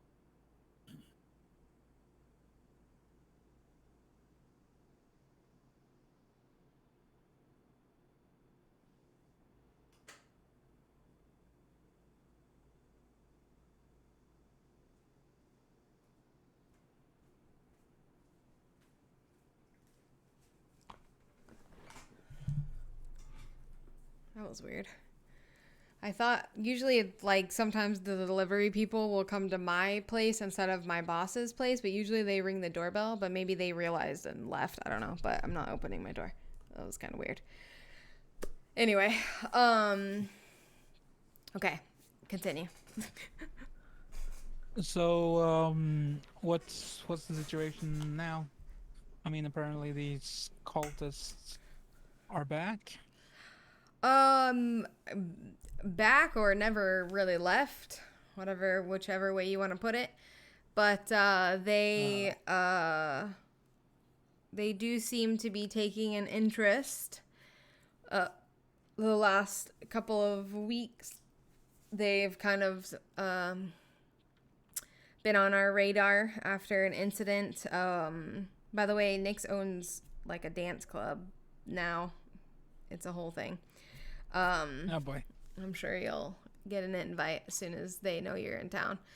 But As long as they're not wearing those shiny ass fucking whatever you want to call it, that made them look like a sequin walking shirts, disco. yeah, those are still a thing. Yeah. But the nice thing is the way that she's designed this place is there's like different rooms with the different vibes. So, you can just like slip into one of the other rooms and it's a whole different world. So it's pretty cool. She did a good job. It's a pretty dope place, not gonna lie.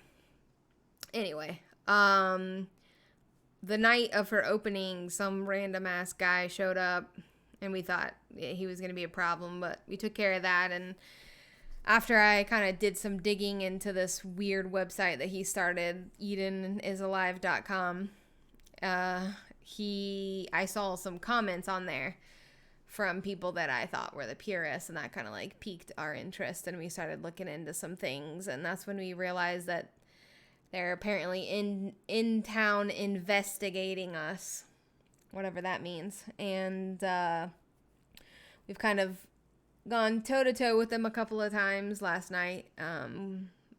They actually attacked us. You remember the van situation when Sparta opened the van and it exploded? Yeah, the car bomb. Yeah, that was put on a person that What? came to meet us and went off in the living room as we were talking to him. So they've escalated a little bit in their methods. But anyway, so yeah, they're definitely, like I said, I don't know if they necessarily ever left or just kind of weren't on our radar because of everything else that was going on, but they're very much so on our radar again, especially considering what took place last night. That's for sure.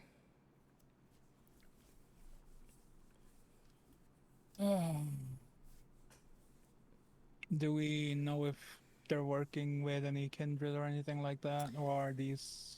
No, we haven't gotten that far. That's partly why I would like someone like you around that knows how to ask the right questions and get the right information. The guy, you'd hate the guy that's we've been working with. Oh, He's got these pigeons. He doesn't use technology, so he literally Okay. has a carrier pigeon service. That's Hold how on, he let me check. communicates. Let me check something. 2021. Yeah, that's the year we're in. I think that guy got a little lost on his way, but anyway, he's a real piece of work. But he just wasn't doing what I needed done. So he's gone, and hopefully you're here now. Well, I mean, now hopefully I'm here. True. I mean, hopefully So- you'll stay. So, am I gonna get sent to prison again? I like to do things a little bit different. I'll probably just beat the living shit out of you. But, I mean, we can do the whole prison thing if you're into it. I mean, if you have TV, Mortal Kombat, and the PlayStation, sure. All right, I'll get you the hookup in the prison if that ever comes to it. She's gonna kind of wave over, like, get the attention of, like, the barkeep and kind of, like, wave her over. She's like, so there are a lot of things that have changed around here. Obviously, when the Tremere left, I sort of took over this territory.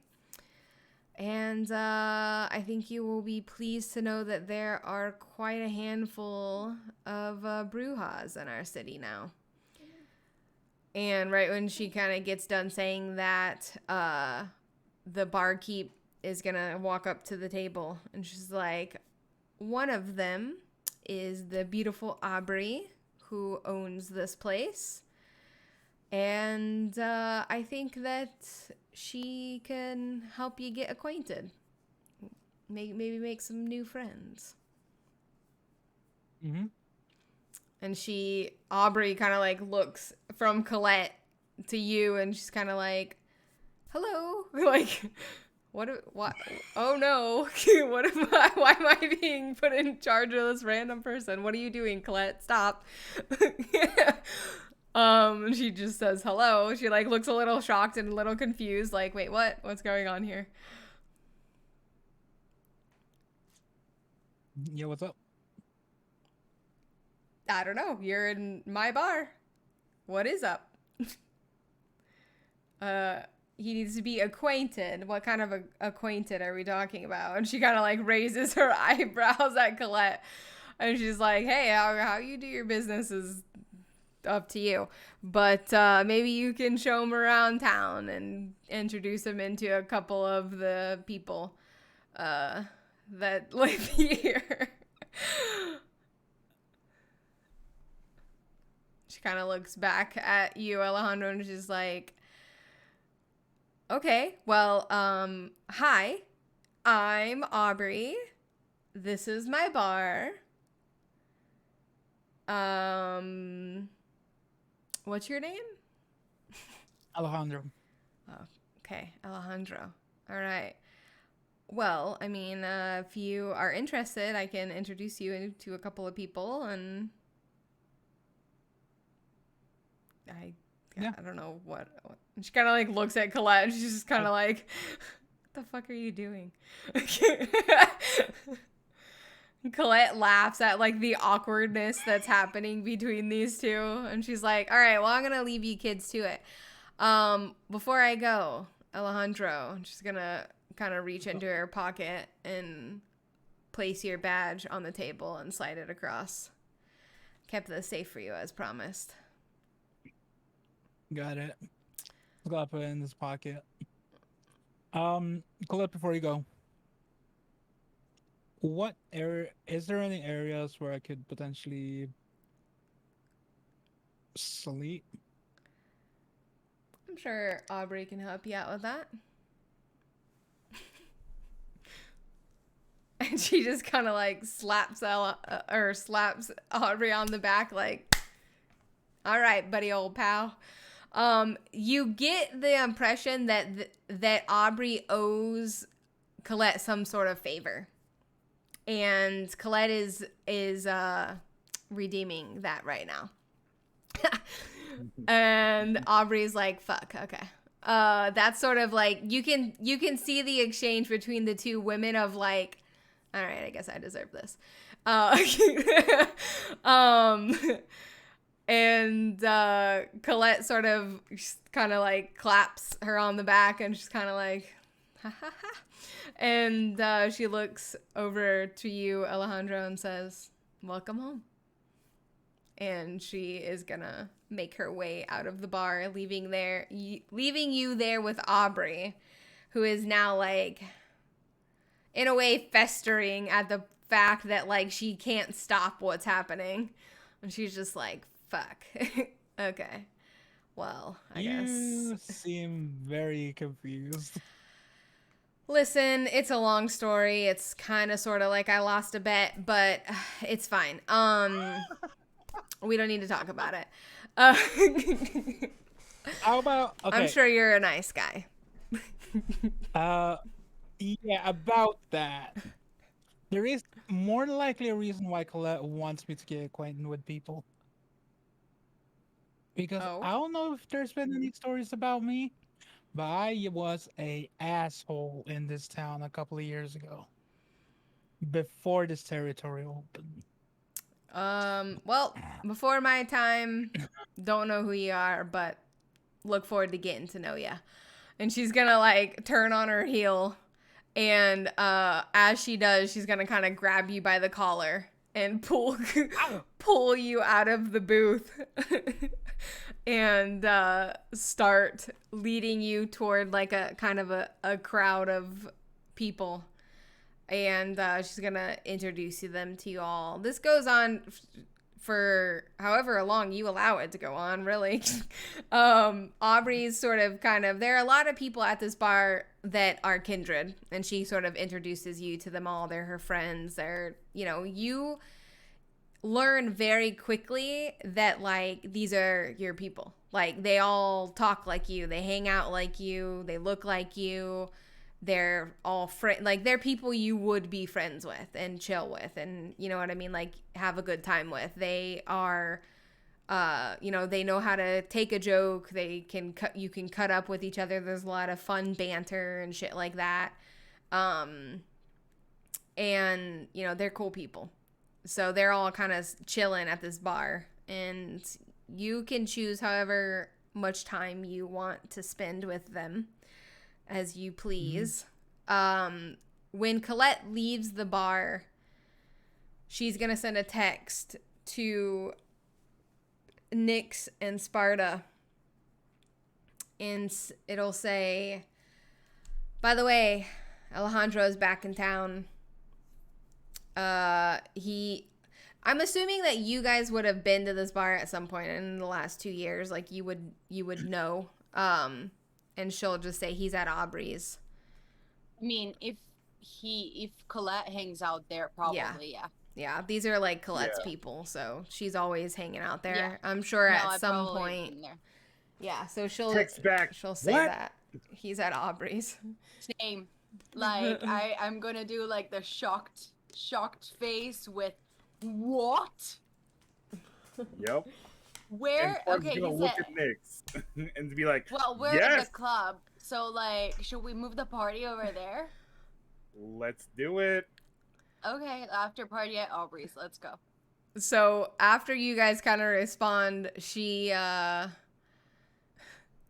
going to send another reply and say, Aubrey owed me a favor, so he might need some saving. And then she's gonna send a smirk face. Well, ... smirk face. Yes.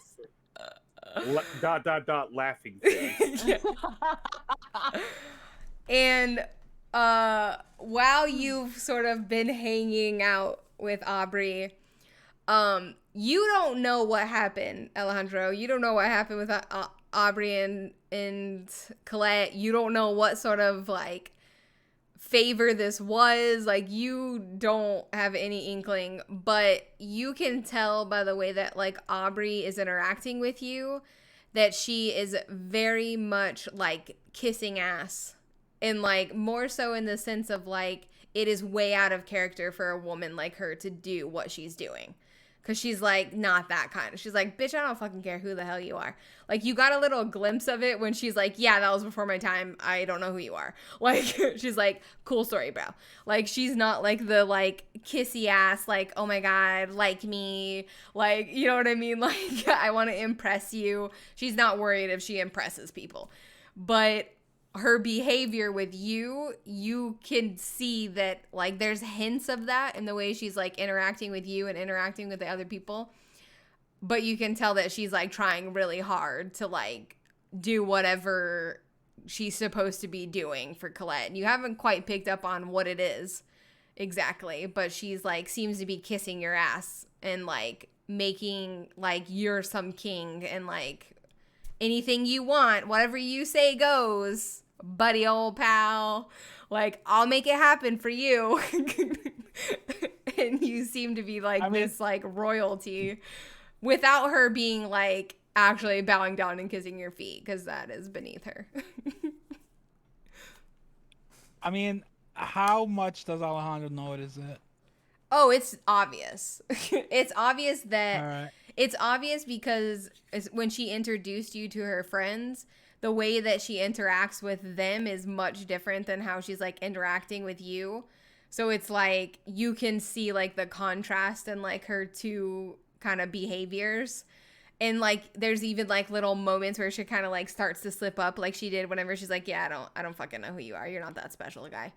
Like, but she like is containing it. Like, you know what I mean? Like, she's really fucking sassy. Like, oh no, wait, I didn't mean that. Yeah, I like, mean, yeah, it slips my mind. I totally know who you are. It's like, just because I don't know you. Like, you seem cool, but like I don't care right now. yeah, like she's like Yes. she's having a hard time. She's struggling. She's doing her best though. I love it. So yeah, that's sort of going on as you're like getting acquainted with these people, and you have no knowledge that Nyx and Sparta have been notified that you are in town. So that's about to happen. Alejandro's gonna look at Aubrey and like tell her to come with him for a second. She'll follow. Just like, anything for you, sir. All right. Aubrey, I don't know what bet you lost with Colette, but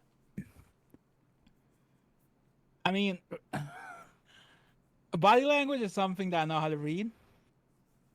I want You've you been to staring treat at me my just body. like you treat them. No, I am a detective. Oh, This is okay. something I notice easily. So then it's okay for you You're to stare at my treating body. me. You're treating me completely different than how you're treating them. I'm not special. We're the same fucking kind. I know this whole kiss assery that you're pulling towards me is completely out of fucking character because I wouldn't fucking do it. Which is one of the things that got me in trouble in the city for a couple of years ago. I wouldn't kiss the sheriff's ass. Well, I mean, I wouldn't mind kissing the sheriff's ass, but I think Ashley might have an issue with that. Ulu. But look, Finn's fucking look, faces. I can't don't- look at you. don't force it. All right, I can see there's something going on. Just you don't have to treat me like I'm a king or some shit. We're the same But fucking I type. do. You don't even understand. It's fine. Listen. Let's just get through tonight. Okay? Tomorrow's a new day.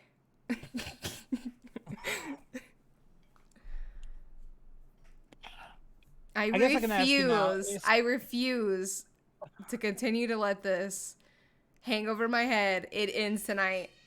So, Oh, kiss assery or not, I'm gonna kiss all over your ass tonight, and you're gonna love it.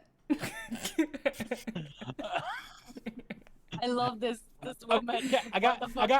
got one Yes. question for you though. Okay. Do you know if there's anyone that is living around this area and he's gonna say the area where Imani used to live,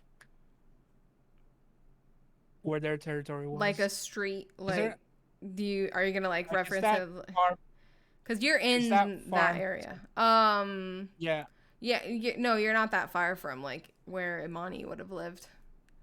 She's like, yeah, there's like lots of people that live. I mean, we've kind of like taken over. We're the second largest clan in the city now.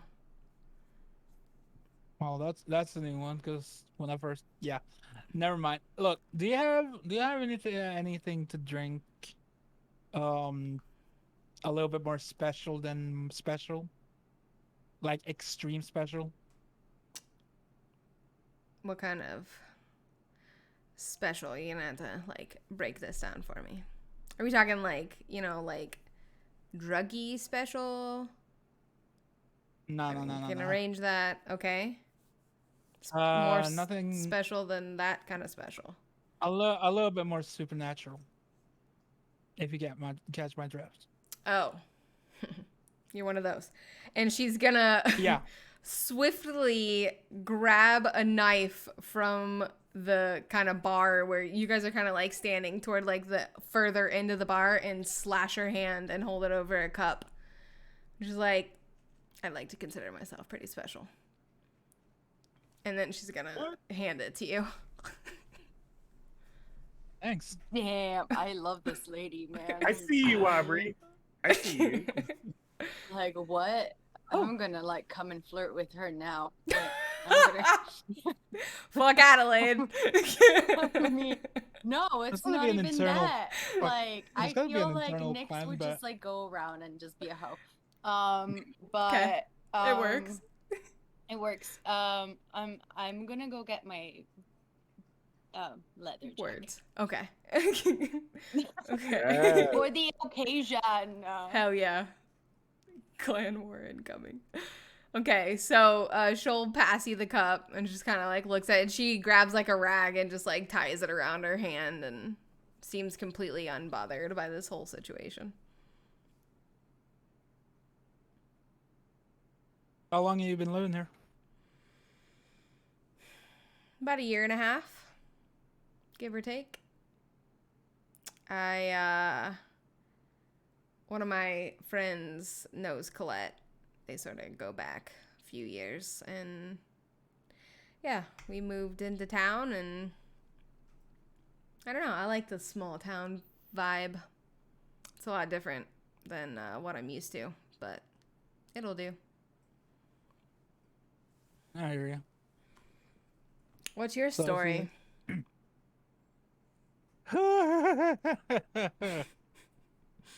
Worked as a mercenary for a while. Gross.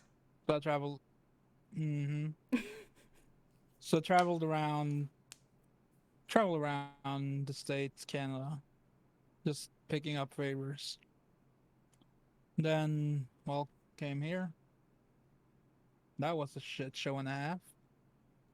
Yeah, I heard that everything happened a few years ago that it was pretty fucking messy, so you were a part of all of that? Yeah. Yeah. Let's just say it was a shit show and a half, and let's just say that the clan that was in this territory before yeah. I've heard the stories. I haven't heard your story though. You seem to maybe never mind. Well, We'll talk about that what? tomorrow when I, Speak a little bit more freely.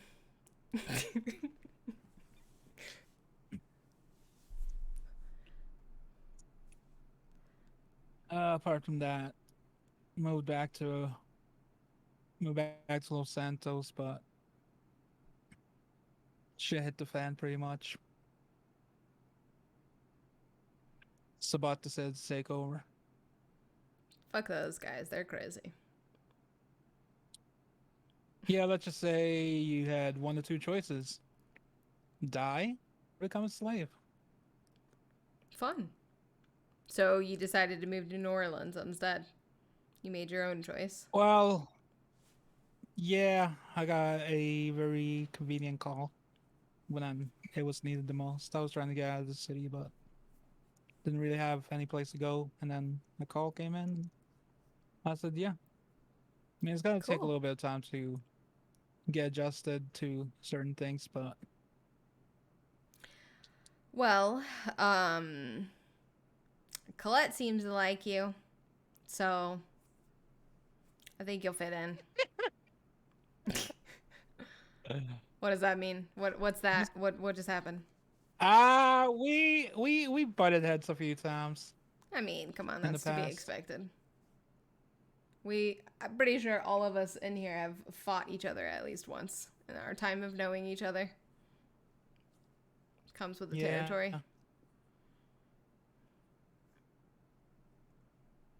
Yeah, it happens. Better question is who won?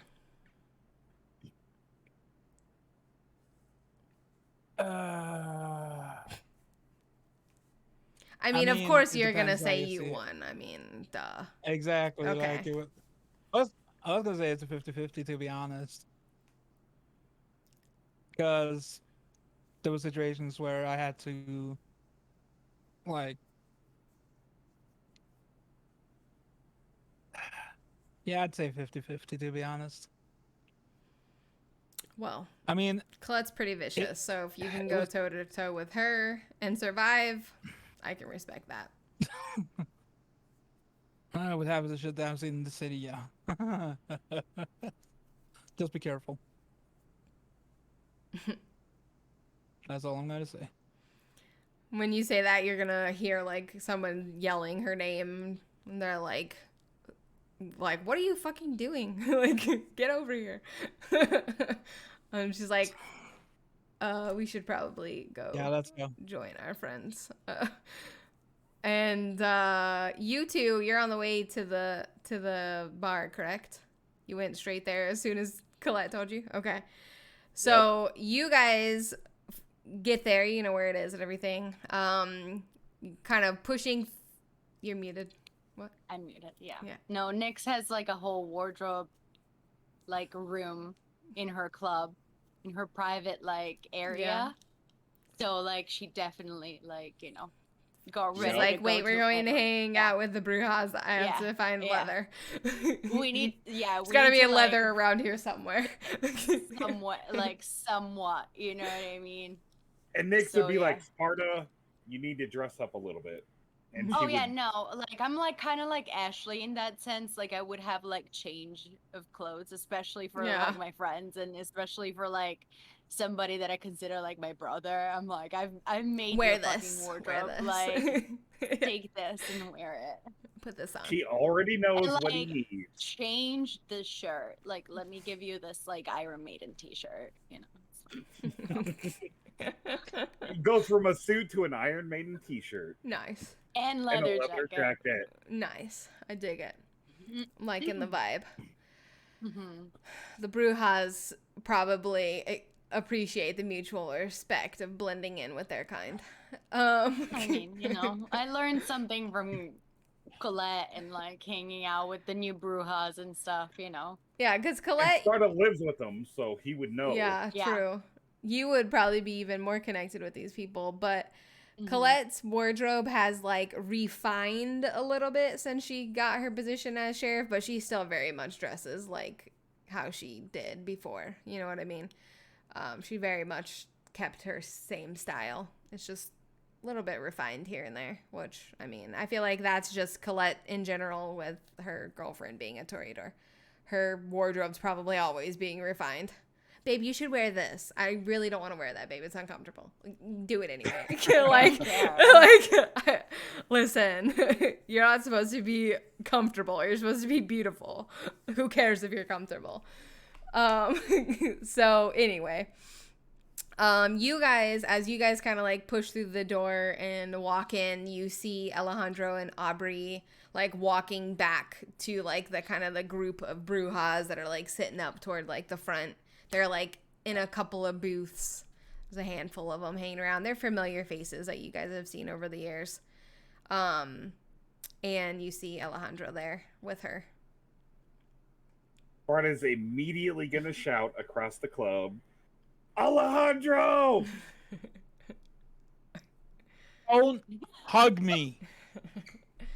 And immediately he's going to run over and give him a huge hug. Mm-hmm. Nice. I feel And like I pick want to him up. roll for the dodge. I mean, you're Do kind it. of like in a tiny space because you were behind the bar with Aubrey.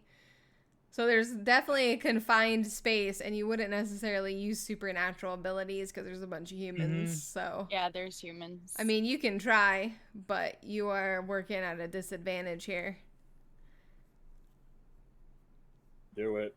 But go for it if you want to. If you want to roll, we'll have you roll dexterity and athletics to see if you can sort of, without using your supernatural abilities to get out of the way or anything. What'd you say? Dexterity and athletics.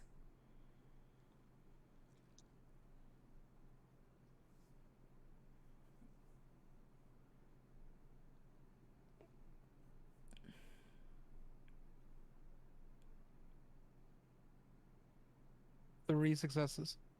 Okay. So as you're standing there behind the bar in this like very limited space, you attempt to sidestep, but you sidestep right into him.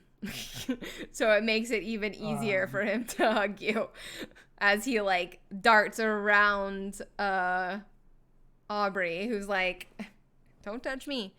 And watching all of this take place beside her. And he's going to do one of those hugs where he lifts him off the ground and spins. Oh my god. Perfect. Nyx is going to approach the bar, like obviously looking at this interaction and enjoying this thing very much because she knows how uncomfortable Alejandro is feeling right now, especially in front of All of bunch his new Brujas. friends. New You're friends. embarrassing It's me, like, Mom. You're embarrassing. And she's just like, she has a very big smile and she's just like calmly walking Sparta, release me. Sparta will put him down and then say, hey, Aubrey. Hey. She's gonna kind of like plop down next to one of the guys in the booth. Hey, Aubrey. Alejandro. Looking good today? Yeah, how about you? Business is as good as always. Seems like it's popping tonight. Yeah. What are you two doing here? We came to see our friend over here. Haven't seen him in like a few years. Oh, heard he so was back you're in town. old friends, are you? Yeah. Cool. You didn't tell me that you knew her. You could have like mentioned that. She says that to you, Alejandro. Yeah, we used to be in the Oh, I coterie did tell you together. I was working. Cool. All right, well. Yeah, you don't seem too bad. You can tell she's still like trying to force herself to like play this role of like, you're awesome, you're so fucking I mean, cool. listen, Aubrey, he's a little difficult, but you know, Yeah, right he's a back hard at show, you. but oh yeah, I know that. Thank you. I'll take it as a compliment. Sparta's going to put his arm around Alejandro and say, He likes to talk in riddles, but he's all right. I hate riddles, so don't ever And fucking do that with me. And that guy likes to get blown up. Oh. You're into that? Torture? Look, it was an accident. It wasn't supposed to happen. I pushed the button. Famous last words. Well, I'm still here, so True. I'm a little harder to kill. I mean, should I call you Kool-Aid Man? I mean, do you need a window breaking? Don't break any of my windows. I will break your face. Sparta's gonna laugh at that. She's gonna look at you guys and be like, sounds like you guys have got some catching up to do. And she's gonna like put out her hand to Alejandro and she's like, phone, give me your phone. There's gonna give the phone to her. She's gonna put her phone number and her name in your phone and then give it back to you and say, text me when you're done and I'll show you where you can stay for the night. All right. If Colette asks, I was with you the whole time.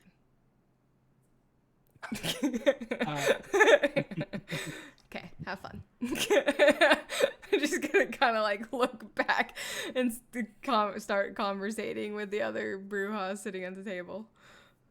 Hearing that, Sparta's gonna look at Alejandro. What do you mean? Where are you gonna stay? I've got like 20 couches. You're staying with me. 20 couches. Do I look like a couch potato? Where else is the best place to play Mortal Kombat? That is true, but Whatever. We'll talk about it later. Tonight, we Alejandro, still I look great. have 4 extra rooms in my place. If you want to stay with me.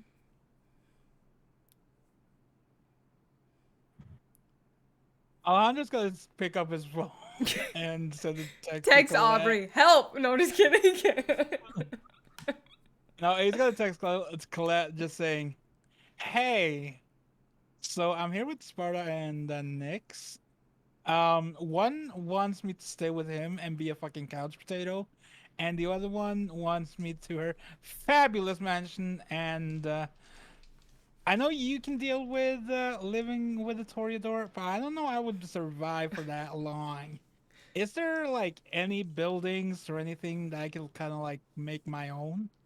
Smiley face. And he's gonna say with the smiley face that is actually like Sweating with a freaking yeah. Okay.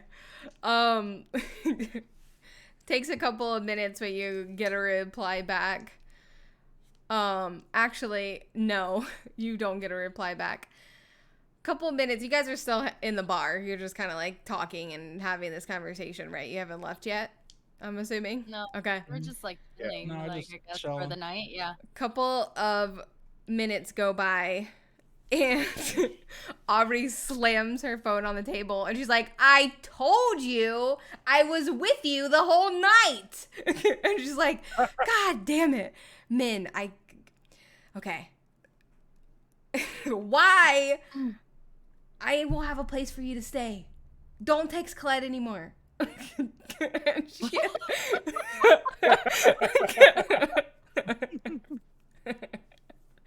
And she all of a sudden her voice is like the only thing that can be heard in the club as she has this outburst and yells at you, telling you not to text Colette anymore. Well, I got a place to crash.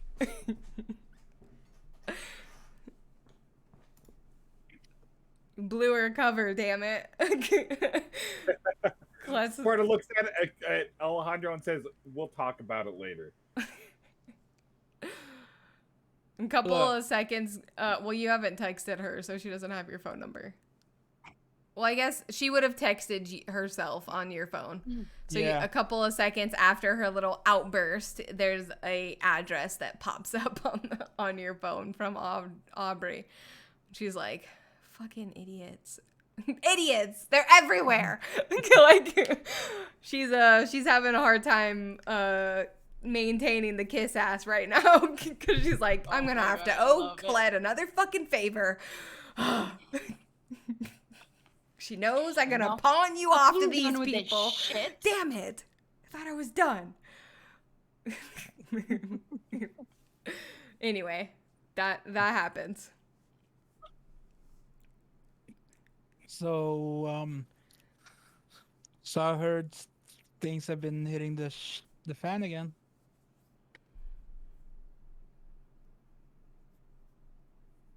Yeah, we've definitely run into some trouble. And human bombs? Right? Oh yeah, that was fucked up.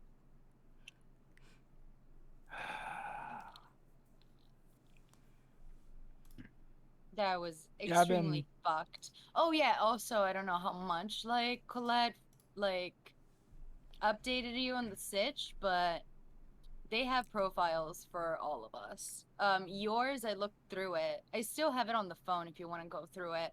But obviously it stops from the moment like you weren't here anymore. Sorry.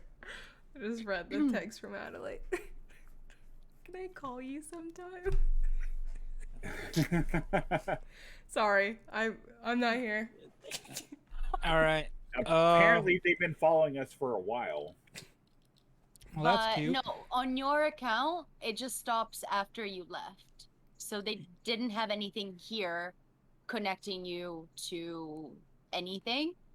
But they have you. So if you are seen, they probably would recognize you like they would recognize me and Sparta and Colette as well.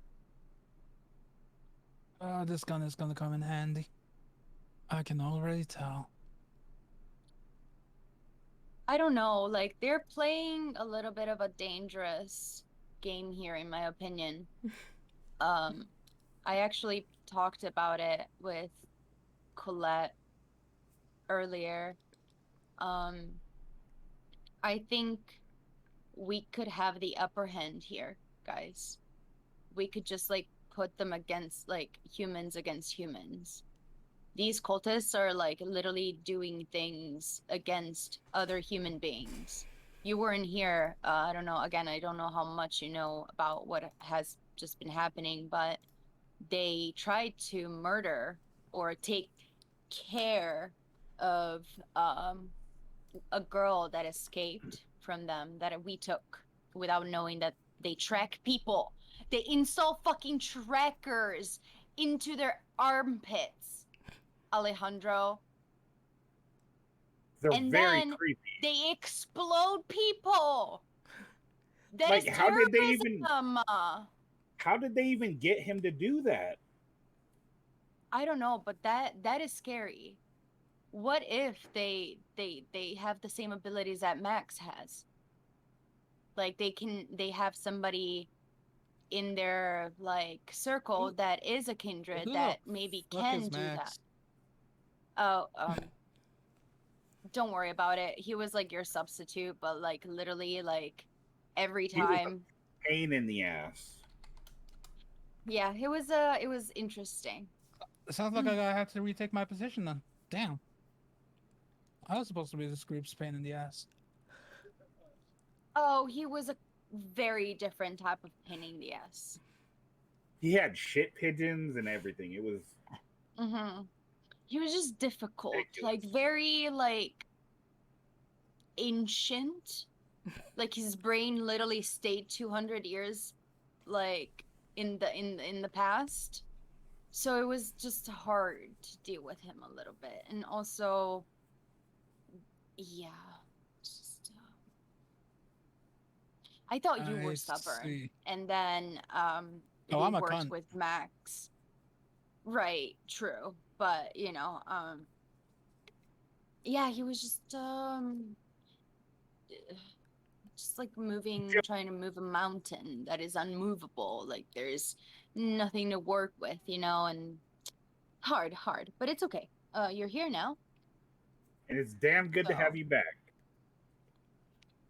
I'm Yeah, still need relieved. to. I still need to talk to someone in the city. I don't know how Talk that's gonna to- go. Someone in the city? What are you talking about? Well, there is a custom when someone arrives in the city to Oh present yeah, themselves. say hi to Catalina. Yeah. Yeah. True. Just try to keep the riddles to a minimum, and he'll Yeah. clap Yes. Alejandro on the shoulder. Mhm. You know, I mean, if I Colette still- summoned you here, there's definitely she has to have hast. So, yeah, but it still needs to be done. Oh yeah, And absolutely.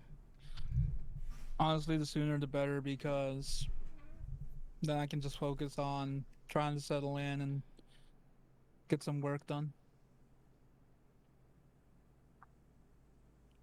Time to go meet Mama. Anyways, fuck, how the fuck am I gonna do this? Hey, yo, Aubrey! You're standing right next to me, bro. Why are you yelling?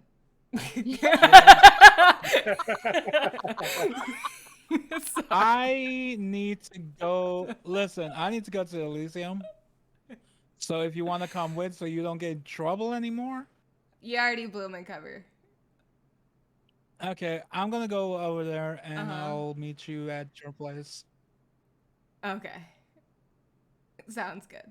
Cause, when you arrive city, all that shit that has to be done. Do you Alright, just have a get- car? What did you guys drive here? She's got her Porsche, that's it. That's a good question. She would have just had her Porsche. She would have, if you guys Yeah. went right there.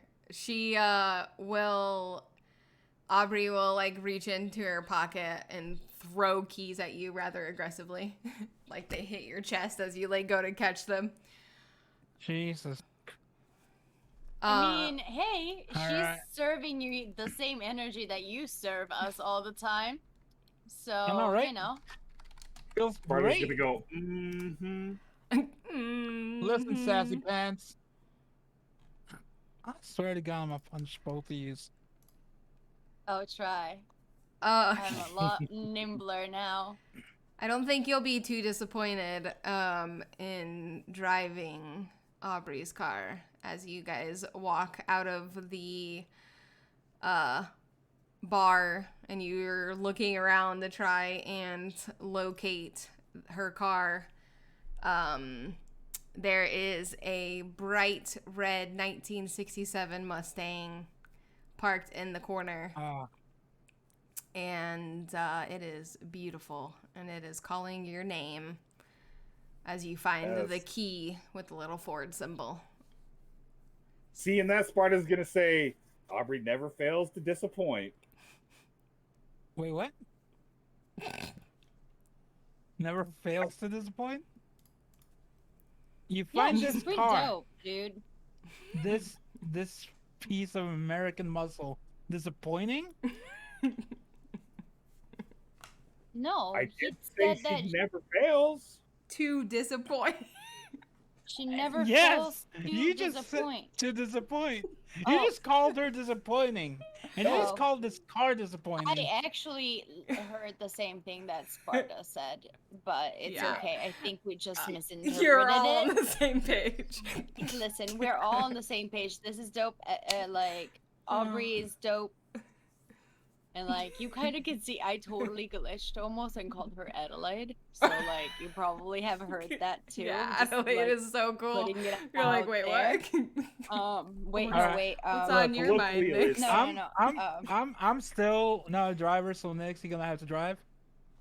It's But a I'm two-seater. taking this. Figure it out, dude. Oh my fucking! You don't have to have drive points to drive. You know how to drive a fucking car. You were a patrol officer at one point in your life, weren't yeah, you? exactly. Alright. You just don't drive I'll, well. If you guys want to stay here, You can drive go in a and do straight that. line, I Knock would off. hope. if you guys want to, if you guys want to stay here, I'll drive to the Elysium and get that shit done, or you guys can come with me. But I think I'm still gonna have to meet Catalina alone. So We're it's going completely with up to you. you guys. Sparta, We- we're going. You all. You I'm Can gonna I go drive? chill. Like, there. Are you kidding me? Like, this is gonna be entertaining. Also, Do I you? wanted to say Okay, hi to Sparta. Do you want Catalina to as take that chance and drive this car and get it scratched and piss off a Bruja? Yes. Yes, I do. And he's gonna hold out his hand. No, Come on, man. Trust me. Alondra's gonna switch and he's just gonna shake it. Hi, how do you do?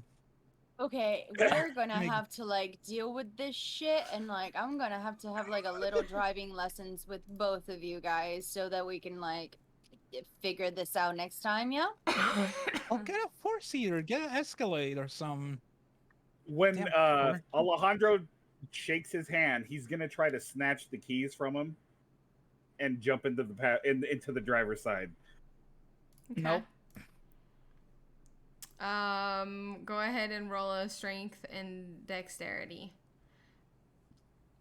And Alejandro, you can roll a As that is happening, Strength I and athletics. realize that I pick my phone up and I realize that there's a response. So she's just gonna let those two do She's whatever like, the "Whatever." fuck they're doing. And Roll what? strength and athletics. Oh, strength and athletics, not dexterity. No, that's for Alejandro. Okay, gotcha.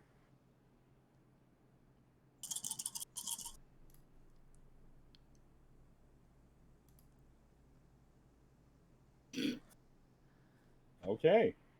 So I got 2 crits, 7 successes. Woo!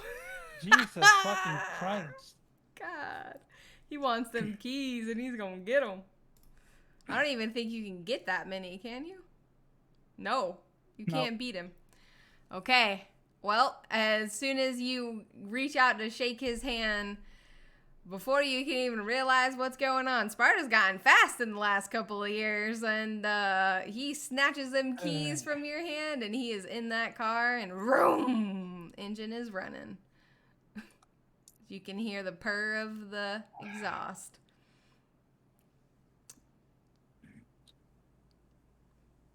Well, it's not my funeral if you crash it.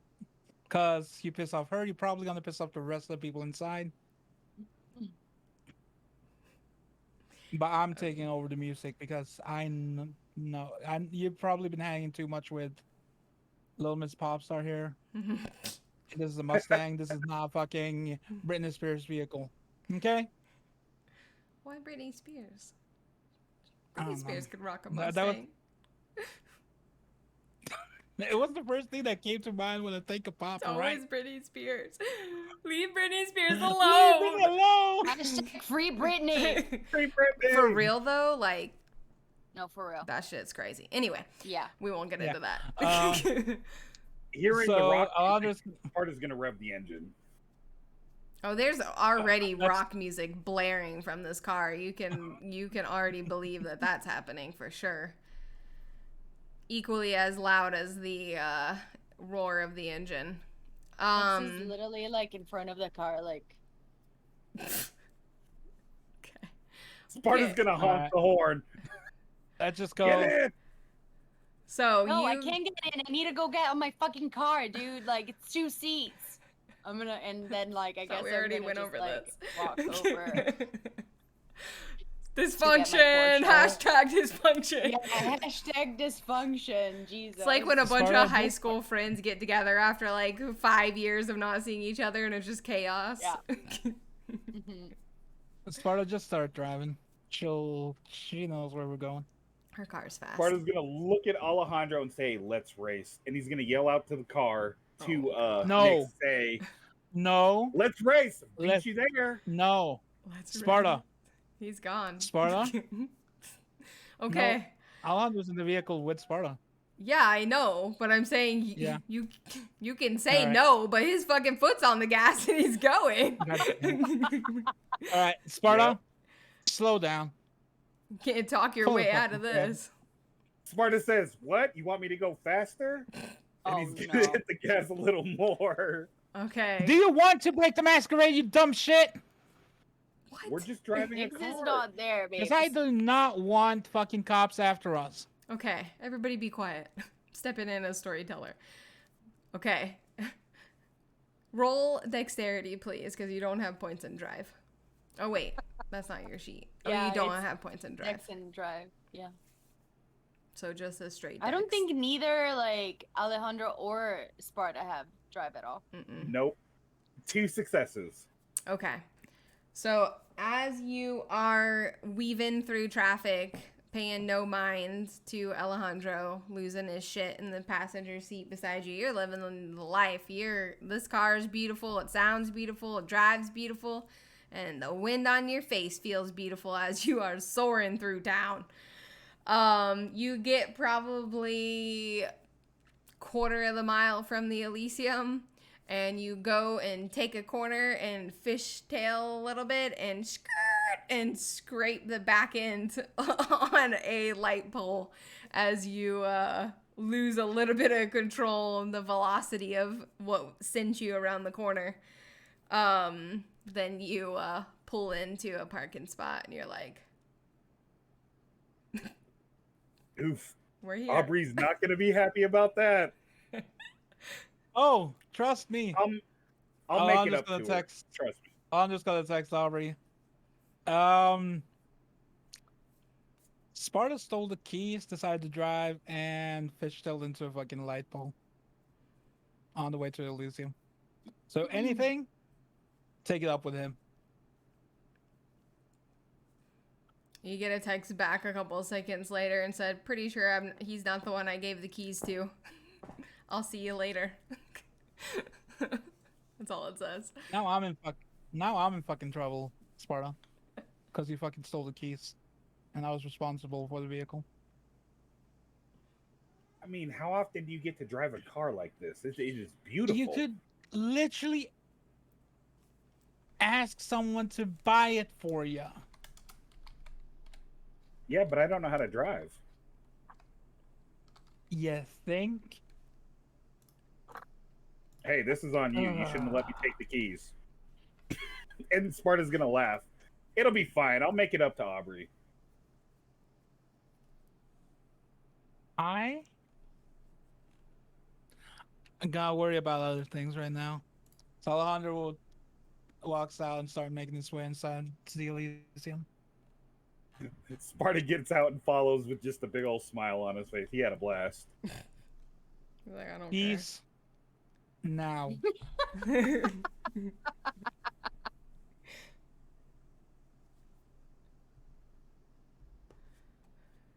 Sparta. Keys. Now. Sparta's gonna laugh and be like, fine, here you go, and hand over the keys. I had my fun. On the But way we back, did- you we going did with beat Nix. We beat Nix. That's Nick because was, she like, was too writing busy a text texting. She'll Yeah, pull last up in time I a few saw- minutes. Yeah, you guys Last are time I in the saw her, she was Elysium on when her she phone. pulls up. She's like, I had Yeah. things I needed to attend to that were far more better than racing you. Yeah. And I would have won. Don't care. Yeah. I don't seriously, think. I would've mean, won. Mustangs are pretty great, but I don't think they would. Depends if the Be- Mustang had a turbo or not. Yeah, it's not fancy. It's just an old Mustang. It just looks nice. It's not a racing It's car. like a cool ass freaking vintage car. Yeah. Not like a racing car. Yeah, exactly. Yeah. I mean, they're fast just like by nature, but like they're not racing fast unless you modify They're them. not like the last model of like a Porsche. No. Like the one that. Exactly. It goes like 0 to 60 in like 2 seconds or something stupid. Mhm. Yeah. And Sparta didn't care. He was in shenanigan mode. He's like, we're going. He was in shenanigan mode. In shenanigan mode. Anyway, okay. So you guys go into the Elysium and find Roman sitting in his usual spot.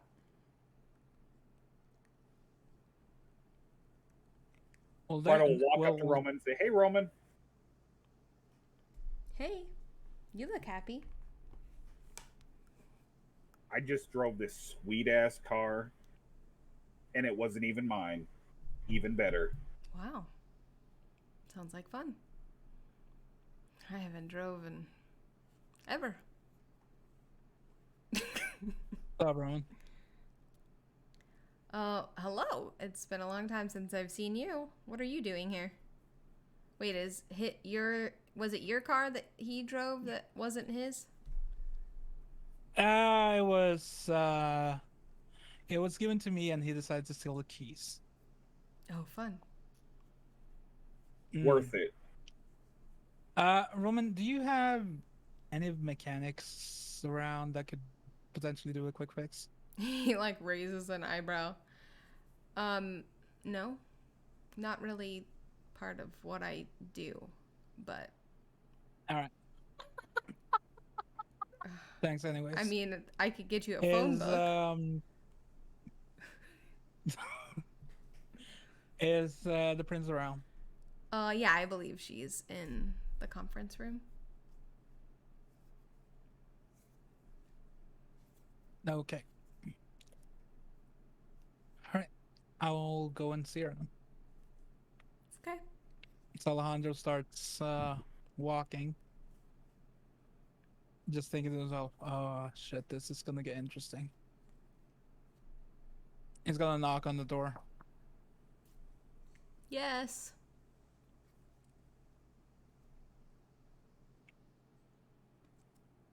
He's gonna open on Prince Catalina. Oh, hello. I was wondering when you would arrive. It's gonna take a step inside. Yeah, just arrived maybe an hour ago. Is Nyx there yet? I'm assuming she would be arriving like around this Yeah, time. yeah, exactly. Okay, so as you Arriving. step in to like start talking to her, she says, Nyx, Sparta, you may join us. You just hear Catalina's voice come through the hallway. She knows that you're there. Yeah, no, I was like, just like saying Getting hi ready to and flirt, and you're like, oh. Yeah. Mom calls and we come running. I'm like perch up and I'm like, oh, I'll see you later, Roman. And then like she's gonna go over.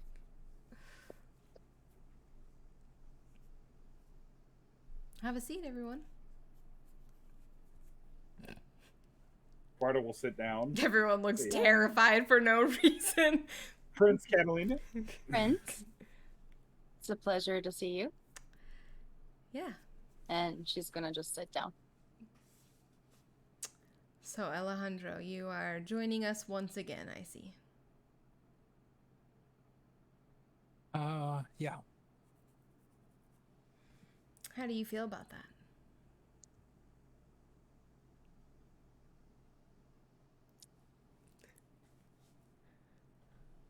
I actually feel relieved. Relieved. Not what I was expecting. Why is that?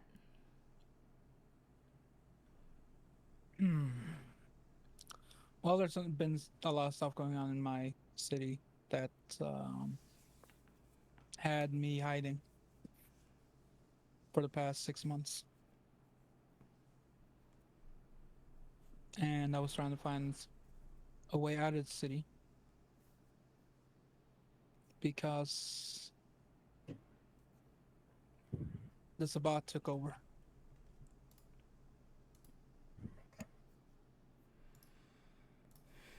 I've heard stories. I believe anyone affiliated with the Ivory Tower has left there quite a long time ago. I think things got bad before the Sabbat showed up. Well, unfortunately, a lot of the kindred didn't make it. And those few that are free-minded are trying to get out. So you've The choices were experienced the life that awaits you when you turn your back on the ivory tower. It finds you eventually. I know many leaders of the Anarchs think that they can outrun it, they can outfight it, they can outsmart it. There's a reason we are the largest faction in the world and most powerful. There's a reason individuals such as myself can live to be the age that we are. And while, yes, I do love a good cause, I would never fight for one knowing it would lead to my demise. And I assure you this, in cities like the one you come from, that is what awaits you. I know in the past you've had issues with authority. You've had issues with the way that we do things and run things. That is all fine and well, and, our history is our past, so we have the chance to learn from it. And I challenge you as you return and come back to my city under the blessing of someone I hold dear, that you will keep that in mind. And the next time you decide that the ivory tower isn't cut out for you, remember all of those that you lost. Remember what you've experienced for the last 6 months. Remember the blood that is spilled, the terror that you must have felt, being such a powerful being, yet unable to outrun the depths of your fate. I find you lucky that you have impressed Colette enough to her being willing to extend her hand and finding you in such a situation as you were in. But understand this. Colette may see potential in you. She may see beneficial abilities, training, experience. Don't let that think you are irreplaceable. Things are handled much differently now. Refuse to allow traitors to live under my nose so freely. understandably. So, if you choose to return and make this wonderful city your home, I welcome you. But the first time you step out of line will be the last. Know your place and respect the ivory tower. If you are unable to do that, well, then, my friend, you can return to the carnage that awaits for you back home.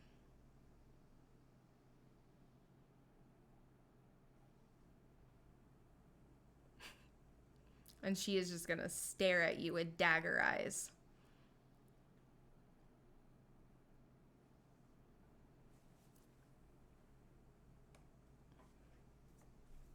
It's Catalino. The last time I was around the city, I had some issues. There's no denial in that.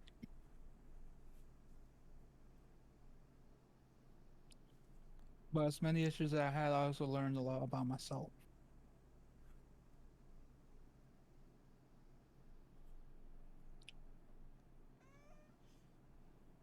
It's gonna be an adjustment.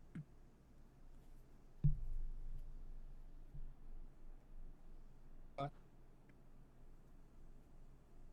I will make an effort to adjust. That is all I ask.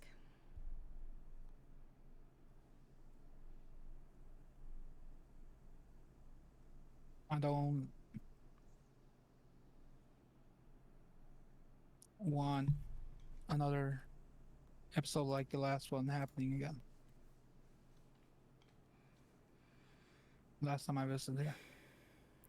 Neither do I. And while many people, even of our kind, get lost on the sounds of beautiful words, I like to see action behind them. So you can sit in my office and say whatever you'd like, but what you do out there will speak loudly than anything you can say to me here. So there's no need for long conversation. I think you know where I stand, as I said. I think this city is wonderful, and I welcome all who decide to come and live here and protect it, sustain it, help it grow, and become better. And if you are one of those people, then I welcome you. When I find out you aren't, we'll cross that bridge. Have a good night.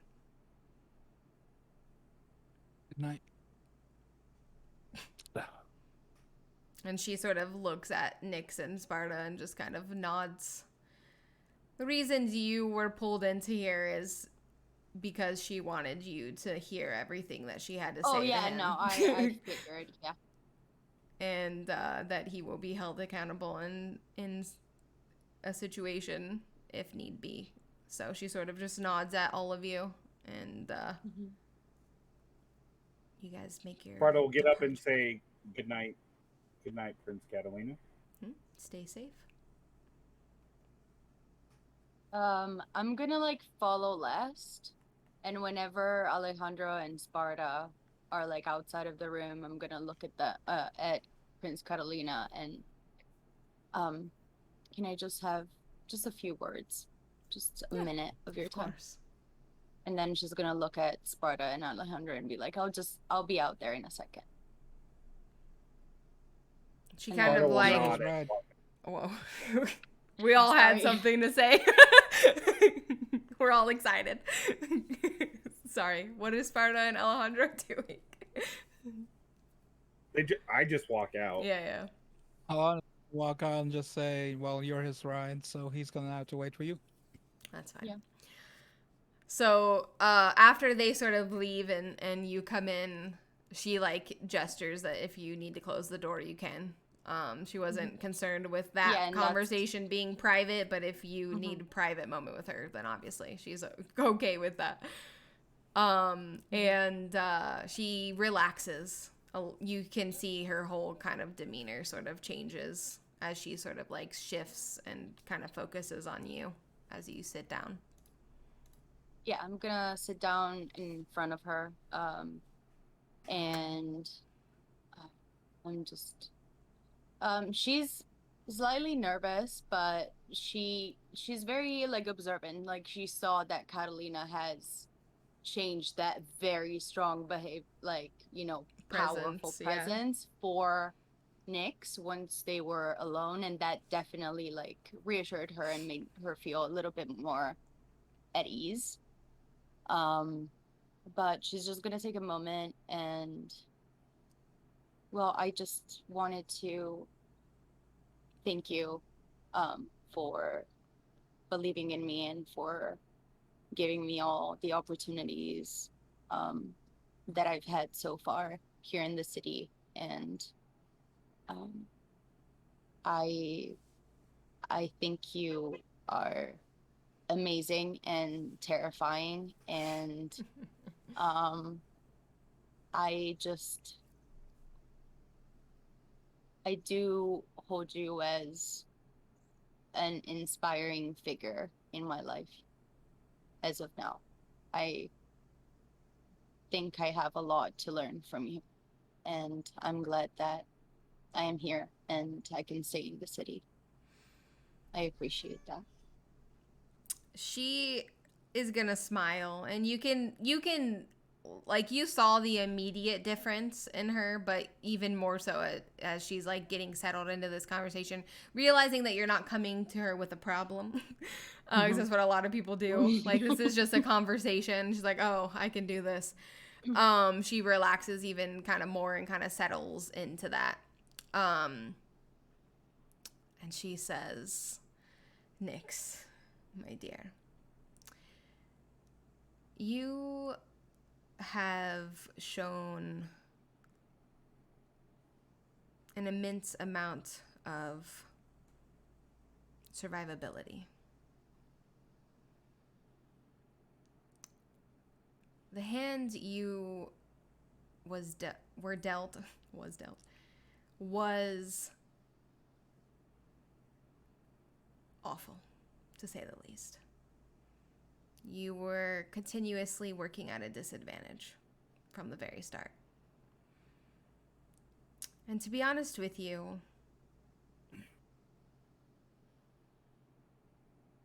you owe really your life to Ronaldo, who, as you know, is no longer with us. He stood in for you that day. I wasn't convinced keeping you alive would benefit us in any way. And I can proudly say and humbly say that I was wrong. You have proven yourself, not just to me, but to all of those around you, in remarkable ways in a very short amount of time. And it is my honor to have someone like you in our city. You are the reason I fight with such fierceness, and will do anything to protect those who come here and seek refuge and safety and a home. So, I know I can be a little bit scary sometimes. A little bit, yeah. But I will never forget how you looked at me the first time I came into the Elysium. yeah, That unfortunately, I can't. I mean, I can do something about that if you really would like me to, but she sort of like laughs at hinting of the fact of like, I actually can rewrite your memories, but like, if you really want me to fuck with your mind, I will. But she jokingly kind of says, no, and Nyx also like relaxes, like you, like she could totally see that. I mean, Nyx is like, she doesn't even know what to say. Like it's probably the first time like that they actually have a conversation like this. So yeah, it's like she's feeling a lot of things right now. She has a lot of emotions. She's gonna, I kind of envision her sitting at like the head of the table and Nick sort of like sitting at the seat like right here, so you guys are sort of like kind of close to each other. Yeah, that's what I was picturing too. She's gonna kind of lean forward and take your hand into hers and say, you don't need to be afraid of me. I'm on your side. You won me over long ago. You've won over quite a few people in this city long ago. You know. Continue learning. Continue. I'm too much of a tryhard and I ask way too many questions. You know that since the very beginning. Definitely see that for sure. But it works. It's good to be eager. And continue holding dear your relationship with the Galeo sisters. They are quite special. They are. You're going to be just fine here. And if you ever need anything at all, please know that I am one of the first you can come to. Thank you. I don't know if this is custom or anything, but I really, really feel like I really want to give you a hug right now. That's fine. And I don't know. I've gotten used to it. Ashley hugs a lot. Oh, yeah, right. Yeah, yes, she does. She's a hugger. She's very affectionate. And yes. she will sort of like lean forward. And when you hug her, this is the closest you've ever been to her. You've never even touched her before. And she, when you see her, she's so elegant and beautiful in her appearance, but she always seems so like rigid and like just the like, you know what I mean? Like the way she carries herself, the way she sits, she's so straight and like perfect. She's like this like perfect little porcelain human. But like when you hug her, it feels like you're like hugging Ashley. You know what I mean? It's like she sort of melts into you like how you would expect somebody that loves you dearly would do. You know what I mean? It doesn't feel like how you expect someone that looks like her and carries herself the way she does to sort of feel in that moment.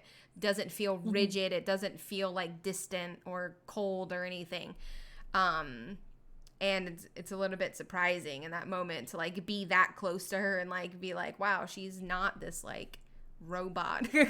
Like, you know what I mean? Like she's just like us. Yeah. You know, she has feelings too. They're just kind of hidden under like 500 years of trauma. It's fine. We don't need to talk about it. just a few years, you know. 500. Ain't no therapist gonna be able to fix that, baby. Be logging a lot of hours. So anyway, she hugs you and sort of sits back, and you can see on her face that she's sort of satisfied with what she's communicated and hopes that you know that you know she's on your side. You know, she cares about you, and this is your home. Yeah. You know. Yeah.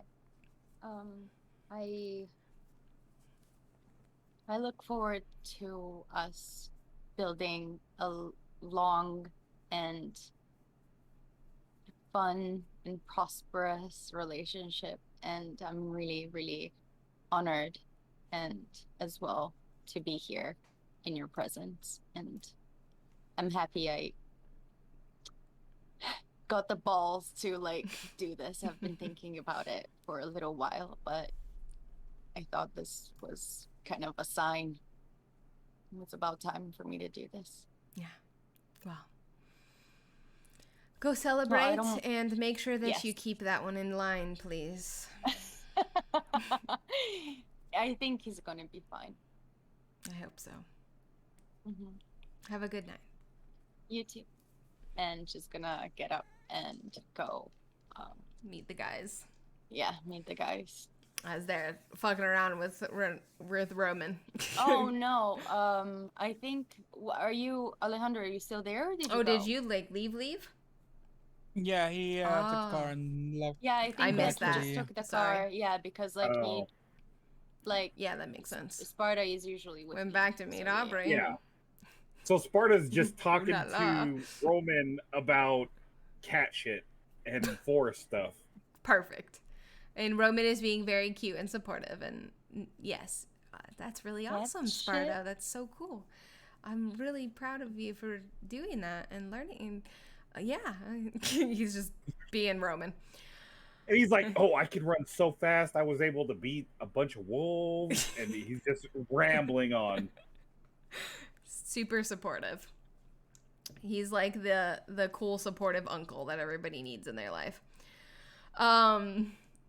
Okay, so just for the sake of time, because I do want to wrap things up, we've gone a little bit over, but that's okay.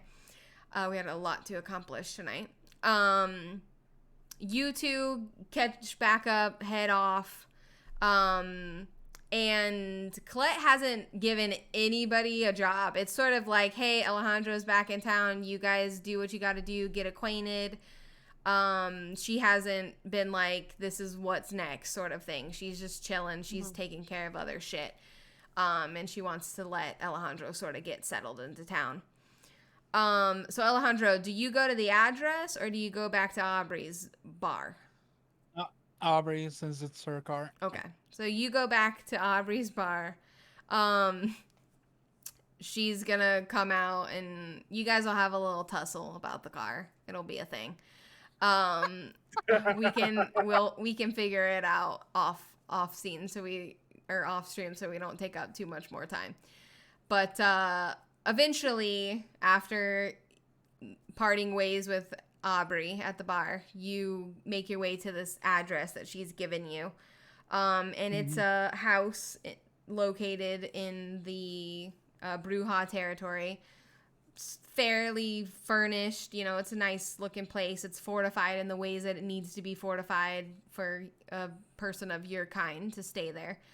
And you can kind of settle into that as the night ends. When you arrive on the coffee table, there is a PlayStation with a bow wrapped around it and a note with a tag that says from "Welcome home, Colette." And there's a little PlayStation sitting there waiting for you. Yeah, Aww. PS5. And so you get kind of settled into your new little place. You two go off and do whatever the fuck you're doing for the rest of the night. Night is young. And we're going to wrap up, but there is one more thing that's going to take place before we end tonight's episode. It doesn't include any of these beautiful people. So sit back and relax. We are going to transition over to Colette and Ashley's beautiful estate. And Ashley has just arrived home from her trip to Portland with all the goss for Nyx and everything that happened while she was there trying to swoon Adelaide on Nyx's behalf, as if Nyx needs help doing that. And Colette's sort of in the bedroom, kind of like changing her clothes. It's later in the night. And she is standing in the bedroom when Ashley kind of arrives and they greet each other and whatever. And when doing so, a pigeon lands on the windowsill outside of the window. And Ashley's house, especially on the second story and I think her house is 30 stories. I can't remember. Anyway, the higher up windows, they're like this beautiful stained glass. They're not like that super bright and gaudy stained glass, but they're like that more subtle kind of colors. But they're really beautiful, as you can imagine. And it lands and Ashley sees it, and this begins an argument between Ashley and Colette. And Ashley is complaining because Colette had texted her earlier in the night, or last night actually, because it was last night that this happened, telling her that Max is gone and his pigeons will be gone. I took care of it, babe. It's fine. We don't have to ever worry about these fucking pigeons shitting on your beautiful windows anymore. Aren't you so proud of me? Kind of thing. You're going to be so happy when you get home. And the first thing she sees when she gets home is this fucking pigeon on her window. And she's like, I thought you said that the pigeons were gone. What the fuck? And it starts this argument. And mid-argument, Colette loses control a little bit, which is something she doesn't necessarily do all of the time in the presence of Ashley anymore. But this situation has sent her over the edge, and she's standing next to the window, and she punches through the window and grabs the bird and is just screaming and yelling and rips the bird's head off, and she's just screeches like, "Oh, these fucking birds!" And now the window is broken. There is blood and feathers everywhere. And she looks at Ashley as she's covered because she fucking ripped its head off and blood spurted all over her face. And she looks at Ashley like, is this what you fucking wanted? And she like screams to Ashley. And Ashley's like standing there wide-eyed like. And she says really subtly and quietly, no, babe, I think you just made it a whole lot worse. And Colette lets out this like roar of like anger and just like pushes past Ashley and stomps outside of the room. They go to bed. Colette comes back after she's calmed down. She's cleaned up the bird mess. She's refortified the window somewhat so that they don't die from sunlight getting into the house. These are special stained glass windows. They are sunproof. Anyway, these kindreds are crafty. They can do lots of things. So she's kind of fortified the room so that they can go to bed. They go to bed. And they wake up the next morning. Night. And the first thing that they hear is a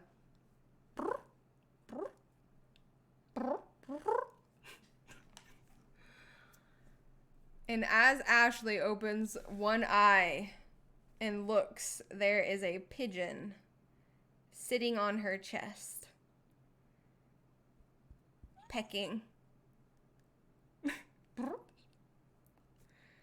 And then it just takes a massive shit right on her. And she lets out a scream and both of her hands come up underneath the blankets and wham! Once again, blood spatters everywhere in the room. Colette kind of sits up a little, looks at Ashley and says, I think it just made it a whole lot worse. And that is where we are going to end tonight's episode. Oh my god. I had to mute myself because I know that I was going to just like fucking... So both of Max's pigeons didn't get the memo, and they're both dead. Oh my god. And Max is halfway to New York. And has no idea that both of his pigeons have been murdered in a fit of rage by both Ashley and Colette. They took one each. Yeah. They took one each. To exorcise the pain of dealing with them for 2 years. Poor apprentice. So there you have it, folks. The pigeons are dead. Oh my god. I don't know how I got through that without laughing hysterically. Oh. Like, I think because we talked about it. So, yeah, it's because we spoiler talked about alert, it. we talked through that whole scene like randomly. It just started in like pinball ideas, and we were like crying laughing when we first said it. Like, it was so funny. I'm glad that like I got it all out without being crying laughing the entire time. It was like, if it was kind of like improvised, like we would be dying right now. I'd have been dead that entire time. For sure. Oh my goodness gracious. Okay, well, with that, folks, we are going to end tonight's episode. If you are not in the Discord, hop into the Discord. I'm sure there's going to be all types of juicy text RP that happens because there's lots of stuff for us to kind of unpack. And that's the place that we can do it, over there in the Discord. You guys get to sit in on that action. So join the Discord. We will be live on Monday night for our podcast discussion where we can break some of this down and talk in more detail. We can talk a little bit more about Alejandro and his return and what that is going to look like. So join us for that for sure. And you can follow us all on our own private Twitch channels. We'll be there doing shenanigans. I am desperately trying to get into some type of rhythm so that I can do this written recap for you guys. I really want to make it happen. My health has just been out of control. So hopefully this week will be the week, and we'll get that done. So thank you guys for joining us tonight. We are going to raid these people. I believe they're the same people that we raided last time, just on a different channel. They look like they're in the same group. I think she is the storyteller, so I'm going to raid her, but I might be wrong. Anyway, join us for the raid, make some new friends, say hello, spread the vampire love, and we'll see you guys on Monday. Thanks, everybody. Have a See good you night. guys. Adios.